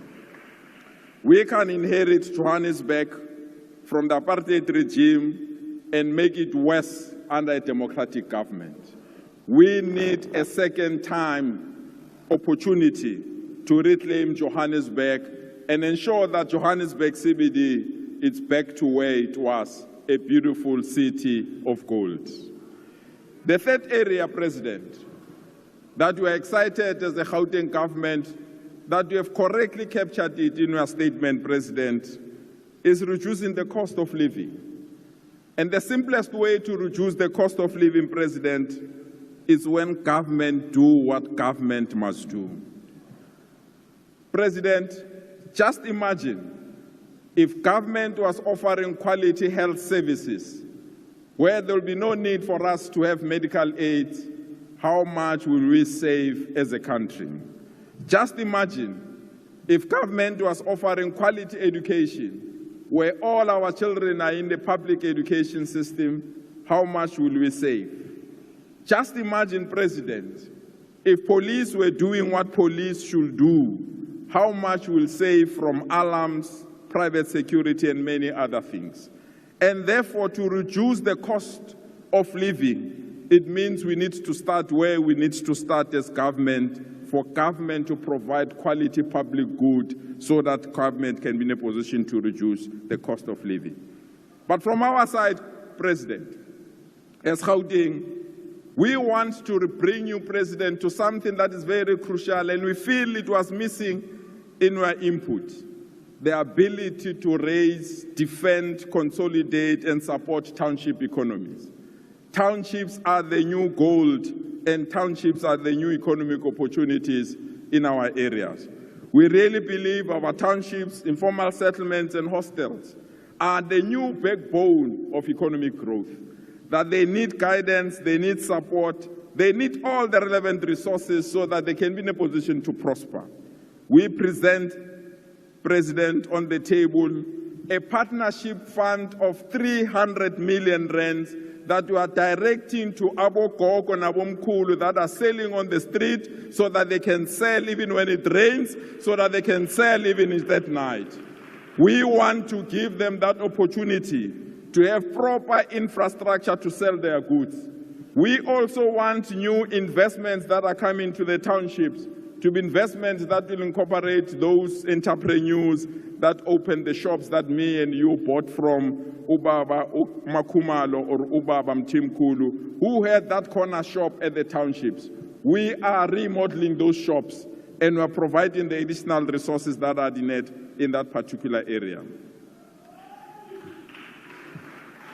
Comrade President, we've identified 10 high-growth areas in Gauteng, and your speech provides that opportunity for us to integrate some of our provinces so that we can be in a position to have economic opportunities for all in our areas. One good area is for us to ensure that Gauteng becomes the hub for automotive sector. We want to continue to work with the Development, Trade and Industry Department and also work with the Department of Science and Innovation, as well as OEMs, to develop a South African supply network as we cross over to the new frontier of automobility. You are right, Comrade President. The future belongs to electric vehicles. You are right, Comrade President. The future belongs to the automotive industry that is capable, able, and is possible for this particular industry to create more jobs. It is our humble view that South Africa has earned its stripes to move up the value chain of this sector. We are ready to support the infrastructure development that has been proposed to link Tshwane and East London so that a new corridor can be developed to transport the motor vehicles to that corridor and create new opportunities. That's why the Automotive SEZ is ready to showcase its commitment to the auto sector. And Mr. President, we welcome the work of the Southern Rail Corridor linking Tshwane to the new port of Ngcuka. Our commitment is to support this initiative. But we are nothing without the new 4IR. And we present ourselves to be at the center of that 4IR as Gauteng. And the center of the new 4IR in Gauteng is what you projected as the Lanseria Smart City. And I can report back to this honorable house, the Lanseria Smart City is about to rise. We have put all the necessary resources from the investment that was needed to ensure that there's bulk services and to the support that we've just received from the Department of Human Settlement. Lanseria Smart City will be the ideas for digitalization. Lanseria Smart City will be the home of Internet of Things. Lanseria Smart City will be the home of cloud computing. Lanseria Smart City will be the enterprise resource planning, virtual manufacturing, artificial intelligence, but most importantly, intelligent robotics. We want collaboration with national departments, hence our argument, President, that red tape must be minimized and red tape must make things to be possible. We are also excited, together with the Premier of Limpopo, President, Limpopo and Gauteng are interlinked and organically unified. We need a speed train that will move from Tshwane to Limpopo and connect with Maputo, and we are ready to take advantage of that opportunity and expand the Gautrain to that area. We are excited about this idea, President. We are only requesting one thing and one thing from you, President. Red tape must fall and allow this opportunity to rise so that we can have the train between the two provinces. We are also excited that we have finalized discussions with AXA. President, the new economy is cargo. We need to move cargo from one point of our province to another point of our province, and we've entered into an important agreement with OR Tambo International Airport, where they're expanding a new cargo section that is going to increase the opportunity of transporting cargo in our province. We are excited with this opportunity, and we really believe it's a very important opportunity for all of us. President, we have started to revitalize one of South Africa's oldest industrial hub called the Vaal region. The Vaal Mega City program got a capital injection from Citibank from the UK to establish a hydrogen valley that will create almost 30,000 new opportunities in our 30,000 opportunities in our province. This is another confirmation that if we work together with the private sector, we can create opportunities for all. Comrade President, there are some people in this House questioned your commitment when you said there were 2 million opportunities that were created in the last 18 months of our government. I want to confirm the almost 1 million opportunities that came from our NASI SPAN program in Gauteng. We agree, President, that we need tangible jobs. We agree, President, that we need firm jobs. But while you are still developing your industrial policies, while you are still developing quality jobs, the poor and the unemployed must eat every day without failure. And our opportunities, therefore, can fill the entire FNB stadium, can be filled by people who from today, President, they are not asking money for Vaseline or any other thing. They can go to the shop and buy on their own because they've earned those particular opportunities. Comrade President, I want to close on this score, and my apologies to those that are partners in the government of national unity. Comrade President, there is something that is called the Basic Education Amendment Laws. I'm asking you, President, politely and respectfully so, sign that law. Sign that law. There must be no institution here, President, when the 6th administration and this particular House has passed that particular law. And the law is very simple, President. We are prepared to listen to any other person that wants to raise any view. But the law is simple. All our children must be in the same classroom and taught by the same teacher. What's wrong with that particular proposal? What's wrong with that particular proposal? That the language of teaching must incorporate all 12 languages, that there must be no language that is excluded. What's wrong with that particular proposal? That every child that is in ECD must be a formal education system starting from ECD. What's wrong with that particular proposal? And therefore, President, sign that particular law. We'll debate later with all other people. Thank you so much.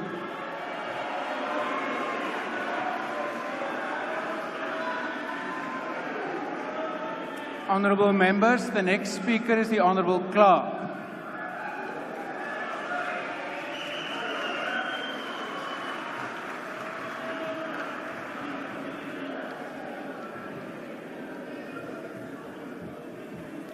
Thank you, Chairperson.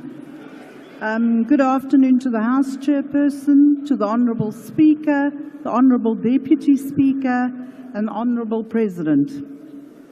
Today, we stand at a critical juncture as we discuss the National Health Insurance. While the Democratic Alliance has always championed universal health care and access to health care, we must ensure that our solutions are both practical and sustainable. As part of the National Government of Unity, it is our duty to uphold our principles while offering constructive recommendations. The ANC NHI proposal aims to centralise power, eliminate private medical options, and impose significant tax burdens on our citizens. These elements are fraught with risks and could undermine the very goal of equitable health care for all. Firstly, the extensive powers granted to the Minister of Health are deeply concerning. The Minister will essentially control the fund from setting prices to having the ability to determine which service providers would be entitled to provide services over another. The concentration of power invites corruption and inefficiency, as we have seen with the state-owned entities. The DA proposes an independent watchdog to oversee health entities, ensuring transparency and accountability. Secondly, the elimination of the two-tier healthcare system will overwhelm our already strained public healthcare sector. Forcing citizens into a single, overburdened system will degrade the quality of care for everyone. Instead, we should enhance private healthcare, access through social reinsurance system, lowering costs and improving benefits while cross-subsidising care for the poor. Thirdly, the financial viability of the NHI is questionable. Without a recent feasibility study, we cannot accurately assess the costs of the NHI. Treasury's reluctance to commit full funding exacerbates this uncertainty. The DA recommends a phased approach, beginning with fixing the current public health infrastructure and ensuring sustainable funding mechanisms before full implementation. Additionally, the Act fails to address provincial debts, such as the Eastern Cape's massive medico-legal claims, raises serious concerns about its financial sustainability. We must ensure that provinces are not left to bear these burdens alone. Furthermore, the accreditation process for health providers is unworkable in the current form. Most facilities, especially in rural areas, lack the resources to meet the stringent standards. The DA advocates for practical solutions to improve rather than penalize our healthcare providers. Lastly, the creation of a national health information system raises significant privacy concerns. We must ensure robust protections against data breaches and maintain the practicality of such systems in areas lacking basic infrastructure. The recent cyber attacks on the NHLS proves just how debilitating vulnerable ICT infrastructure can be. Last night in your speech, Mr. President, you said, and I quote, "There's a broad agreement that we must draw on the resources and capabilities of both the private and the public sectors to meet the healthcare needs of all South Africans equally." You also stated in implementing NHI, we are confident that we will be able to bring stakeholders together and that we will be able to resolve differences, clarities, and misunderstandings. As a Democratic Alliance, we welcome these discussions and will be watching this space closely. In conclusion, while we support the goal of universal health care, the NHI Act as it stands is not the answer. The DA's recommendations offer a balanced approach that addresses corruption, enhances accountability, and improves access to quality healthcare for all South Africans. Let's work together to build a healthcare system that truly serves the needs of our people. Mr. President, the DA is committed to work with your team of weavers, tabling recommendations, ensuring that we achieve the necessary outcomes enshrined within Section 27 of our Constitution in terms of quality healthcare. I look forward in working with my colleagues of the GNU within the Health Committee, achieving the best possible outcomes for every South African in this country. I thank you.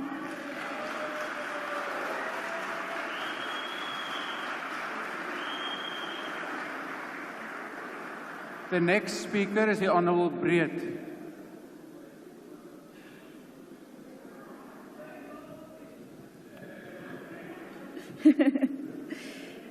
Dankie, huisvoorsitter.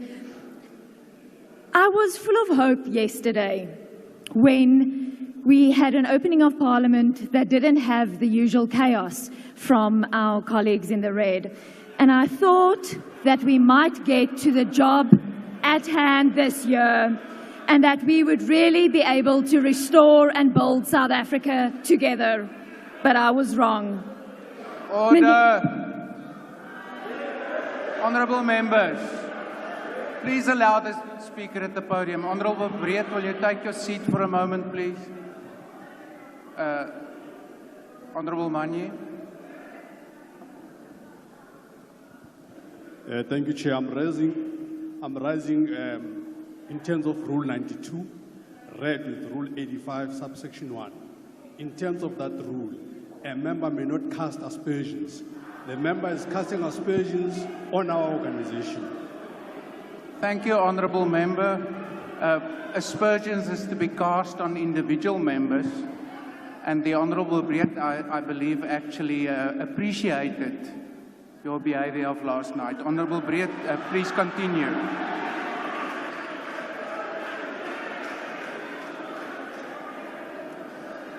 Honourable Matthys. I stand on the same point of order. You're also just out of order, so I'm calling order on you, House Chair. And this is not the first time you Honourable did the same Matthys, thing during please the take budget your vote seat. there. You don't know how to chair a house, and we are not going to sit here and allow you and your white supremacist speaker there to come and talk about Honourable us Matthys, disrupting a please house. take your seat. No, I won't suggest her. Do your job properly. Honourable Or Matthys. don't come here. We can't be insulted by you. Honourable Matthys. I have made a ruling in terms of the rules. If you're not happy with that ruling, please write to the Speaker. Honourable Breed, please continue. Dankie, huisvoorsitter. Agbare meneer die president. Ek voel vir die eerste keer sedert ek die politieke arena as 'n student betree het, dat Suid-Afrika op die pad nog groter en beter dinge is. Die planne was vir eens realisties. Ons moet fokus op ekonomiese groei en werkskepping, armoede asook lewenskoste moet verlaag word en ons moet 'n bekwame en etiese staat van ontwikkeling daarstel. Ek dink wel dat hierdie planne ons kan oorweldig en moet ons eens wees en vir mekaar sê dat hierdie goeie planne gaan misluk as daar nie werklike dienslewering op voetsoolvlak geskied nie.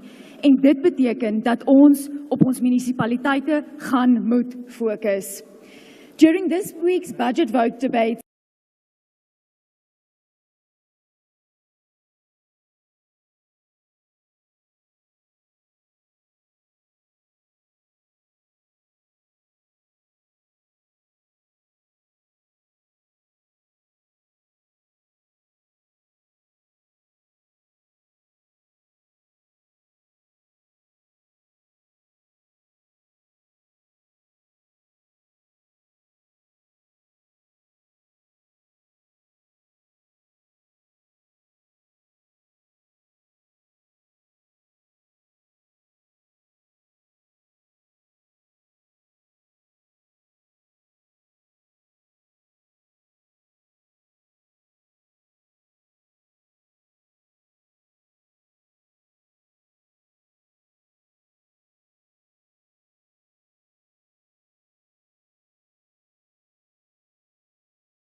ingestelde beheerkrag omdat hulle netwerk nie die lading kan hanteer nie.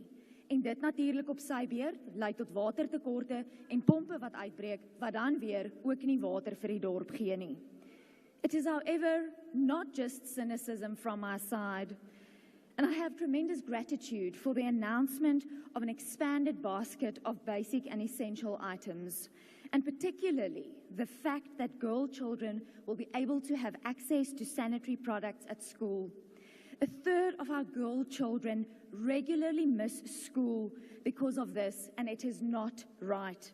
Suid-Afrika is 'n ongelooflike land met astronomiese potensiaal wat ons net moet realiseer. Die RNE bied vir Suid-Afrika die geleentheid om te herstel en bou. Ek dank u, voorsitter. Honourable members, the next speaker is the Honourable Sangoni of the ANC.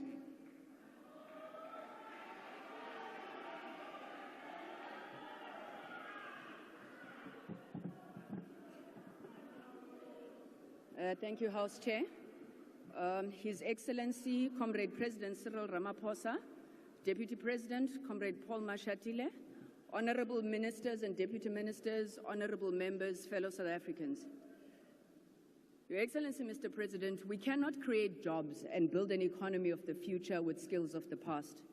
Yesterday's impossibilities like driverless cars, voice and face cloning, drone warfare, robots performing complex surgery are the realities of today. We must understand, adapt and adopt, or risk being left behind. Technology and innovation is key in achieving all the SDGs and realizing Vision 2030 of the NDP. There is no sector of government that can function and policy or program that can be implemented or achieved without strengthening ICTs and harnessing technology in the interest of efficiency and optimal service delivery. Furthermore, we cannot eradicate the inequalities that exist in our society without focusing on the catalytic role technology can play in development. As the Honourable President said last night, economic growth has to be both inclusive and transformational. We must draw on the skills and capabilities of all in society, especially those who are marginalized. This is particularly true when it comes to advancing the digital economy. Every care must be taken to ensure that the existing socio-economic divides are not worsened by the digital divide. With its growing and youthful population, high levels of smartphone penetration and advanced digital infrastructure, South Africa is perfectly poised to be at the forefront of the digital economy. The focus on network industries, including telecoms, under the growth-enhancing structural reforms, is expected to unlock further benefits for our economy and the South African people. We are already reaping the benefits of these comparative advantages. Our country is one of the leading destinations in Africa for ICT investments. ICT have been major investors at successive South African investment conferences. We have a thriving startup culture. So we welcome the 7th administration's focus on the digital economy and creating jobs in digital services. We are building a country and an economy of the future, and we're already hard at work. But we must do more, we must do better, and we must do it faster together. We must harness the collective energies of all South Africans, the public and private sectors and civil society. As South Africans, across political divides, across race, gender and creed, we must ensure that we work faster. For our part, as the African National Congress, we will never cower from the need to build a cooperative approach where all South Africans work together to realize, as the President called it, our shared destiny.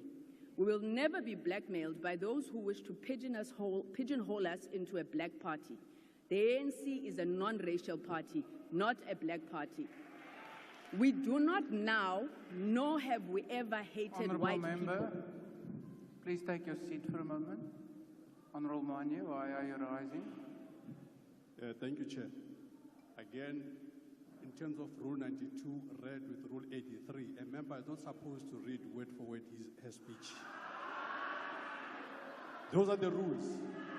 Thank you, Honourable Member. The rules from the notes, and the rules as it is says do not read as far as possible. I see another hand, Honourable Mahlaudi.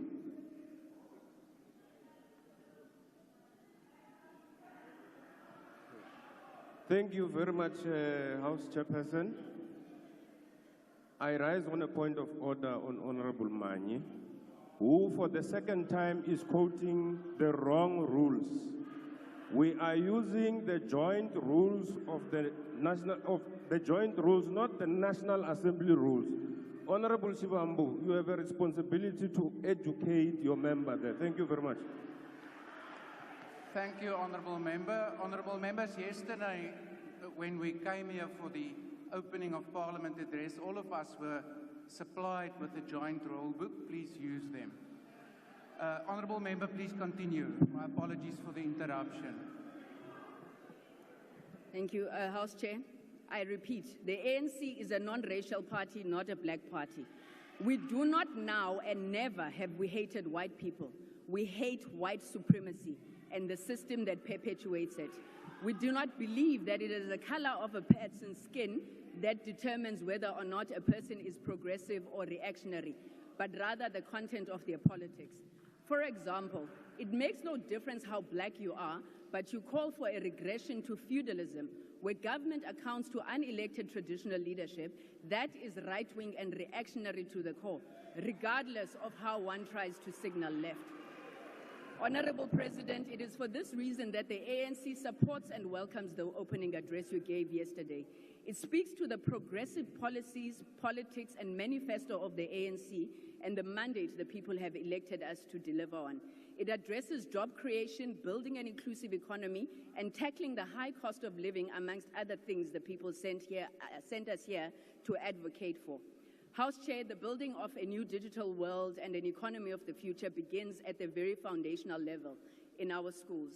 Last month, amendments to the national curriculum were gazetted, which introduced robotics and coding, even at grade R level. Smart schools are equipped with cyber labs developed by CETA, and they've been launched around the country. They include amongst them Little Flower Combined School in Nkhopo, KwaZulu-Natal, Mano Secondary School in Gakobe, Limpopo, Ndafufu High School in Lusikisiki, Eastern Cape, Pagela High School in the Northwest, Bagalore in Kuruman in the Northern Cape. All of these areas, Honorable Hlophe, are in rural areas. Those with eyes to see and ears to hear will affirm that it is a lie to say this government does nothing in rural areas. In these schools, they all have 40 computers, desks, and interactive board. We are working with traditional leaders, and we have also facilitated connectivity to 937 traditional authority offices in Nqela Namakomkhulu. Through this initiative, our communities in rural areas get access to broadband connectivity, helping them to access the endless opportunities that exist in the digital world. Honorable members, with this razor-sharp focus on skilling our population and building an economy of the future, with a focus on inclusivity that ensures that technology narrows inequality and does not deepen it, and with the necessary political will, we can and we will build the economy of the future together. I thank you.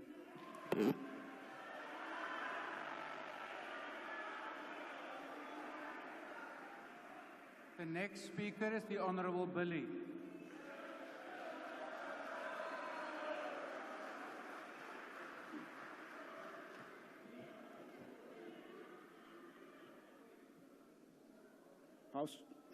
House Chairperson, honorable members, Speaker of the National Assembly, President, Deputy President. Mr. President, it is a great honor to have the opportunity to respond to your address opening the 7th Parliament. While voters did not give any party an outright majority, South Africans from all walks of life are represented and their vote matters, as political parties across the political spectrum form part of the 7th administration's cabinet. And with no doubt, Mr. President, this brings hope to South Africans as it does to many of us here.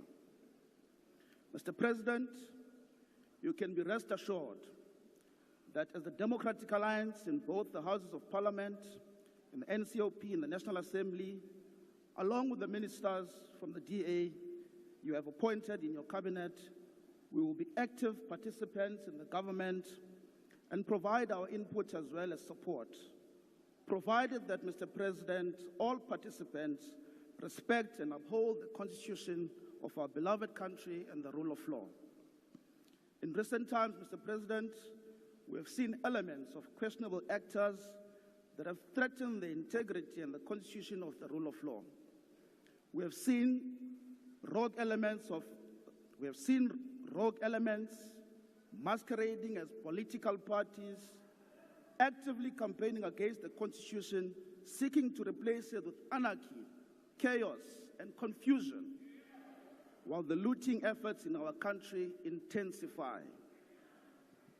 Mr. President, our people are desperate for a stable and working government, a government that creates a conducive environment for investment and job creation. Our people are desperate for jobs, to feed their families, to build homes, to live in peace, free from criminals and construction mafias who have terrorized communities and interfered with the progress of much-needed development in our country. And that is why we welcome, Mr. President, your intervention and your commitment yesterday to deal decisively with the construction mafias, which are a huge problem in our country. Mr. President, our people are desperate for a reliable public transport system that doesn't force our people to wake up at the crack of dawn to travel for hours and then do it all over again at night, costing them a large portion of their salaries. This cannot be, Mr. President. Like many South Africans, I was born in extreme poverty and experienced the hardships of growing up living in informal settlement in Reservoir Hills in eThekwini. I lived in the village of Flagstaff in the Eastern Cape, KwaBhala.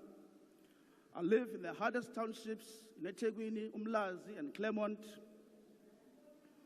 Mr. President, in 1994, when our country's first democratic elections took place, as young as I was, I do recall my late mother, who was a domestic worker with her siblings and friends, excited to cast their votes. To them, it was a momentous occasion and the beginning of a new era, an era of jobs, of houses, of the introduction of electricity and running water, the building of schools and hospitals, providing free quality education for many of them. Mr. President, to date, those communities remain in informal settlements in Reservoir Hills. My village in the Eastern Cape, KwaBhala, they still don't have running water. Crime is at its worst in Claremont and in Umlazi, eThekwini. Mr. President, as the government of national unity, we must change that. We must do things differently. We must bring hope to all our people. It is true that progress has been made, Mr. President, in our democracy, but many continue to live without quality access to water, sanitation, and electricity. So, Mr. President, more must be done, and more will be done under the National Government of Unity. In conclusion, Mr. President, the Democratic Alliance is committed to the National Government of Unity.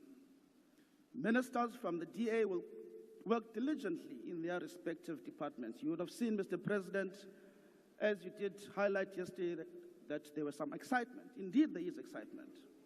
Our ministers have started working quite hard. You would have seen that. And that is why we continue to commit to what you have initiated and what we are part of.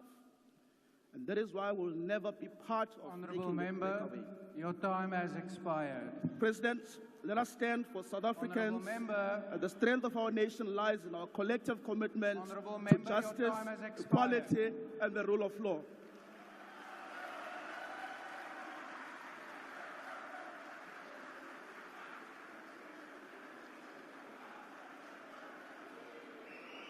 Honourable members, the next speaker is the Honourable Maklatsi.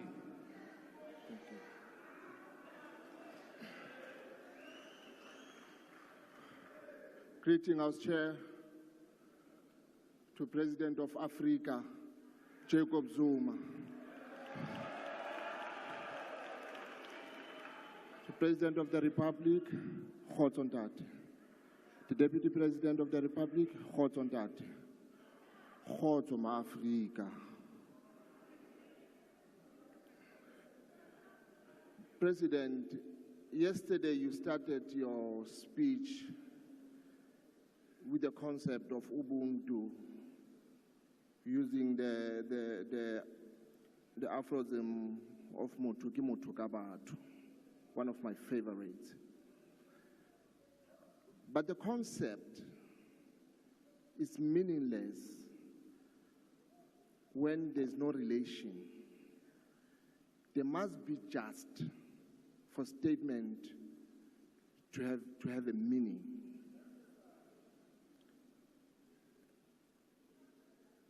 If I say I am because of you, it's difficult to be I am because of you when you have something that belongs to me.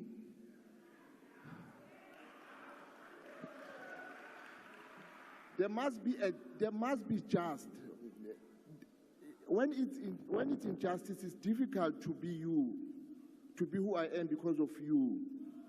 If you can give me my land back, then I am because of you. So, to the Minister of Land Reform and the President of the Republic, while waiting for the amendment of Section 25, we don't have to wait indeed. We can always utilize the candidates that exist in other laws. There are land that is vacant, land that is abandoned. There is a land that is acquired illegally. There is a land that is neglected that we can still expropriate while we're waiting for the amendment. And then we can discuss the modality. And the second point, now I'm referring to all African leaders in this house. It's okay, I'm talking about leaders, not you, ma'am. President, in a township, each and every house has a brother or a sister or a cousin that is under the influence of this thing called Nyaube, this drug. I appeal to you, even if you look at me as a rival in a way, but I appeal to you that let's put money and investment in saving these kids.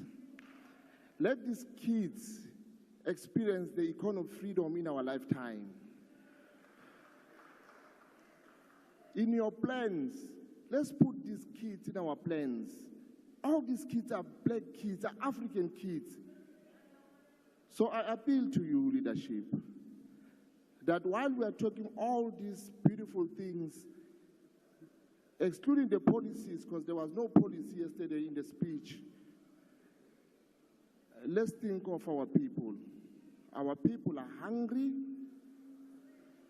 and our people are under the influence of drugs. Let's save our kids. He is on aid too. Thank you, Honorable Member. I will now call Honorable Christians from DA.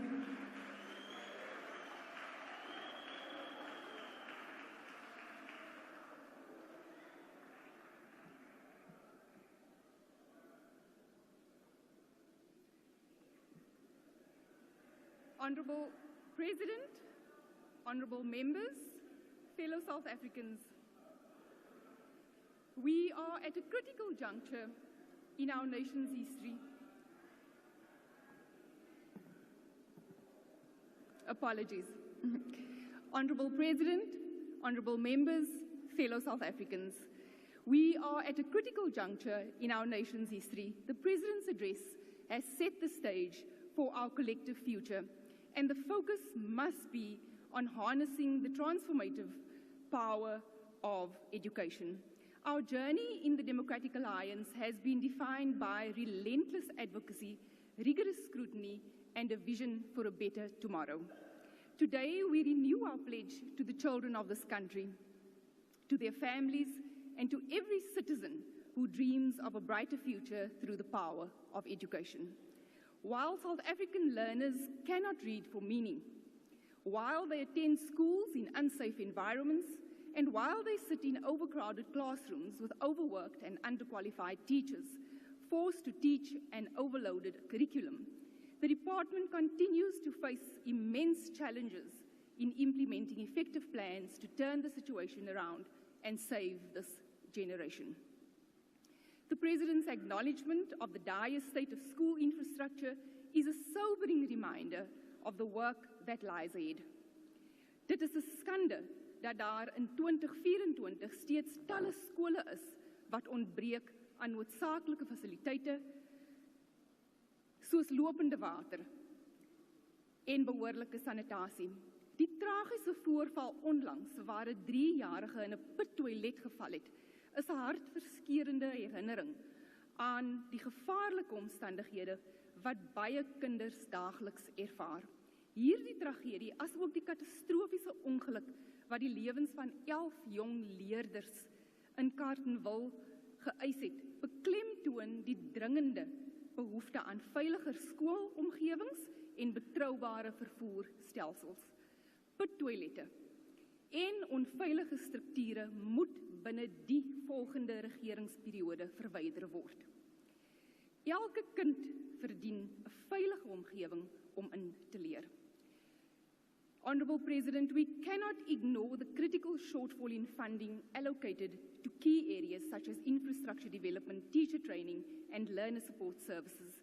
The shortfall to these critical areas are deeply concerning and threaten the safety and quality of our learning environments. The importance of early childhood education cannot be overstated. The childhood education lays the foundation for lifelong learning. The DA supports the President's call for high-quality early childhood education and safe spaces for children in all ECD centres. We urge the Department to expedite plans for educational programs for 3 to 5-year-olds and provide systematic support to home-based care and learning initiatives. As the Basic Education Laws Amendment Bill awaits the President's sign-off, we must remain vigilant about its implications. While efforts to streamline educational administrations are necessary, the Democratic Alliance has consistently raised concerns about clauses that could excessively centralize power away from provinces to the minister and undermine the critical role that parents play in their children's education. Despite efforts from the Holden schooling sector, the department has failed to have proper engagement on how the sector should be regulated, with the bill still imposing excessive regulatory burdens on parents who opt for homeschooling. While amendments to the bill now do allow schools to opt out of centralized procurement, the process must be streamlined to eliminate any delays in delivery. As we look towards the future, the establishment of a government of national unity offers a unique opportunity to forge a new path. The inclusion of diverse voices and perspectives will strengthen our democracy and enhance our policy-making processes.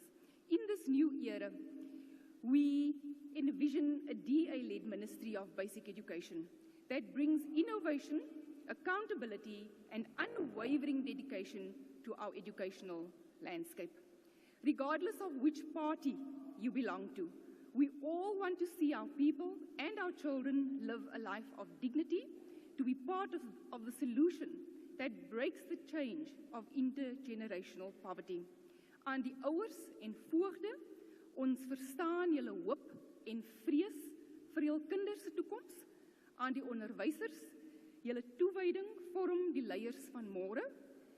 Aan die leerders, julle is die hartklop van ons nasie en julle drome moet ons missie hier dryf. We will move forward with courage, determination, and an unyielding belief in the transformative power of education. Together, we can overcome our challenges and create a future where every child in South Africa has the opportunity to thrive. Thank you. Thank you, Honourable Member. I will now call on Honourable Lofase from ANC.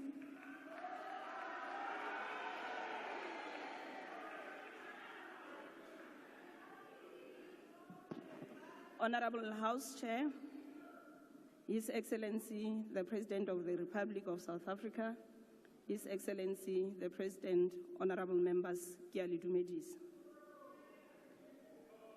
I want to agree with you, President, when you said yesterday, open quote, in recent days we have witnessed runaway fires in the KwaZulu-Natal, in which 14 people, including 6 firefighters, lost their lives.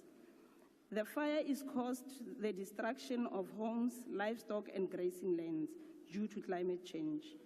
Therefore, Honourable President, I would like to send our deepest condolences to the families. The impact of climate change is no longer a distant idea, but a lived reality globally. Climate change has social, economic, and environmental implications that pose a risk to the sustainability and livelihoods of life itself. As a nation, we have an obligation to join global efforts to reduce greenhouse emissions and move towards a low-carbon economy that protects our national interests. As we speak today, the floods in the Western Cape are impacting the most vulnerable in informal settlements and the homeless. Floods do not only have a social impact, but also an economic impact, as they lead to damage the infrastructure. In 2022, the floods impacted KZN, Gauteng, and Northwest, and we experienced a high death rate and a displacement in our communities. This tragic experience has taught us several lessons, including the need to build resilient systems and capabilities to respond to the disaster management with low casualties and low impact. The National Council of Provinces in the 6th administration had a focused approach of oversight, jointly with the National Assembly, to oversee and monitor the response of government. Parliament made a number of observations, and we need to continue to monitor and follow through the key recommendations. This requires the government to coordinate national framework of disaster preparedness and adaptation of mitigated plans. We need to maintain this objective efficiently. Climate change should be a critical element in the formulation of policies. The disaster intervening capabilities should be developed. In our communities, we must enhance awareness in our household on how to respond to natural disasters. We must ensure that our municipalities have a particular level of preparedness to tackle a disaster.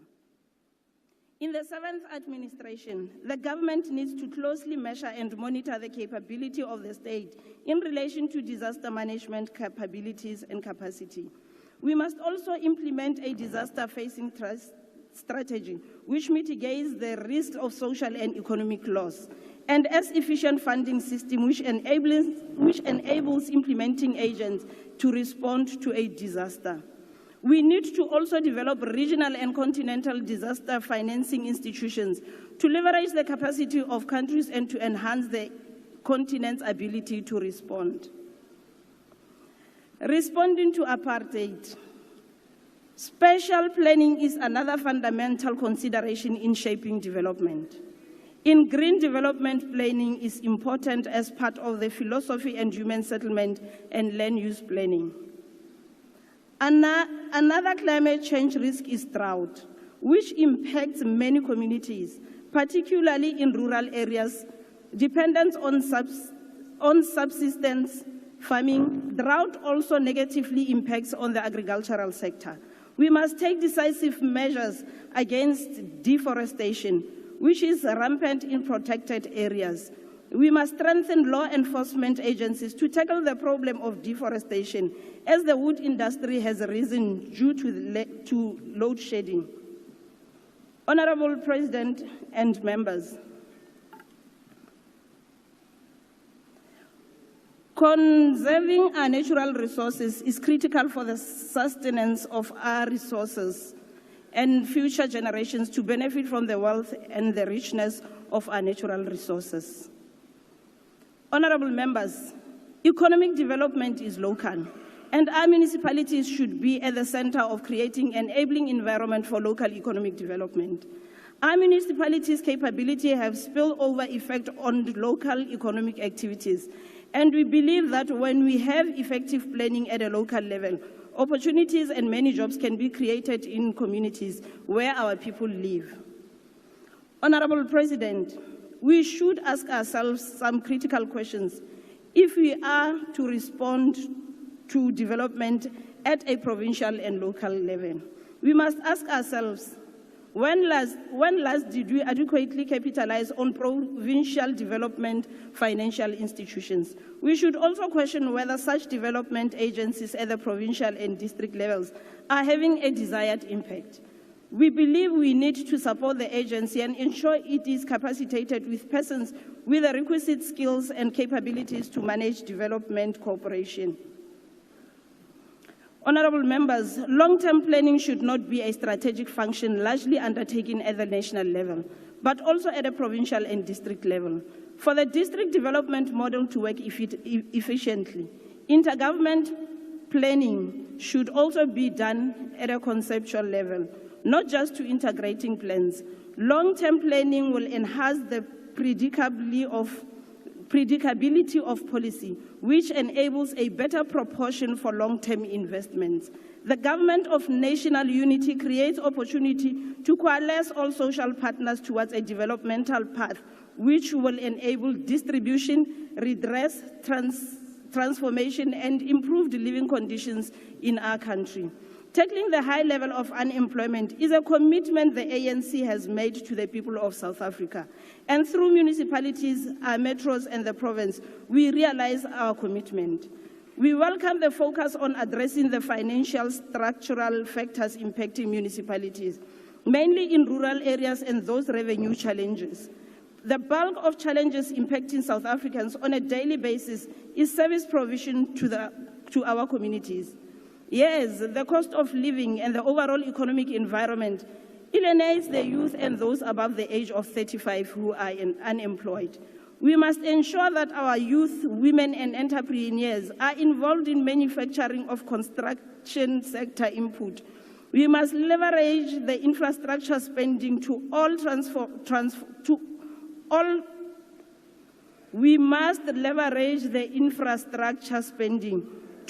transform the linked value chain. We must be intentional with industrial development and localization.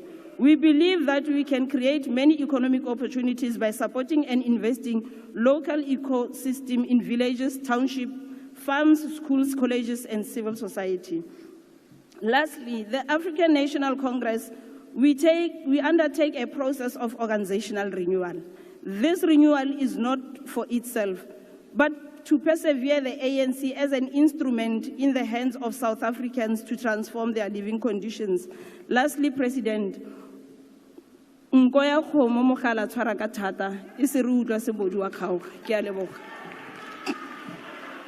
Honourable Member. I will now call upon the Honourable the Minister of Tourism. The Honourable the Minister of Tourism.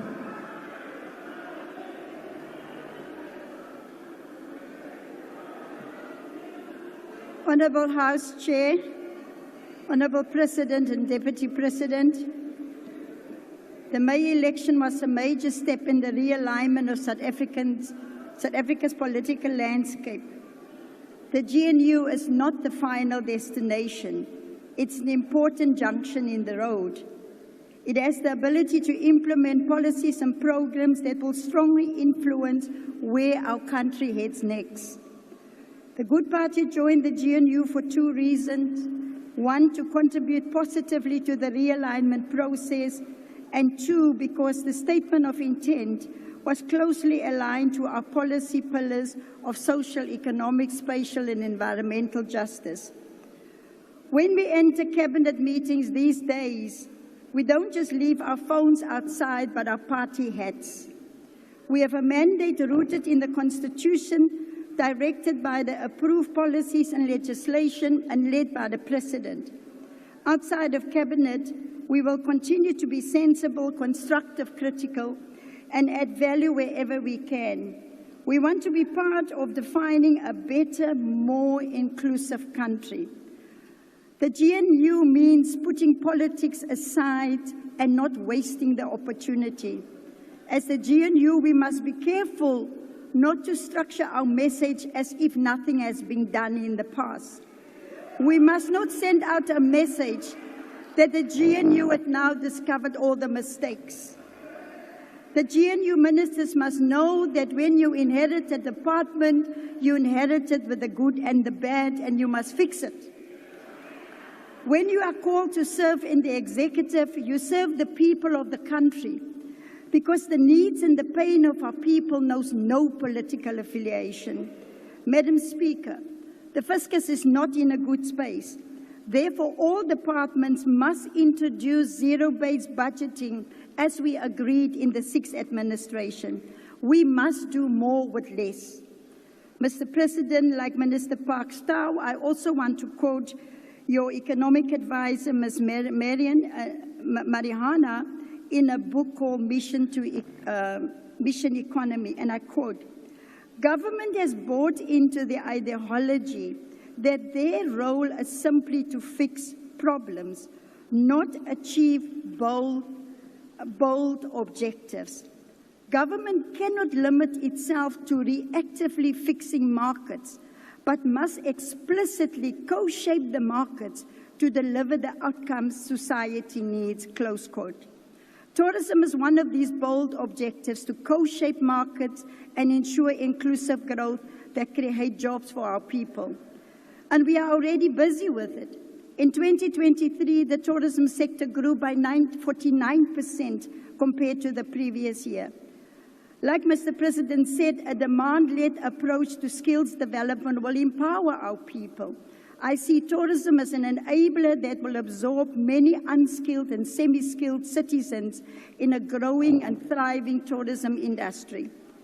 Madam Speaker, we must not take the patience of our people for granted. Like weaver birds, what is left for the GNU now is to implement, and implement. Lastly, I've been waiting long to say this. Honourable Minister Steenhuisen always accused Minister Mackenzie of myself of working with the ANC. He can no longer accuse us of that. You are part of the ANC. Thank you. Thank you, Honourable Minister. I will now call Honourable Chirwa from EFF.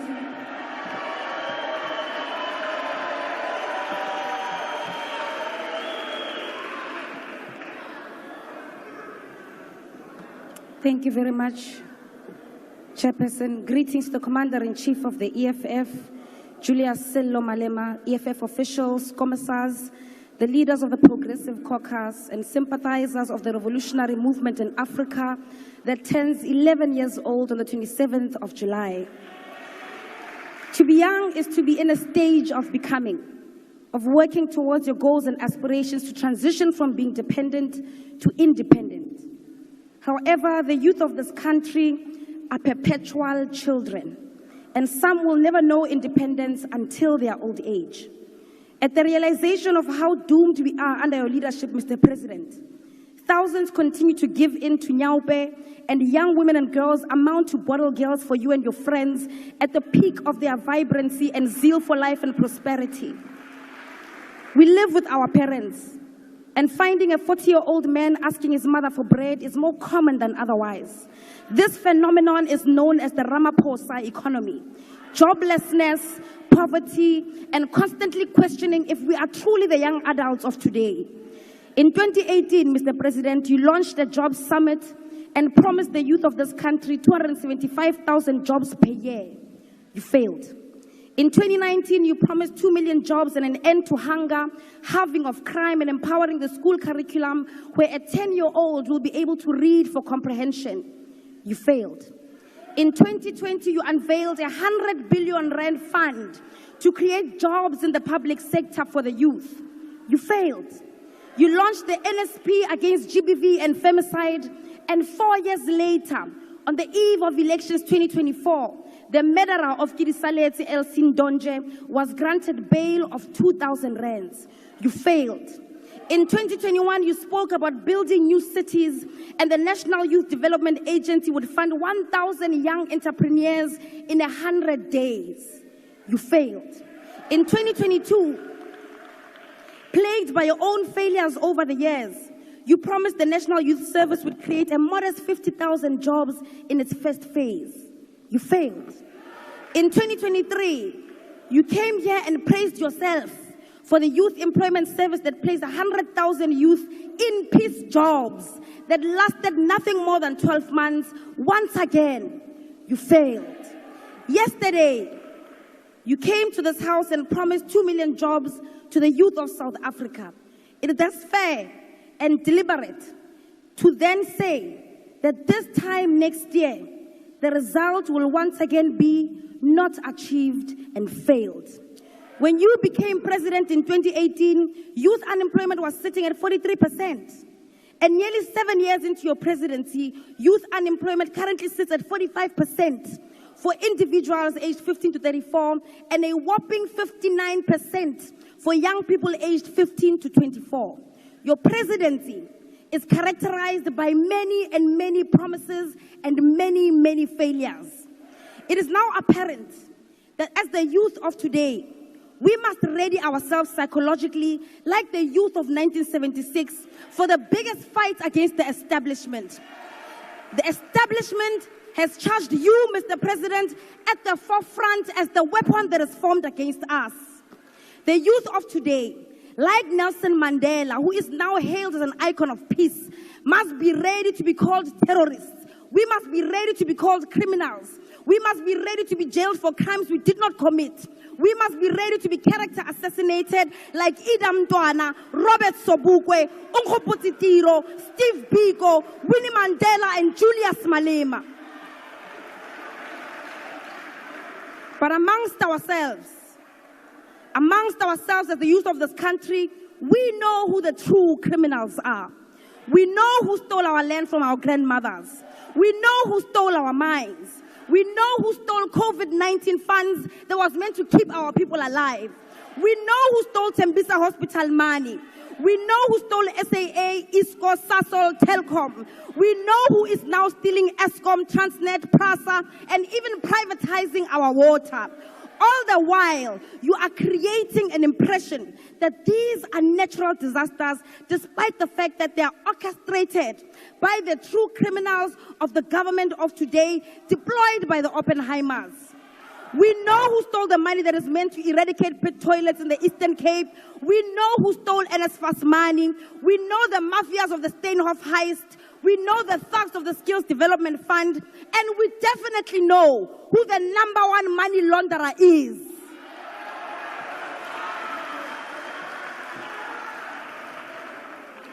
There is absolutely nothing that the establishment, masquerading as a government of national unity, can do to deter us, the youth of today, from seeking out our generational mission. The government of the ANC has not fooled all of us. It is under the ANC that we saw privatization of state-owned entities at a large scale, much higher than that of the apartheid government. A trail of privatization that is so aggressive that even our healthcare isn't spared through the NHI. The rise of the establishment and the collapse of the state takes shape under the government of the ANC. That is the legacy of the ANC today.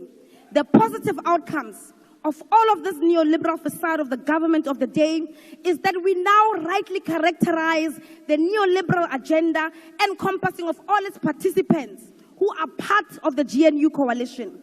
We now know who the enemy of economic freedom is. Even if in the past they pretended to be a part of us and spoke like the forefathers of the emancipation movement. The battle lines have been drawn. It is the subject of the Oppenheimer, the GNU coalition versus the people of South Africa. The youth of this country will continue to chant economic freedom in our lifetime. We will continue to present bills in this house that call for expropriation of land without compensation. We will continue to call for nationalization of mines, banks, and other strategic sectors. We will push back against your corruption and hold the captains of the ruling class accountable. We will fight for the scrapping of student debt and continue to call for quality, free, and decolonized education in our lifetime. We will continue to call for free healthcare, housing, water, and sanitation. We will continue to remind you that the young people in this country deserve real jobs. Internship is 6 months. We want industrial development, insourcing of security guards and cleaners, free pads, Mr. President, and all those rent manipulators to be arrested and to rot in jail. The people's power is rising in Africa, and we will not be left behind. Thank you, Honorable Member. I will now call upon the Minister of Communication and Digital Technologies.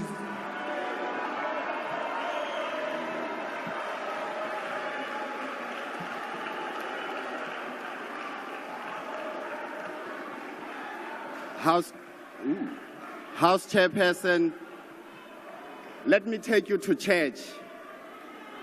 The scripture reminds us that there is a time for everything and a season for every activity under the sun. This is the time for all patriotic South Africans to rise beyond the borders of our partisan, to join hands in working towards what is in the best interest of our country. The results of the 2024 elections delivered the season that needs real leaders to unite against the instability that our country has in order to fulfill the dream of a better life for all. So I speak on behalf of my colleagues that my party, the DA, is proud to be part of the Government of National Unity. We would rather be part of the solution that spurs South Africa towards prosperity rather than perpetuate the problems that deny millions of South Africans to live in a stable and thriving country.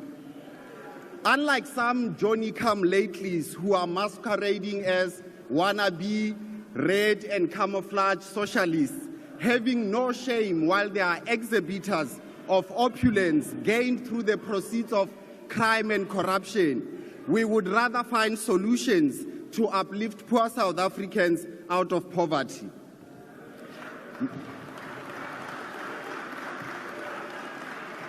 Mr. President, the department you have mandated me to lead has the potential to unlock unimaginable opportunities for millions of South Africans through widening access to broadband connectivity so that no one is left behind.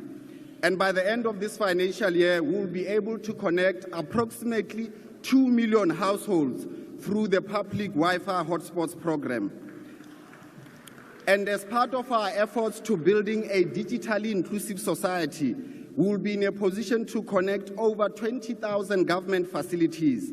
These include over 4,000 health facilities, 16,000 schools, 900 traditional authorities from those of us who live under traditional leaders, and 570 libraries over the next 36 months. And notwithstanding this, there are major obstacles that are imposed by the overregulation that exists in the information and communication technology sector, which make it impossible to reliably connect millions of South Africans to the digital world. Smartphones and smart devices should be a basic essential for learning, doing business, and even for personal entertainment.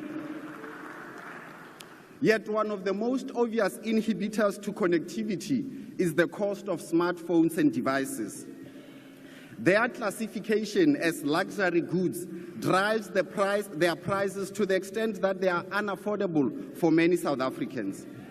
So to this end, Minister Godongwana, we will be engaging with you to consider the introduction of a price threshold for the determination of smartphones as a luxury good.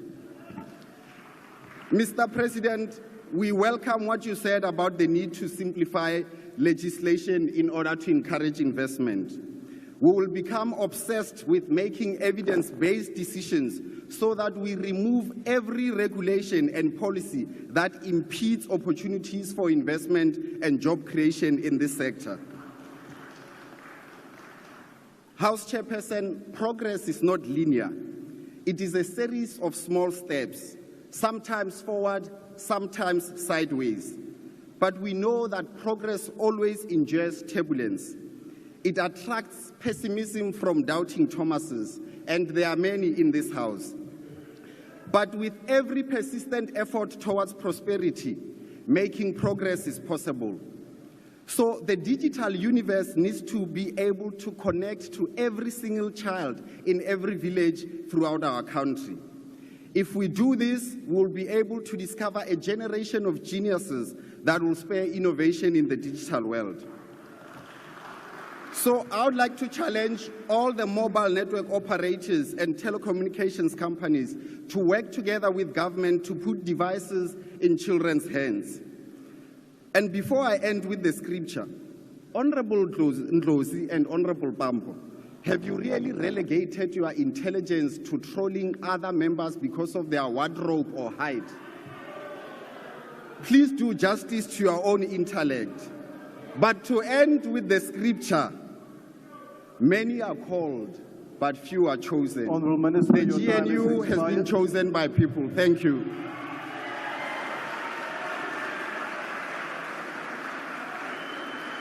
Honourable members, the next speaker is the Honourable Councillor Stofile.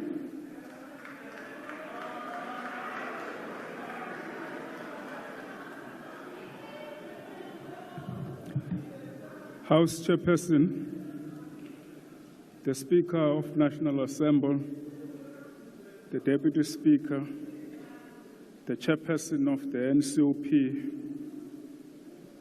the President of the Republic, Umhlaba Uhlangene, Mzantsi Afrika, Sekela Mongameli welizwe lakwethu. Indeed, it is my honor and humbling privilege on behalf of the South African Local Government Association and the sector as a whole to welcome the opportunity given to us and also to be the first person to congratulate you on your elections. As a seventh administration that will take this country to the new heights. President of the Republic, South African Local Government Association and the entire 257 municipalities in the country feel so happy to hear the news that you announced yesterday that there will be a focus in changing the funding model of municipal system in the Republic of South Africa. And these news are news that comes after 24 years of struggle, led by Fathers Mangaliso Mkhatshwa, Amos Masondo, Thabo Manyoni, Parks Tau, Thembi Nkadimeng, Sebenzile Ngangelizwe, divorce, whom waged a struggle that ultimately there should be a different way that municipal system in South Africa is funded. And that made us to be very happy, to be quite honest, that ultimately that debate you have managed to close it. So I'm trying to say, at least as South African Local Government Association and the entire municipal system in the country, we feel proud about that and we are looking forward to the implementation. The second issue that, President, we wish to bring to your attention is our appreciation that ultimately there is a recognition in South Africa, and you've made it very clear in your opening statement yesterday, that the government must stop to operate in silos. And you said it is important that the government to ignite the cooperative nature that the government was betrothed to in South Africa. And this, it must be appreciated to us as South African local government, because it is indeed a problem that when the government operates in silos, it creates problems of lack of service delivery. Thereby your call to us, it means we must understand that we are a government that are elected, that's supposed to act as a single unit in responding to challenges of our people. I think, President, you then spoke directly to the words that were uttered by Dr. Nelson Mandela, the founder of our democracy, in 1996 when he addressed us as councillors. He said, we have the task of doing whatever is necessary to ensure that our new local government system serves the needs of our communities. You have the responsibility to make their voice heard and to provide an effective instrument for them to improve their lives, close quote. It is against this backdrop that we proudly join the President in calling on the seventh administration to ensure that all spheres of government supports local government as the sphere closest to the people.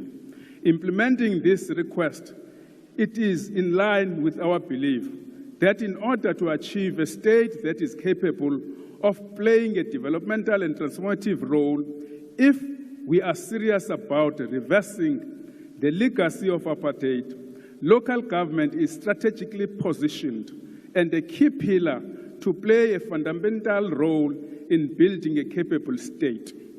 We agree with the President that the role of municipalities, and in particular our cities, given their importance as engine for economic growth and job creation and dealing with the spatial transformation and legacy of spatial transformation is key. We do want to do this work. However, it adds that this should come with a particular focus and reflection on the powers and functions necessary to execute that mandate and why devolution and assignment is critical to the management of the integrated spaces. However, President, in respect of exploring opportunities for stimulating rural development, as detailed in your address, local government can play a meaningful role in the implementation of the effective and innovative development program. We therefore have high expectation that this seventh administration will find ways to reinforce rather than undermine the role of developmental local government so that municipalities can address poverty, inequality, and begin to develop rural communities. Having said this, while focusing our discussions on necessary ingredients for building a capable and developmental state, we should not and cannot ignore the current topical issues confronting the local government. Madam Speaker, whilst admirable progress has been made, substantial work remains to be done. During this seventh administration, frustration with the continuing lack of fundamental economic transformation and inequality are real. And the President has spoken to this when he was talking about economic growth. The seventh administration must therefore address the stubborn challenges that continue to bedevil the local government progress. These include governance and oversight challenges, including strengthening community involvement and ownership of development in municipalities, integrated development and safe, inclusive human settlement, in particular dealing with the key levers required to enable local government to effectively transform our municipal spaces and direct development, confronting our energy and infrastructure challenges, and making long-term sustainable choices. And that is why we appreciate Professor K. Ramokgopa and the department for interacting with us on issues of energy transition.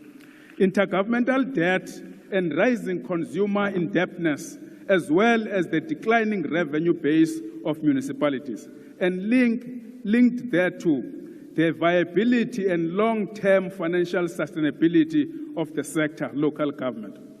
Safety and security of councillors, municipal officials, traditional leaders, and people that are representing the interest of our communities. I think, President, I've heard the Minister of Police, and I think it's a plan that we need to support in trying to fight the challenges. I think in this afternoon, he raised some issues. We support the President's emphasis on cooperative governance. It is our respective submission as SALGA that the promulgation of the Intergovernmental Monitoring Support and Intervention Bill, which is currently at subject consultation, will create a standardized framework of the support to municipal system and thereby make municipalities to operate as a single unit in responding to our challenges.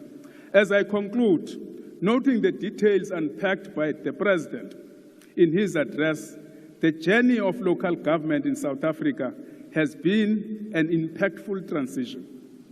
We stand proud to support the commitment made by President and his cabinet. We must, however, say the course on policy is still long. It requires the unity because united we can prosper. And the last issue to us, we must be careful of what I term it, auto-deficiency syndrome, where systems begin to contest and destroy each other with no progress and prosper of our communities. Thank you very much. Thank you, Honourable Member. The next speaker is the Honourable Deputy Chairperson of the Council.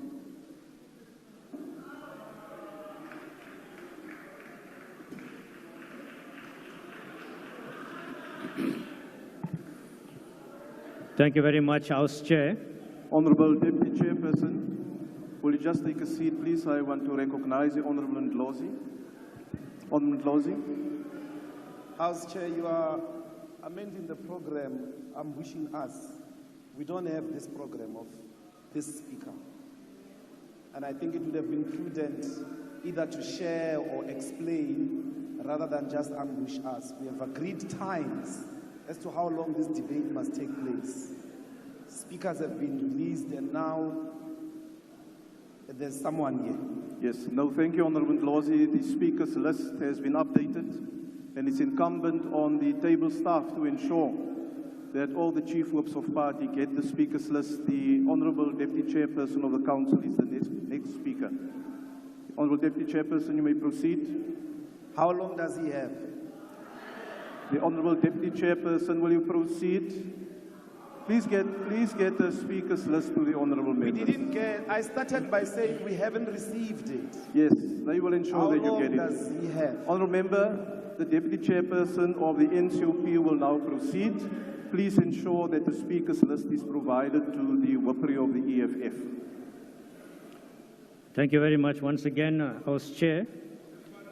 The President of the Republic of South Africa, His Excellency President Cyril Ramaphosa, the Deputy President, National Speaker of the National Assembly, Deputy Speaker, House Chairpersons, the President of the Inkatha Freedom Party, the Honourable B.F. Slabisa, Ministers and Deputy Ministers, Honourable Members of Parliament, distinguished guests, ladies and gentlemen. At the outset, Mr. President, we want to extend our heartfelt condolences to the families of the 6 firefighters who tragically lost their lives in the KZN Midlands whilst bravely battling the R617 Boston Road fire. These were first respondents, Mr. President and colleagues. These are first respondents that risked their lives to save the lives of other citizens in our province. Our thoughts and prayers are with them and their families and the survivors, and we wish them a swift and speedy recovery. Yesterday, the Honourable Minister of Cooperative Governance and Traditional Affairs and the President of the Inkatha Freedom Party, the Honourable B.F. Slabisa, made statements in this House which have resonance with this joint sitting in starting a new chapter in our country's history. Undeniably, the title of this chapter is the Government of National Unity. From this chapter, our pages will be filled by one common theme of reshaping the political landscape of our nation and leading to the molding of a coalition government that reflects the collective will of the South African electorate. Honourable House Chair, the IFP's unwavering commitment to the Government of National Unity serves as a testament to our principled dedication to the well-being of our nation. We have always been a party that prides itself on constructive engagement, rooted in a belief in unity and progress for the betterment of our country. As IFP, we pledge to never let go of the values of servant leadership. Our participation in the NGU means that we now have a greater responsibility of transparency, accountability for the upliftment of all South Africans. We are undoubtedly called by a diverse group of South Africans to find each other, reconstruct the fabric of our society, and rebuild the nation's pride. The legacy of Prince Mangosuthu Buthelezi, characterized by statesmanship and advocacy, continues to resonate within the chambers of this Parliament. His steadfast commitments to justice and equity stands as an enduring example for all those who seek to serve our nation. As we navigate the complexities of the changing climate and socio-economic landscape, the IFP's advocacy for responsive government and tangible outcomes resonates deeply. It is our resolve to foster a stable and effective GNU that should be a testament to the unwavering belief in the transformative power of collaboration and collective action. I thank the President of the country for recognizing the poor condition of eThekwani's infrastructure. Mr. President, I grew up in eThekwani.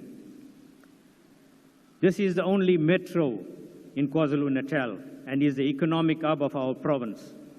Sadly, it is no longer the shining gem it once was. But I feel encouraged by the Government of National Unity that has found traction in the province, and the commitment by the President in his address last night to restore eThekwani to his former glory. Mr. President, I will hold you to that. Emphasis must be placed on the continued and far-reaching impact of natural disasters on the lives of the vulnerable communities in KwaZulu-Natal, which requires better intergovernmental coordination to effectively address prevailing challenges. The National Disaster Management Center should strive to ensure that all provinces meet a minimum set of requirements in disaster response readiness, addressing the current unevenness in provincial capabilities.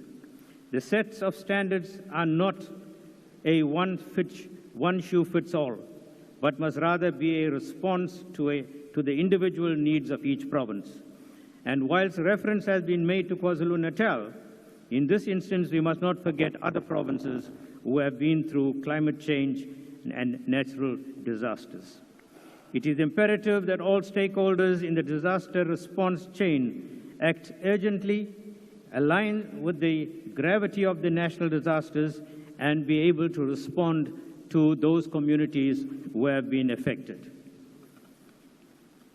While we acknowledge the recent commencement of the 7th dispensation, we express gratitude to the KwaZulu-Natal Premier, the Honorable A.T. Ntuli, and his cabinet for their commendable response to disasters in the region. Honorable members, the NGU will face judgment by the people of this country in providing services, and this is the essence of why we are in this type of government. We must not fail our people. And as the Government of National Unity, we must commit to ensure that the needs of the people come first. Servant leadership must be the cornerstone of everything that we do. And I thank you, Honorable President, Honorable members. Thank you. Next speaker is the Honorable Shavambu.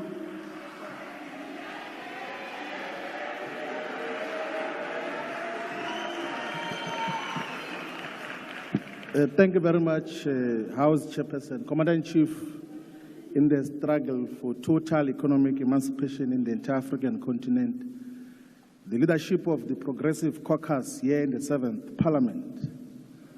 Let me do what should have been done by now and acknowledge the presence of former President Jacob Gedleyisikisa Zuma in our presence here in Parliament today.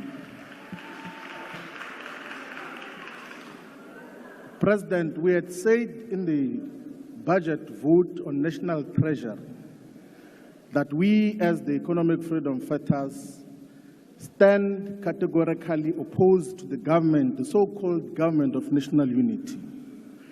We correctly stated that a sensible approach should have been to construct a revolutionary government, a progressive government of forces whose umbilical cords are buried in the same yard. Maybe we're wrong to think that and believe that we share a common heritage and perspective with those that chose to constitute a government with neoliberal and neocolonial forces, instead of constituting a progressive government. The president of the ANC assembled the bloated executive of open-armor puppets, of semi-literate matriculants, of apartheid apologists, of ex-convicts, of waffling careerists, and called them a government of national unity. That's what we're dealing with now. And as if that is not enough, he comes here yesterday, he calls them birds, sunyenyani. Say, if ambiswa mfumu wa sunyenyani, izinyoni, ulumenu wezinyoni, umuso wadinonyani. That is what we're dealing with. So he likened this government as government of sociable weaver birds, which are well known for building sophisticated nests But one thing that you must know about birds is that only those that look like each other flock together. They identify with each other. However sophisticated and beautiful the nest that they build will be, they will never even allow the most peaceful of birds, a dove, to enter that nest.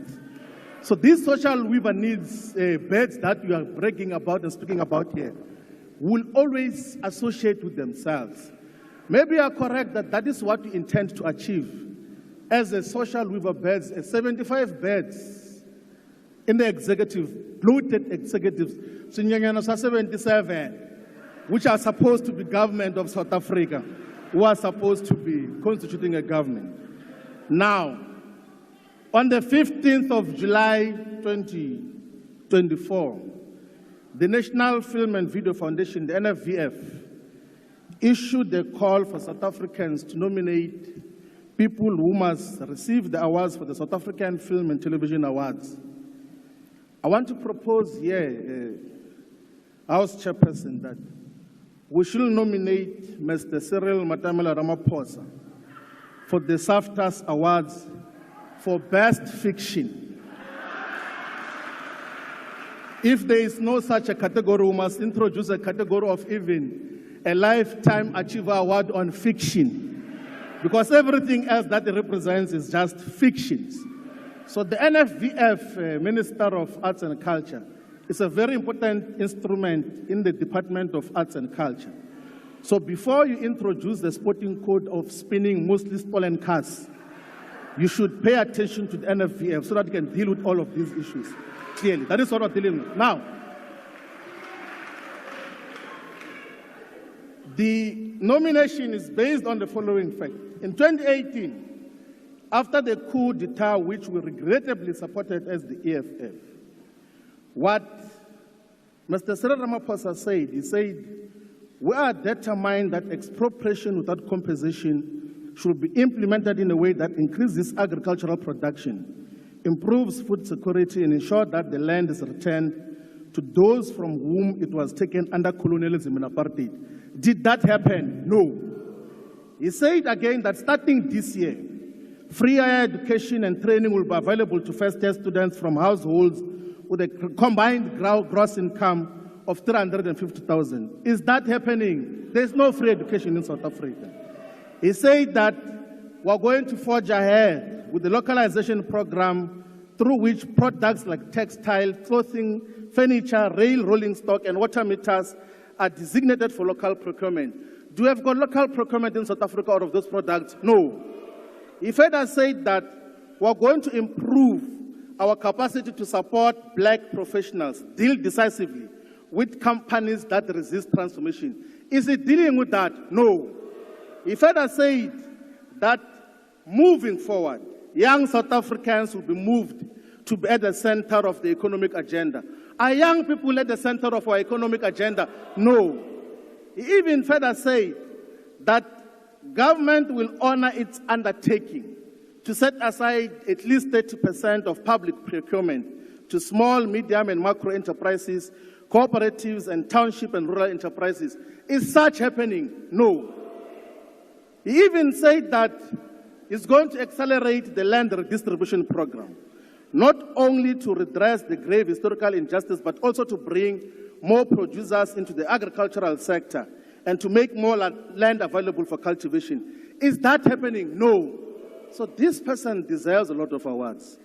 The closing date of that nomination for SAFTAS Awards for Best Fiction is the 9th of August. Let's make sure we nominate him so that he is awarded for all these fictions. Yesterday he came here to even add to a lot of fictional imaginations, claiming 2 million jobs that are not there. Leave the 2 million jobs whom we said you have created yourself. There are no 2 million jobs that were created since you took over as a president yourself in South Africa. Where does the 2 million come from?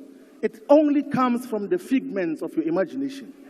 It comes from your creative writing skills, which you must be awarded for in terms of what is expected. Now, even if these fictions were possible, there is no money to finance such. Currently, we have got debt obligations of upward of 5 trillion rands. we expend 384 billion rands on debt service costs. That is the biggest expenditure item on the budget of South Africa. And that debt is rising. From your cabinet, the cabinet of Bays, you came, the only thing that you changed was to say from medium-term strategic framework to medium-term development programs. But the content and the essence of what your government stands for has not changed. You have not even made a commitment that are going to move away from the debt obligations that characterizes the state. Now let's call in Thomas Isidore and Noel Sankara. He says that debt is neocolonialism, in which the colonizers have transformed themselves into technical assistants. We should rather say technical assassins. Under its current form, control dominated by imperialism. That is skillfully managed reconquest of Africa, intended to subjugate its growth and development through foreign rules.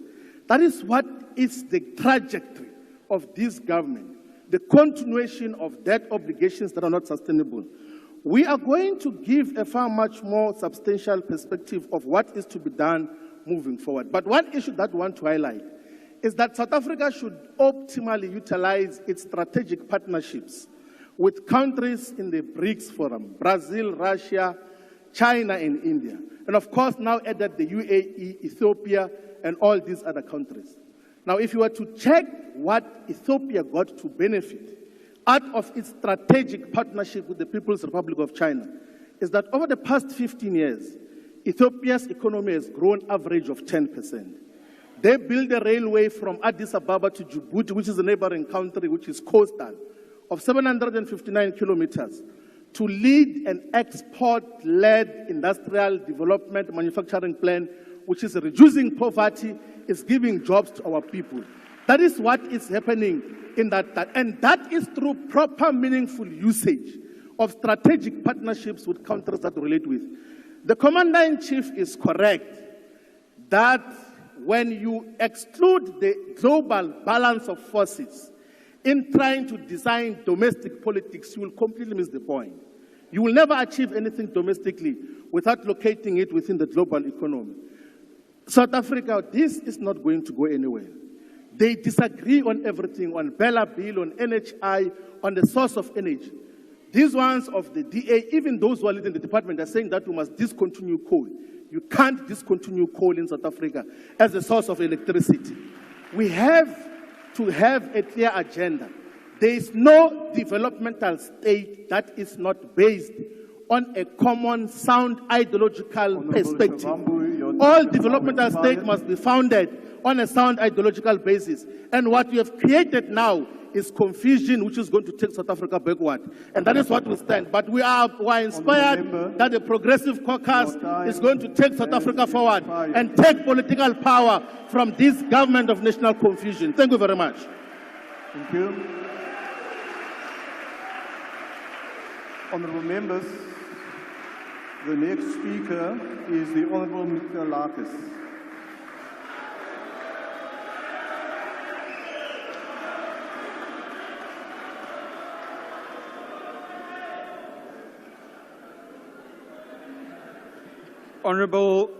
Honourable House Chair, even though some in this House are still in denial, the fact remains that South Africa now has a government of national unity in place. They can launch frivolous court challenges to contest the fact, but that will not stop those on this side of the House getting on with the business of government and delivering for all South Africans. House Chair, as we celebrate the GNU, we must ensure that Parliament remains robust. Without debate, without constructive criticism, no administration and no country can succeed, and no republic can survive. Parliament is a separate branch of government, independent of the executive and the judiciary. Part of our constitutional mandate is to hold the executive to account. The opposition does not have a monopoly on this role. In a robust democracy, the active participation of backbench MPs from all parties is vital as it adds value to the legislative oversight role of Parliament. So, Mr. President, it's up to us as Parliament to ensure that the strategic objectives put before us last night are monitored by every committee, that we get the public engaged, and that we help where we can to make it succeed. And we will do the same to ensure that laws passed in this House create the freedom and the jobs we need. We will help your executive to deliver on this by holding them to account and monitoring their progress every step of the way. We must make this Parliament and this government of national unity work, because there is no real alternative. House Chairperson, when the Honourable Malema in 2014 started taking all the EFF speaking time for himself, I thought I would never hear anything more boring. I was proven wrong this morning when we all lost 30 minutes of our lives that we will never get back. Because for something to be a meaningful contribution, it has to not only be constructive but also intelligent and entertaining. What we have heard this morning from the Leader of the Opposition meets none of these three criteria. If there's one contribution that the official opposition does make, it is to serve as a visible and audible reminder of the trouble we will find ourselves in if we don't succeed. Their caucus attendance register reads like the index to the Zondo report, with one notable absentee, the face of state capture, usually in Nkandla, but today pulling the strings from the gallery. The man who, apart from all the looting, was once responsible for the largest cabinet in the world, Honourable Mokoena. And then we have the EFF. Overalls serving as a cover-up for the empty Gucci suits paid for by starving gogos whose money went into VBS Bank. And as I have said before in the other House Chairperson, if the MK and the EFF is the future, Mr. President, the future is not very bright. Dan het ons ook die agbare Adams, wat duidelik nog ontsteld is oor die feit dat hulle sy voel gevat het. Honourable member, will you take your seat, please? Please pass the mic to the honourable member. Chairperson, you see, we have respect. What is your point of order? Listen, Chairperson, we just want to put this thing into perspective. Honourable members, we must respect our leader, and we are not going to actually have honourable members, white men coming here to disrespect our honourable leader member, in front of us. It's not a point of order. Actually say, it's not a point of order. It's not a point of order. The whiteboard is going to come here and disrespect our leader. Please take your seat. The manner that is actually doing. Honourable member, please take your seat. Honourable member, please look at the rules of the joint sitting. You cannot get up and just start a speech. You rise on a point of order, you say what your point of order is, and then a ruling will be made. So please do not do that again. Follow the rules. Please continue, honourable member. Thank you, House Chairperson. So many buttons were pushed there. Terug by die agbare Adams se voel. Agbare lid, jy moet na jou voel kyk. Ek sou my geskaam het as ek jy was. Honourable Michaelakis, please take your seat. Yes, honourable member. Honourable members, I can't hear the speakers from the floor if you also comment. So please give me a fair chance to be able to make a ruling. To be insulted by a white man led by an illiterate is a crown we wear with pride. No, honourable member, that's not a point of order. Please proceed, honourable member. Thank you, House Chair.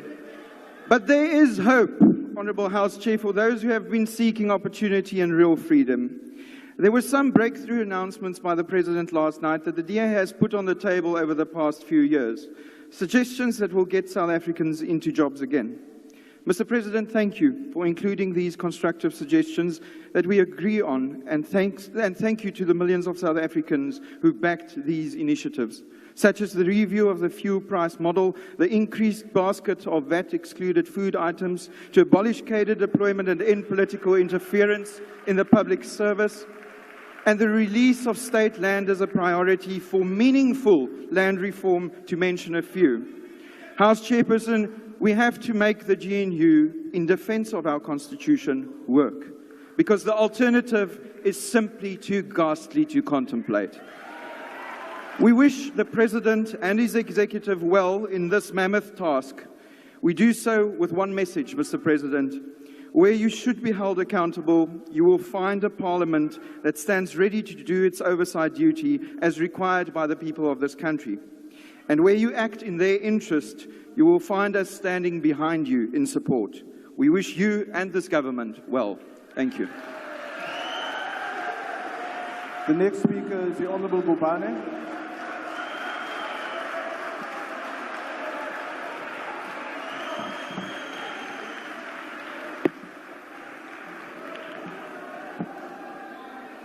Order, honourable members.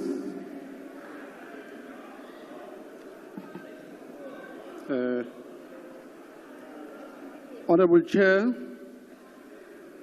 Honourable Speaker, I rise here in respect of the son of the soil, the only patriot in this country, the dedicated servant of this country who has served the people of this country with dedication.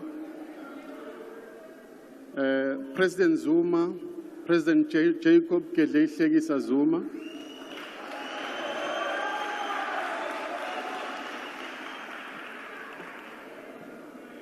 so we'd like to thank you for coming and then to see your team performing today, President. Thank you very much for coming.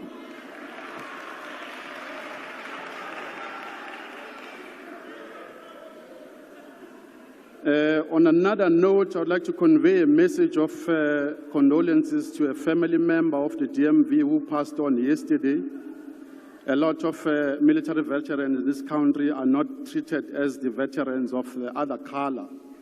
So we pay a convenience. The member passed on yesterday at on the 18th of July. Antonio Gramsci, in his prison writings, Cultural Hegemony, describes how the state and the ruling capitalist class used their power in state machinery to suppress the same people they claim to be representing.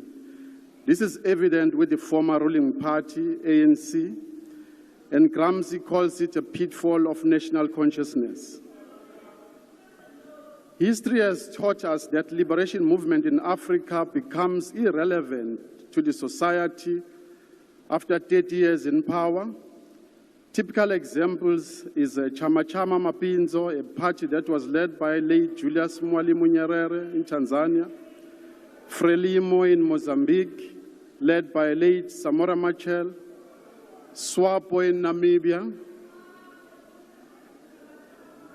led by the late Semnu Joma and Nandimbo, Toivo ya Toivo, and the last one to be rejected is the ANC of Ramaphosa on the 29th of May. The people of South Africa said it loud and clear to the ANC. They say, Hamba ANC, asisakufuni. They gave you below 50%, which means you fail the society of South Africa. On the 29th of May, it was the people of South Africa that decided their fate, not the market, as usually you used to say, that it's a market that you respect more than the people who voted for you.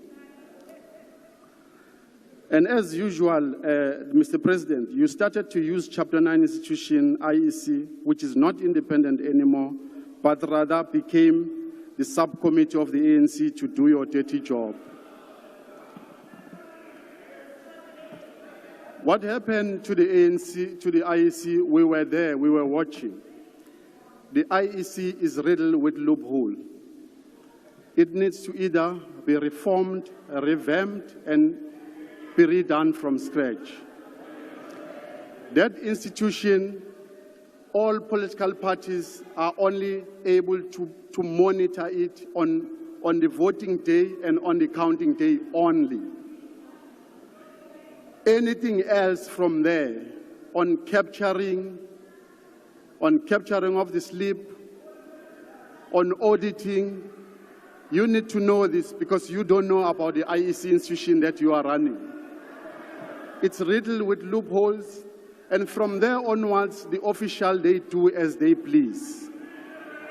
They capture numbers that do not tally with the slip, and they are not monitored.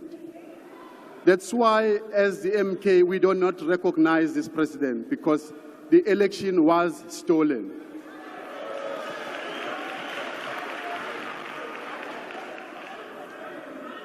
That institution, you can see one of the executive is Dr. Masego. It doesn't audit its executive. A member stole millions in the bank, but the member comes and works for the IEC. The whole of that institution does not vet its staff. They are all full on there, working unvetted because they do the bidding for the ANC.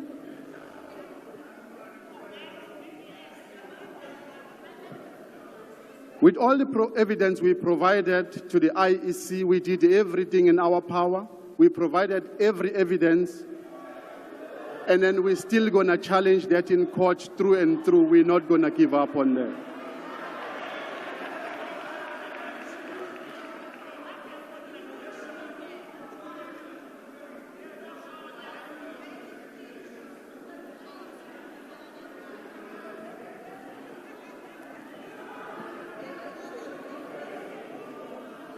The GNU, abakufuni ku GNU, because we were blocking the IPPs, abakufuni tata. The GNU is a group of people who are trying to protect the president that his time has passed. It is ballooned, and the president says he needs to save cost, and there is no money in the country, but you are busy ballooning the executive.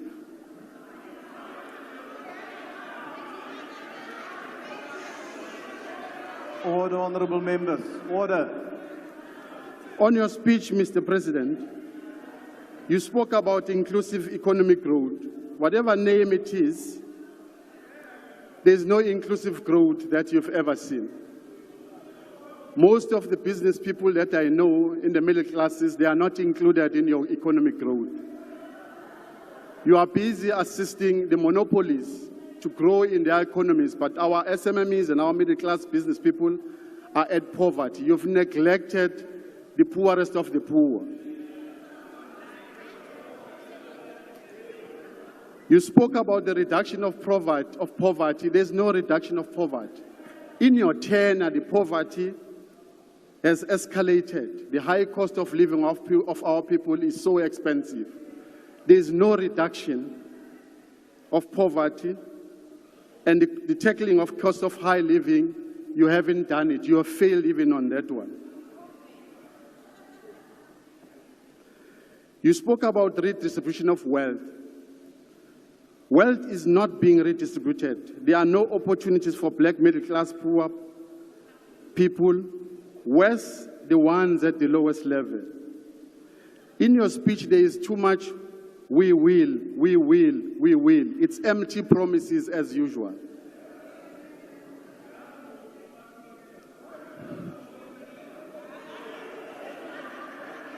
The will stands for promises, as people say in politics, but yours are empty promises. Remember, Mr. President, the first openings of Parliament in your presidency, how you were dramatic with a Tumamina song of Hugh Masekela, telling people that you will remove the red tapes, you will remove the barriers to entry in business. You said you will restructure the economy. You said you'll reduce the monopolies in our economy. It was dramatic, but today all we see are those we will again, which are flat.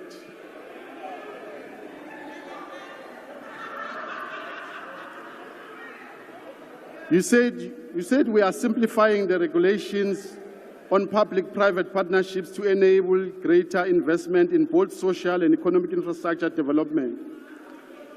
You must explain it, how is this going to be done to us? as people. As the Government of National Unity, your Government of National Unity, you said we are resolved to intensify on our investment drive, encouraging and enabling business to invest in productive capacity. And your investment conference has yielded nothing out of all of this. You spoke of trillions and trillions in these investment conferences, but there is nothing. Instead, the country is deep in debt. You spoke about red tape debilitates the creation of jobs.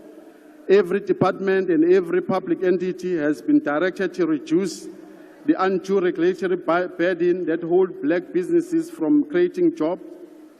Where is this directive? You speak about a directive that you will say the department must remove the red tapes. There's no directive that you will issue, Mr. President, to these entities. It's just a cheap talk and a cheap talk that you say. There is nothing, no directive, nothing that you've given to this department. Where's the EPWP? The EPWP, you've used it for electioneering. We've seen it in KZN after finishing the voting. It was cancelled again.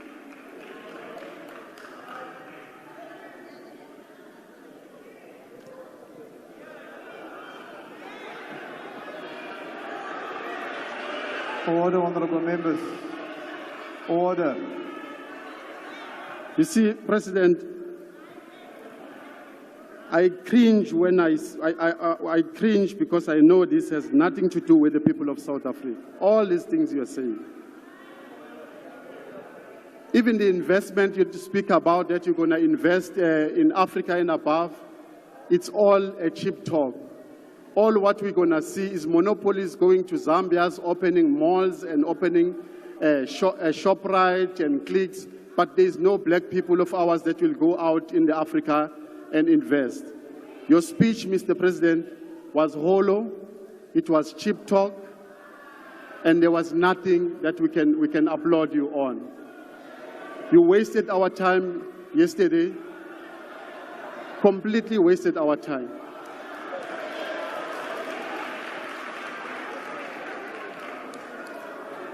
Instead, Mr. President, if you wanted our black people that you want to push to the African country, you must push the TRIP, business people that are selling shoes. You must push the BATU to Africa to open the market for them. You must push the Xhosa clothing brand, the gentlemen that sell Xhosa clothing. You must push the brand, the Zulu clothing brand. You must push the Tsonga shoes. There's a gentleman who sells the Tsonga shoes.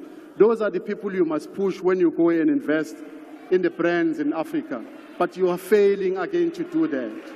You only push the monopolies, the ShopRite, the Pick and Pays, all the Stellenbosch. They've opened all the businesses in Africa and abroad, and you leave our people here, and you don't push them to go open the business in the African countries. So your speech was hollow. It's not bringing hopes to our people, and it doesn't give us anything to benefit from. Thank you, Mr. President.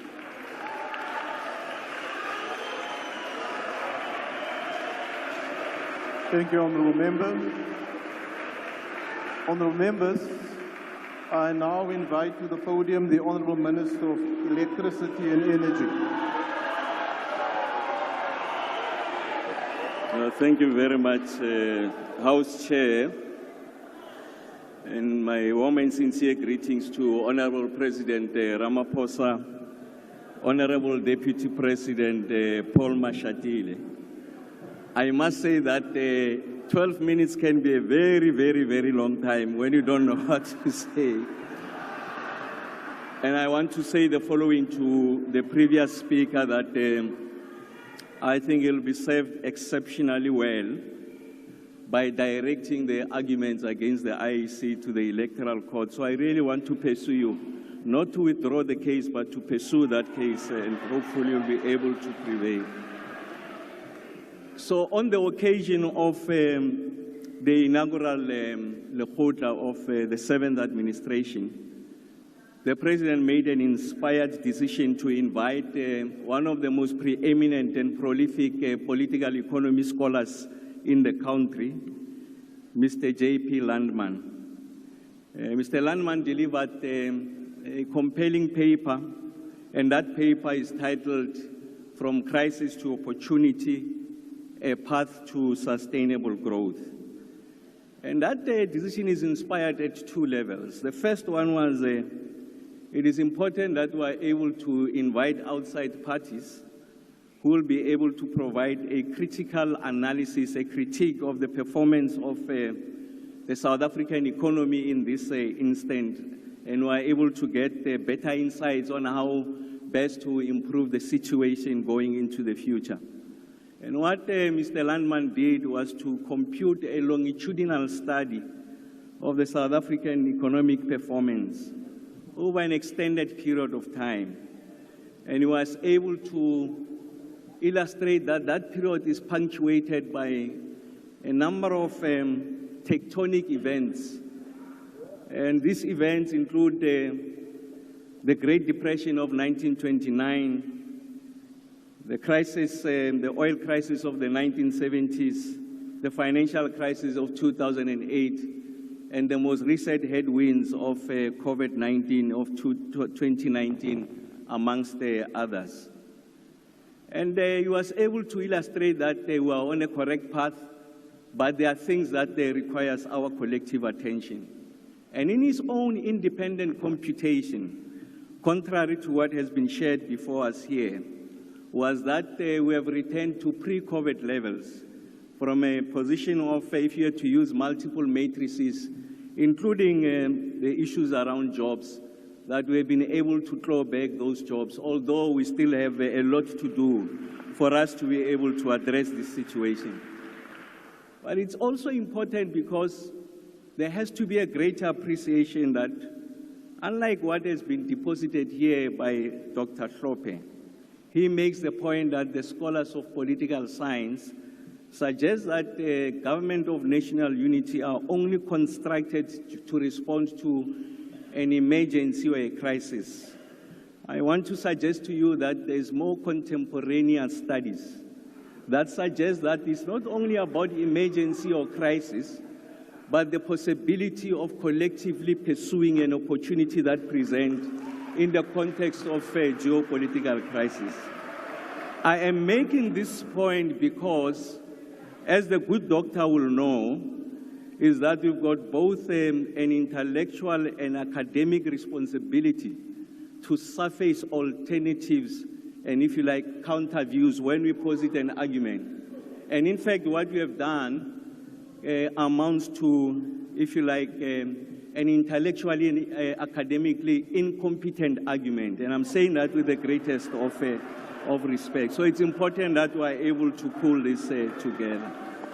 And then the issue of the GNU. I must say that the African National Congress entered into this arrangement and it has not lost its character. We have always and remain of the following view in our characterization of the South African conflict, that is underpinned by three interrelated and antagonistic contradictions of race, class, and gender. And the resolution of this question gets to be articulated in the most substantive fashion in the crisp apex priorities of this seventh administration. And I want to say to Honorable Maimane that we are not all over the place. We simply identify the three priorities. I'll unpack those. As I confront what I refer to the Malema oxymoron. What do I mean by the Malema oxymoron? So, it is acceptable for the EFF to enter into an arrangement with the DA and other parties to displace the ANC in Tshwane, Ekurhuleni, and Johannesburg. But when we do that, we get to be labeled. The oxymoron goes further. He makes the following point. He says that this is a sellout arrangement. And essentially what President Matamela Ramaphosa delivered yesterday was authored by the Oppenheimers. And then in the same argument, he says, but this is a repeat of what Matamela Ramaphosa has been saying all along. So this articulation really belongs to us. Is the originality of this. So that is the oxymoron I'm referring to. Let me go to the substantive issues. The first issue on inclusive growth and job creation. The President Ramaphosa makes the following point, that there is a need for us to beneficiate the minerals. Honorable Shivambo says that the geopolitical consideration should be factored in the speech. Of course, there's an undercurrent of that in his articulation. What do we know about the clean conversation about the just transition? We know that the Western industrialized North are likely going to introduce artificial barriers in the form of carbon border adjustment mechanisms. So it is important that for us to protect our industry, that the generation that support the production of these products that serves the Western and industrialized markets should come from cleaner forms of technology. And what do we know about the possibility of clean forms of technology? Is that we have to have an appreciation of the entire value chain. That there are minerals that constitute what I refer to as the battery economy. So this is cobalt, nickel, copper, rare earth elements, PGMs, to mention but a few. And a significant number of those are found here. And that's why on the back of an industrial policy, having concluded the cadastral system that Minister Mantashe is referring to, we are able to articulate in the most comprehensive and coherent manner what these opportunities present as we evolve towards the electric cars, the displacement of an internal combustion engine to be replaced by electric vehicles. South Africa's market is much bigger than that's the Africa Continental Free Trade Area, but the possibilities goes beyond. And when you go to the issues around green hydrogen, the appreciation is even much better. The hard-to-abate sectors, we are sitting with those endowments, and South Africa is sitting pretty to exploit these opportunities going into the future. So that sits in that articulation of President Ramaphosa. Just a few months ago, we got to be accused that the kind of progress we're making, spectacular progress, in the resolution of the preeminent and existential question that was facing the South African economy, that of load shedding. We are accused as we're moving closer to the election, by all quarters, by the way, that this is an election gimmick, that in fact, after the elections, load shedding will come back. And in fact, the leader of the EFF, Honorable Malema, he was even prophetic. And he said on the 29th of May at 10, the lights will go off. We are 113 days today without load shedding. And when I was advised that respond to this question. When I looked deep, I said it doesn't warrant a response. But in fact, what it calls for is education. It's a very complex engineering question to understand. And I'm going to give myself time to be able to educate you so that there's a greater level of appreciation.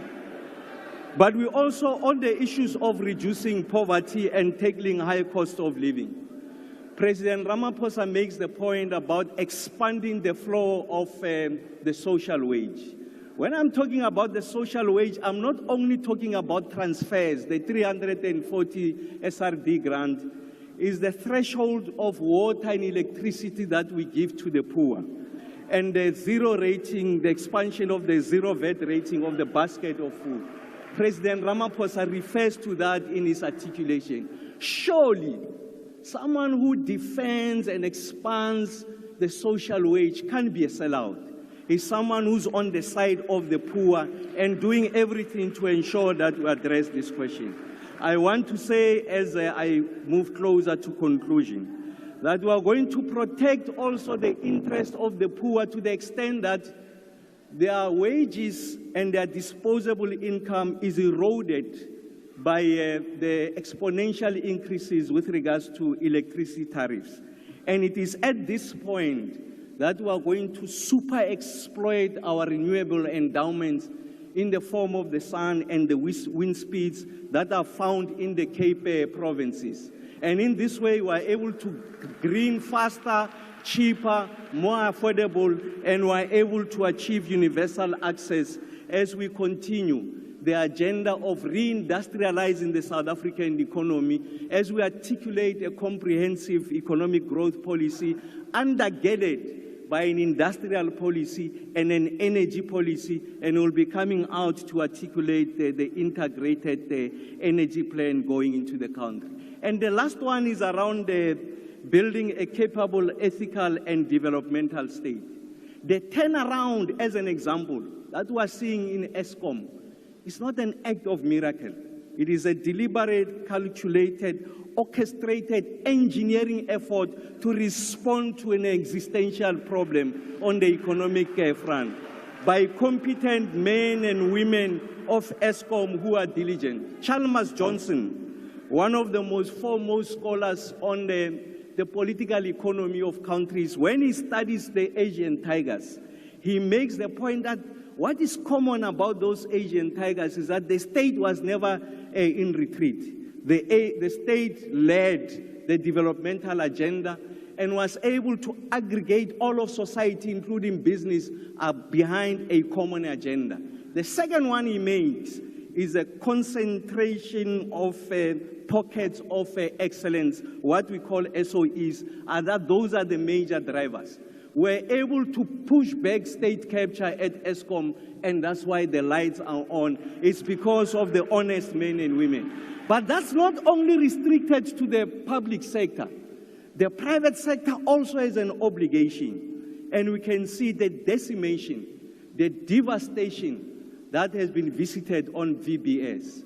The poor who have spent all of their savings with the intention of retiring happy, their lives were destroyed by the greedy and those who don't have the interests of the poor at heart. As I conclude this, I want to say the following, drawing from the counsel of President Mandela. He has the following to say: difficulties break some men, but others make others. No axe sharp enough to cut the soul of a man who keeps on trying, one armed with hope that he will rise even in the end. And I'm confident that with this GNU will deliver the results for our people. President O.R. Tambo makes the point. On the occasion of the burial of Joe Kavi, he says the future is bright, the end is glorious, the intervening period is dark and bitter, but finds glory in acts of struggle. The GNU will deliver us. Thank you, Mr. President. Thank you, Honourable Minister. Order, Honourable Members. Order, Honourable Members.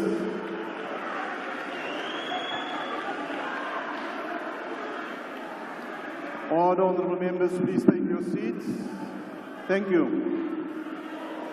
Honourable Members, that brings us to the end of the list of speakers for today. The reply by the Honourable President is scheduled for Monday morning at 10 a.m. That is on the 22nd of July. That concludes the business for the day, and the joint sitting is adjourned.